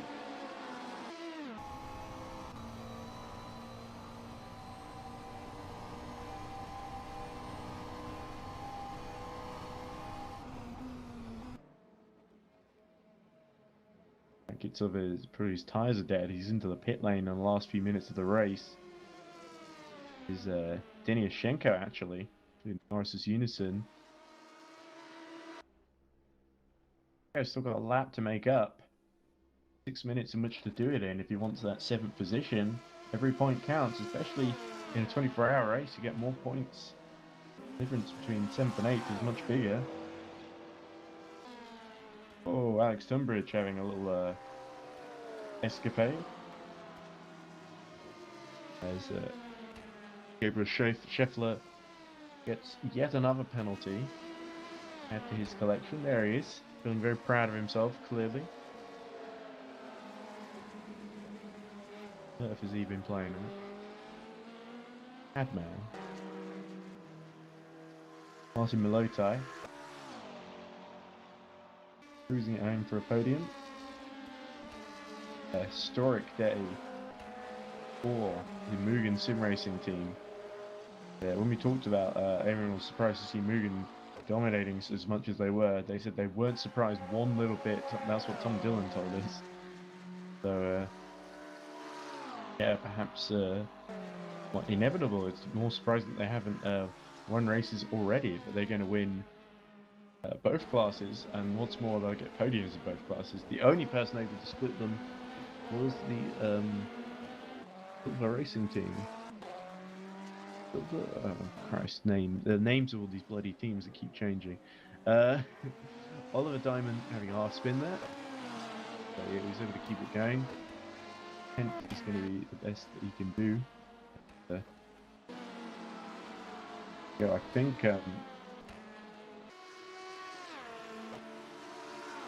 what's happened here. I believe the number 13 car has been removed from the timing screen completely. But there's no question of whether Deniashenko is going to be able to catch up or not. It's everyone moves up a place. That way it's fair, I guess. So even though number 13 completed more laps, arguably, than some of the others that are going to finish ahead of it. Oh no, there we go. He's been put back in the timing screen. Drugos Slovenak 7th. But Deniashenko has just passed him. Deniashenko gets RS's Unison 717 into 7th position.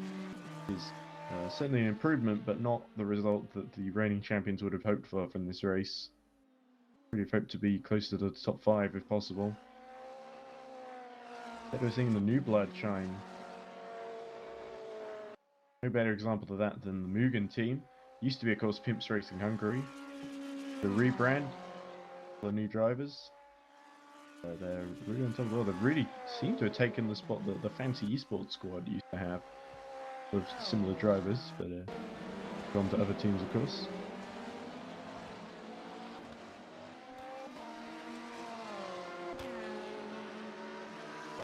Three minutes left to go. In case of watching the clock will run out now. Chris Gitsov really too far behind, I think, to take 8th place from Slovenak, so Royal Blue Racing are still going to get an 8th place, it seems. But we've hoped for so much more, running in 4th for so long near the end. A well-deserved 4th as well, as Gitsov spins, trying to make up the 3 laps to the stationary car of Slovenak. I don't quite see it happening in the last 2.5 minutes. Gitsov is going to give it his level best and see what happens. Yeah, disappointing race for Iris as well.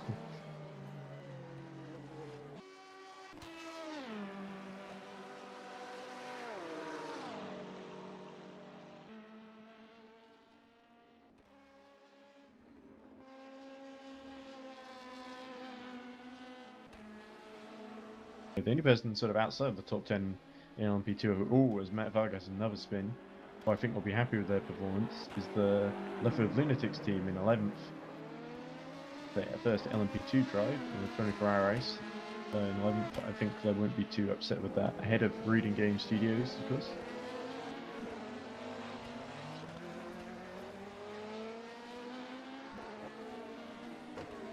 That is about the only other gap in LMP2 on the track really is The third about 67 seconds behind Patrick until Lukacs. Everyone else is on back to one another.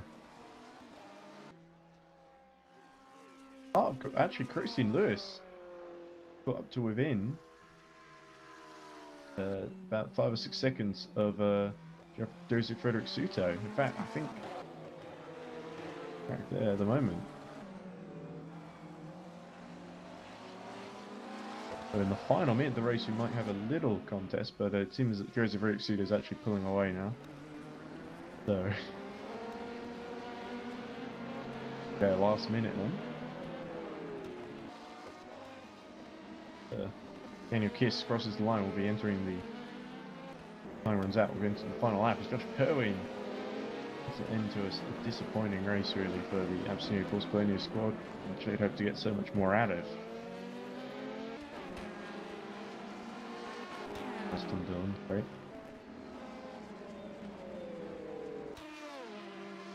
There is Daniel Kiss, so 9 seconds to go. I think I have to start the final lap very soon.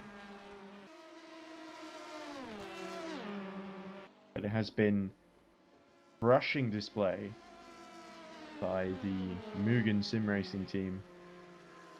I believe named after the fighting game Mugen. Fighting game that people model sorts of weird fighters into. Like Street Fighter. But here we go. The clock runs out, so Daniel Kiss gets to the end of this lap. Then that's going to be game over, and 24 Hours of Daytona will go to Mugen. Not just first place, but second place as well. Christopher Kanik at the wheel. Of course, in the GD3 class, they will also win with Hootsie and take third place with Melotai. So all in all, if you're a Mugen fan, couldn't really ask for more. It's been a dream day for you. Look at the team.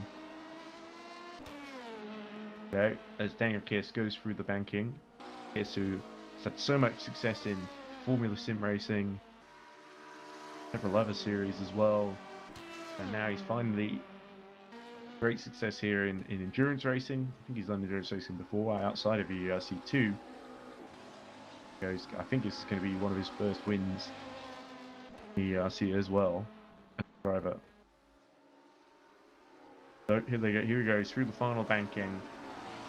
And after a grueling day and night of racing, there have been problems. We've had to wait 2 weeks to get the whole thing underway. But for Daniel Kiss, for the number 20 Mugen Sim Racing squad, it's been worth the wait as Daniel Kiss powers towards the line and wins EERC 24 Hours of Daytona. Congratulations to Mugen. Shortly far behind is Krista Kianik. 2 laps down, of course, but he'll cross the line at roughly the same time. The field is the race. Christian Lewis is actually still right behind Joseph Frederick Suto while we're watching this. So Christian Kianik powering towards the line, but there we go, there is Christian Lewis, who's got Suto in his sights for a 5th place in GD3 as Christy Kanik crosses the line. Well done, Christopher Kanik in the number 20 squad.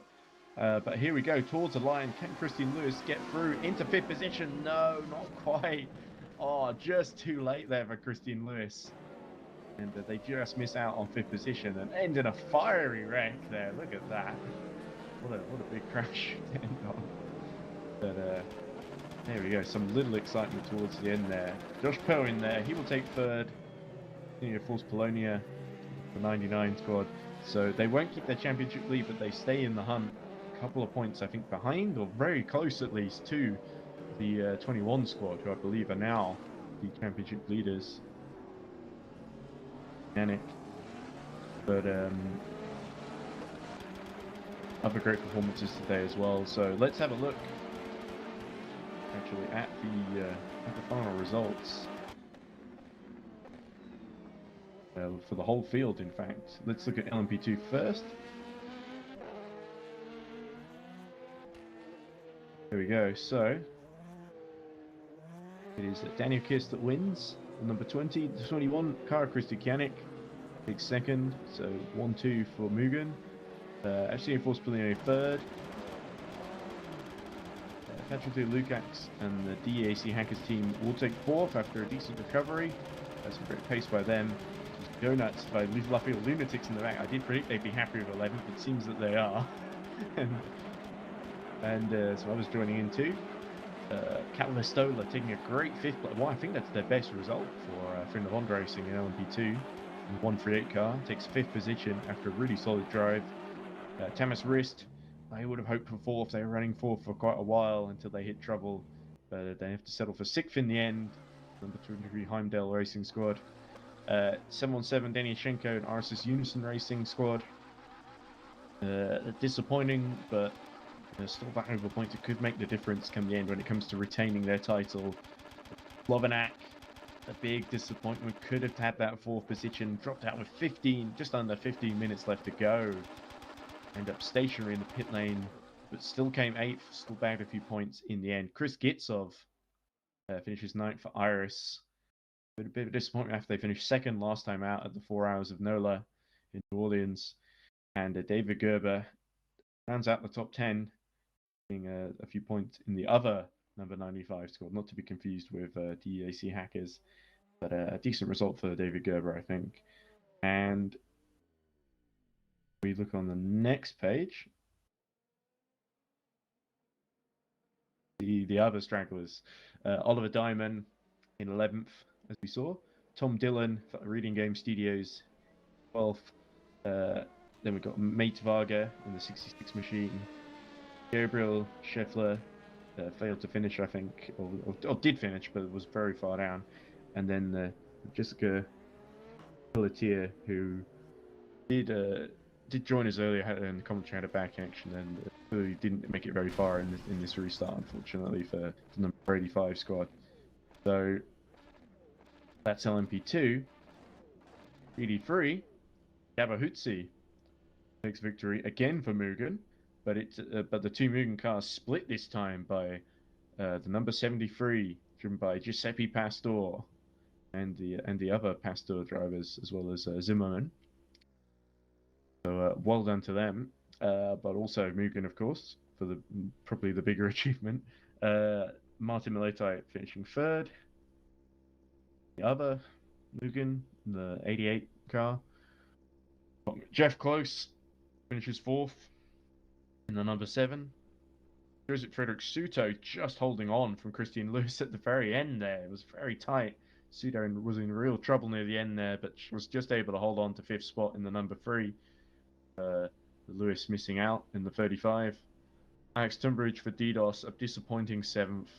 Joey Lushing 8th in the 93. Oliver Hargitay finishes 9th in the 51 in the end, despite stopping at the first corner for a long time at one point.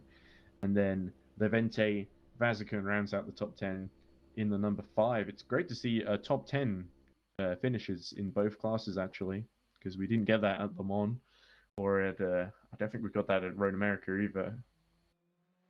And 979, Anthony Nickpon for Absenia Force Polonia, Ben Sachs for the number 70, and Martin Tebreka was disqualified for causing loads and loads of incidents, so none of them were able to finish. So seems that's your lot, unfortunately. So really enjoyed the race. I certainly did, for the most part, but hopefully we can have a few people in the commentary booth with us if they would like to talk to us. Trying to see who's still around. We'll interested in talk.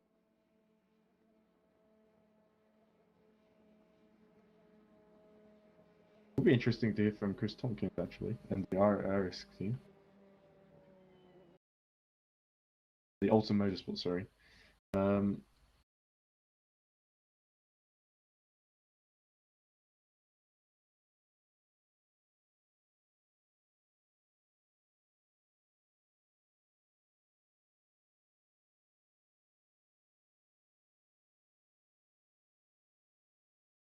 Let's see if the Mugen is still around. We could probably try and get into the winners. That would be a good idea.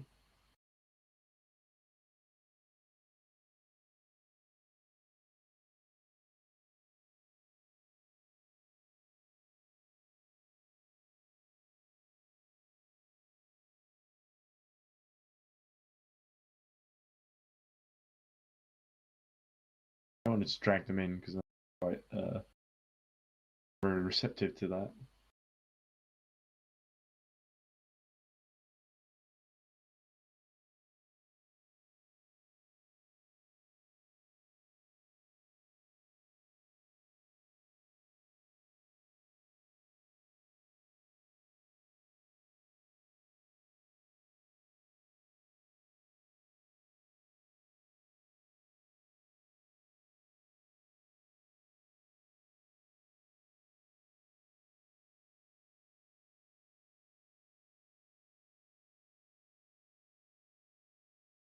Ah, the Luffield Lunatics seem to still be around. See if we can have a word with them.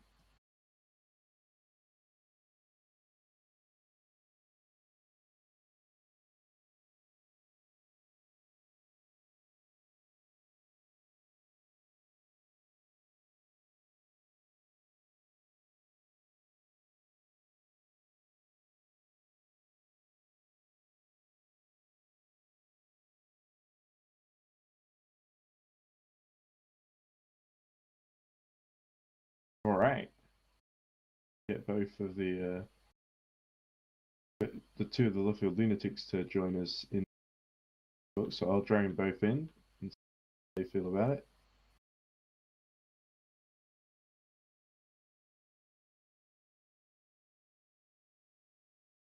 Hello, so we're just joined by two of the Luffield Lunatics team members who've just finished in 11th in LMP2. Ben Corbin, Oliver Diamond.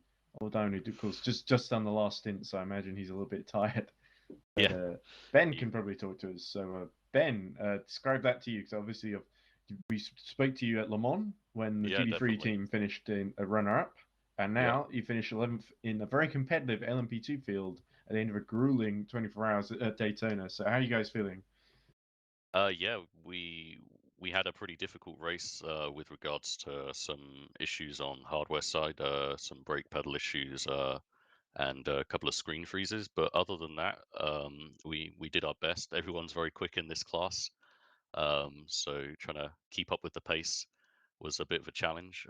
But yeah, we did our best, and we're happy with the result of just finishing was a major achievement for us again. So yeah, we're happy to be here and to finish. But yeah, thank you. That's great to hear. So, we had obviously rain at the beginning of the race. We had Yeah. we had a lot of drivers falling foul and getting in trouble with that. What was your guys' strategy with the rain? Did you feel that it played your way, or did it play against you?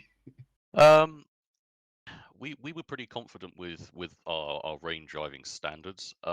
We did have a few moments where spins and things like that, but that was partly down to setup. So you know, things we can work on pretty easily and review after the race. But yeah, we think our performance in the rain was pretty decent. Everyone was very quick, like I said a minute ago. So keeping up was a challenge, but we did our best, and that's all you can ask for. Yeah, Oliver, I think, did very well to almost stay on the same lap as 10th place, which was taken by the 95 car, if I remember correctly. You guys are 96, aren't you? So Yeah. yeah, I'm just making sure I got that right because there was like 40 cars to keep track of in that race, and some of them, not all of them, made it to the end. Yeah. But Yeah, yeah, definitely. so yeah, I think you guys can feel very proud of that. Is there anything else you wanted to add, Ben, before we? Because I saw the others for interviews. The winners didn't reply back to me, so. There you go. No, I think just a big thank you to all at EERC for hosting and doing a great job as usual. And you know, making this work even after the first try didn't quite go as everyone was hoping. But you know, you guys have come back really well and shown that the events you host are really high quality and really good for everyone. So no, I think just a massive thank you to everyone who was in the stewards or admins or commentary or everything involved with the ERC. A big thank you to you guys for making this happen. And yeah, that's pretty much all we got to say. I thought I was unmuted, but I wasn't. Unfortunately. Oh, there we go. Oliver joins I us. turned off this beep beep sound from TS. Big thank you for like the quick actions when we said like, yeah, we got a penalty for a drive through five cut tracks and something like this. Was pretty quick. One time we were like 10 seconds too late, but we take then. But obviously, thank you very much for hosting it. With the server problems, it can happen. Don't feel bad about this. Obviously, you did a great job there hosting this and yeah, fixing it from last 2 weeks ago, which made possible that I can drive here, basically. Oh, and everyone else too as well. And yeah, so just quickly, Oliver. I know you were doing the final stint basically, and just trying to get to the end. Yeah. How do you deal with fatigue when you get to the very end of a 24-hour race and your arms are starting to hurt? You're trying to press the brake pedal, and the brake pedal. We've heard that there were some issues with the brake pedal Yeah. from some of the drivers in your squad. So how do you cope with all that? Is it just a matter of you just got to have a stiff upper lip and get through it, or is it a matter of you're sort of dealing with problems as they come up? I basically know the problem was what was happening there because Fanatec and the game sometimes when I restart my wheel and it all rechanges. So I was like going out of the game. Ben was driving in the night. I fixed the sensitivity so that, like the maximum pedal force, then it was working again.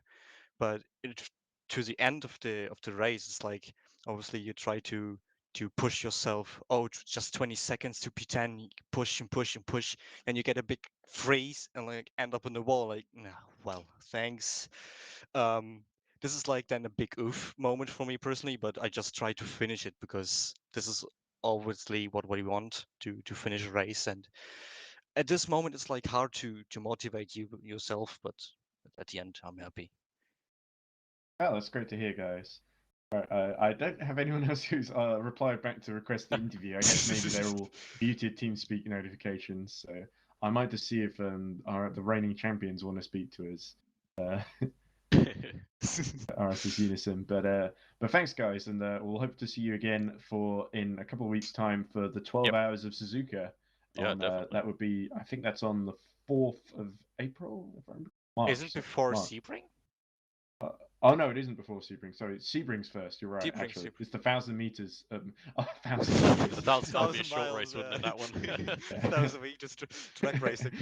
Yeah, no, we're not gonna turn up with cars. We're all just gonna run. It's a real sprinting, not endurance anymore.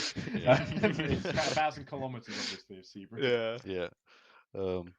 Oh, and actually, we got the interview waiting room. So thanks very much, guys. Yeah, And, no worries. We'll see the lovely old lunatics with their antics once again at Sebring in a couple of weeks' time. Yeah, I got it right this time. Yeah. Cheers. Cheers, mates. Okay, cheers, guys. Bye. Bye. Bye.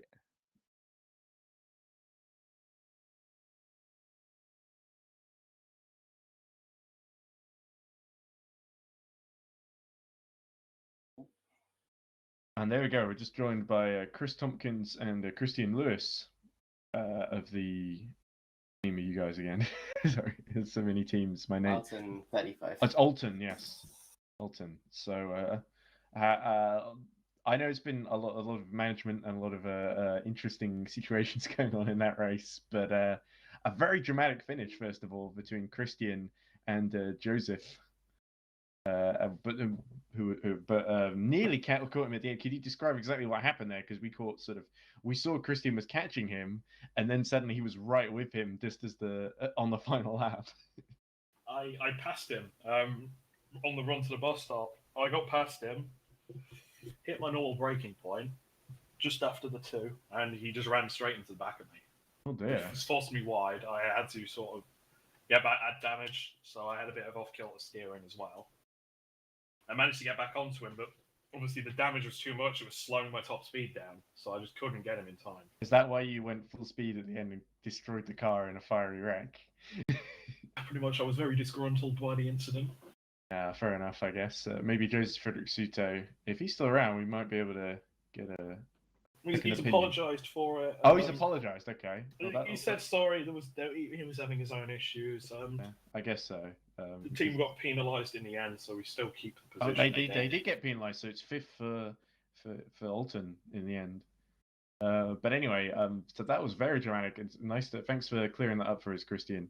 But as for the rest of the race, how did you guys feel about how it went in terms of just generally, but also in terms of the weather and the driving conditions? It was hard.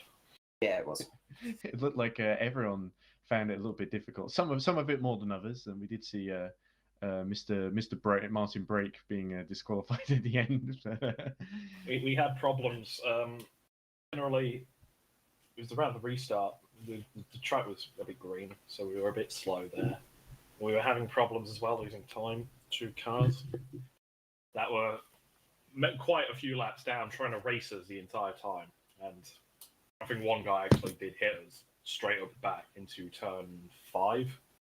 Yeah, it He did was seem there about was a lot 200 of laps down. contact throughout the entire race, actually, and there was some interesting. We did catch up a lot of the GT action early on, and we did see a bit of argy-bargy between. I think it was one of the DDoS cars that was hitting.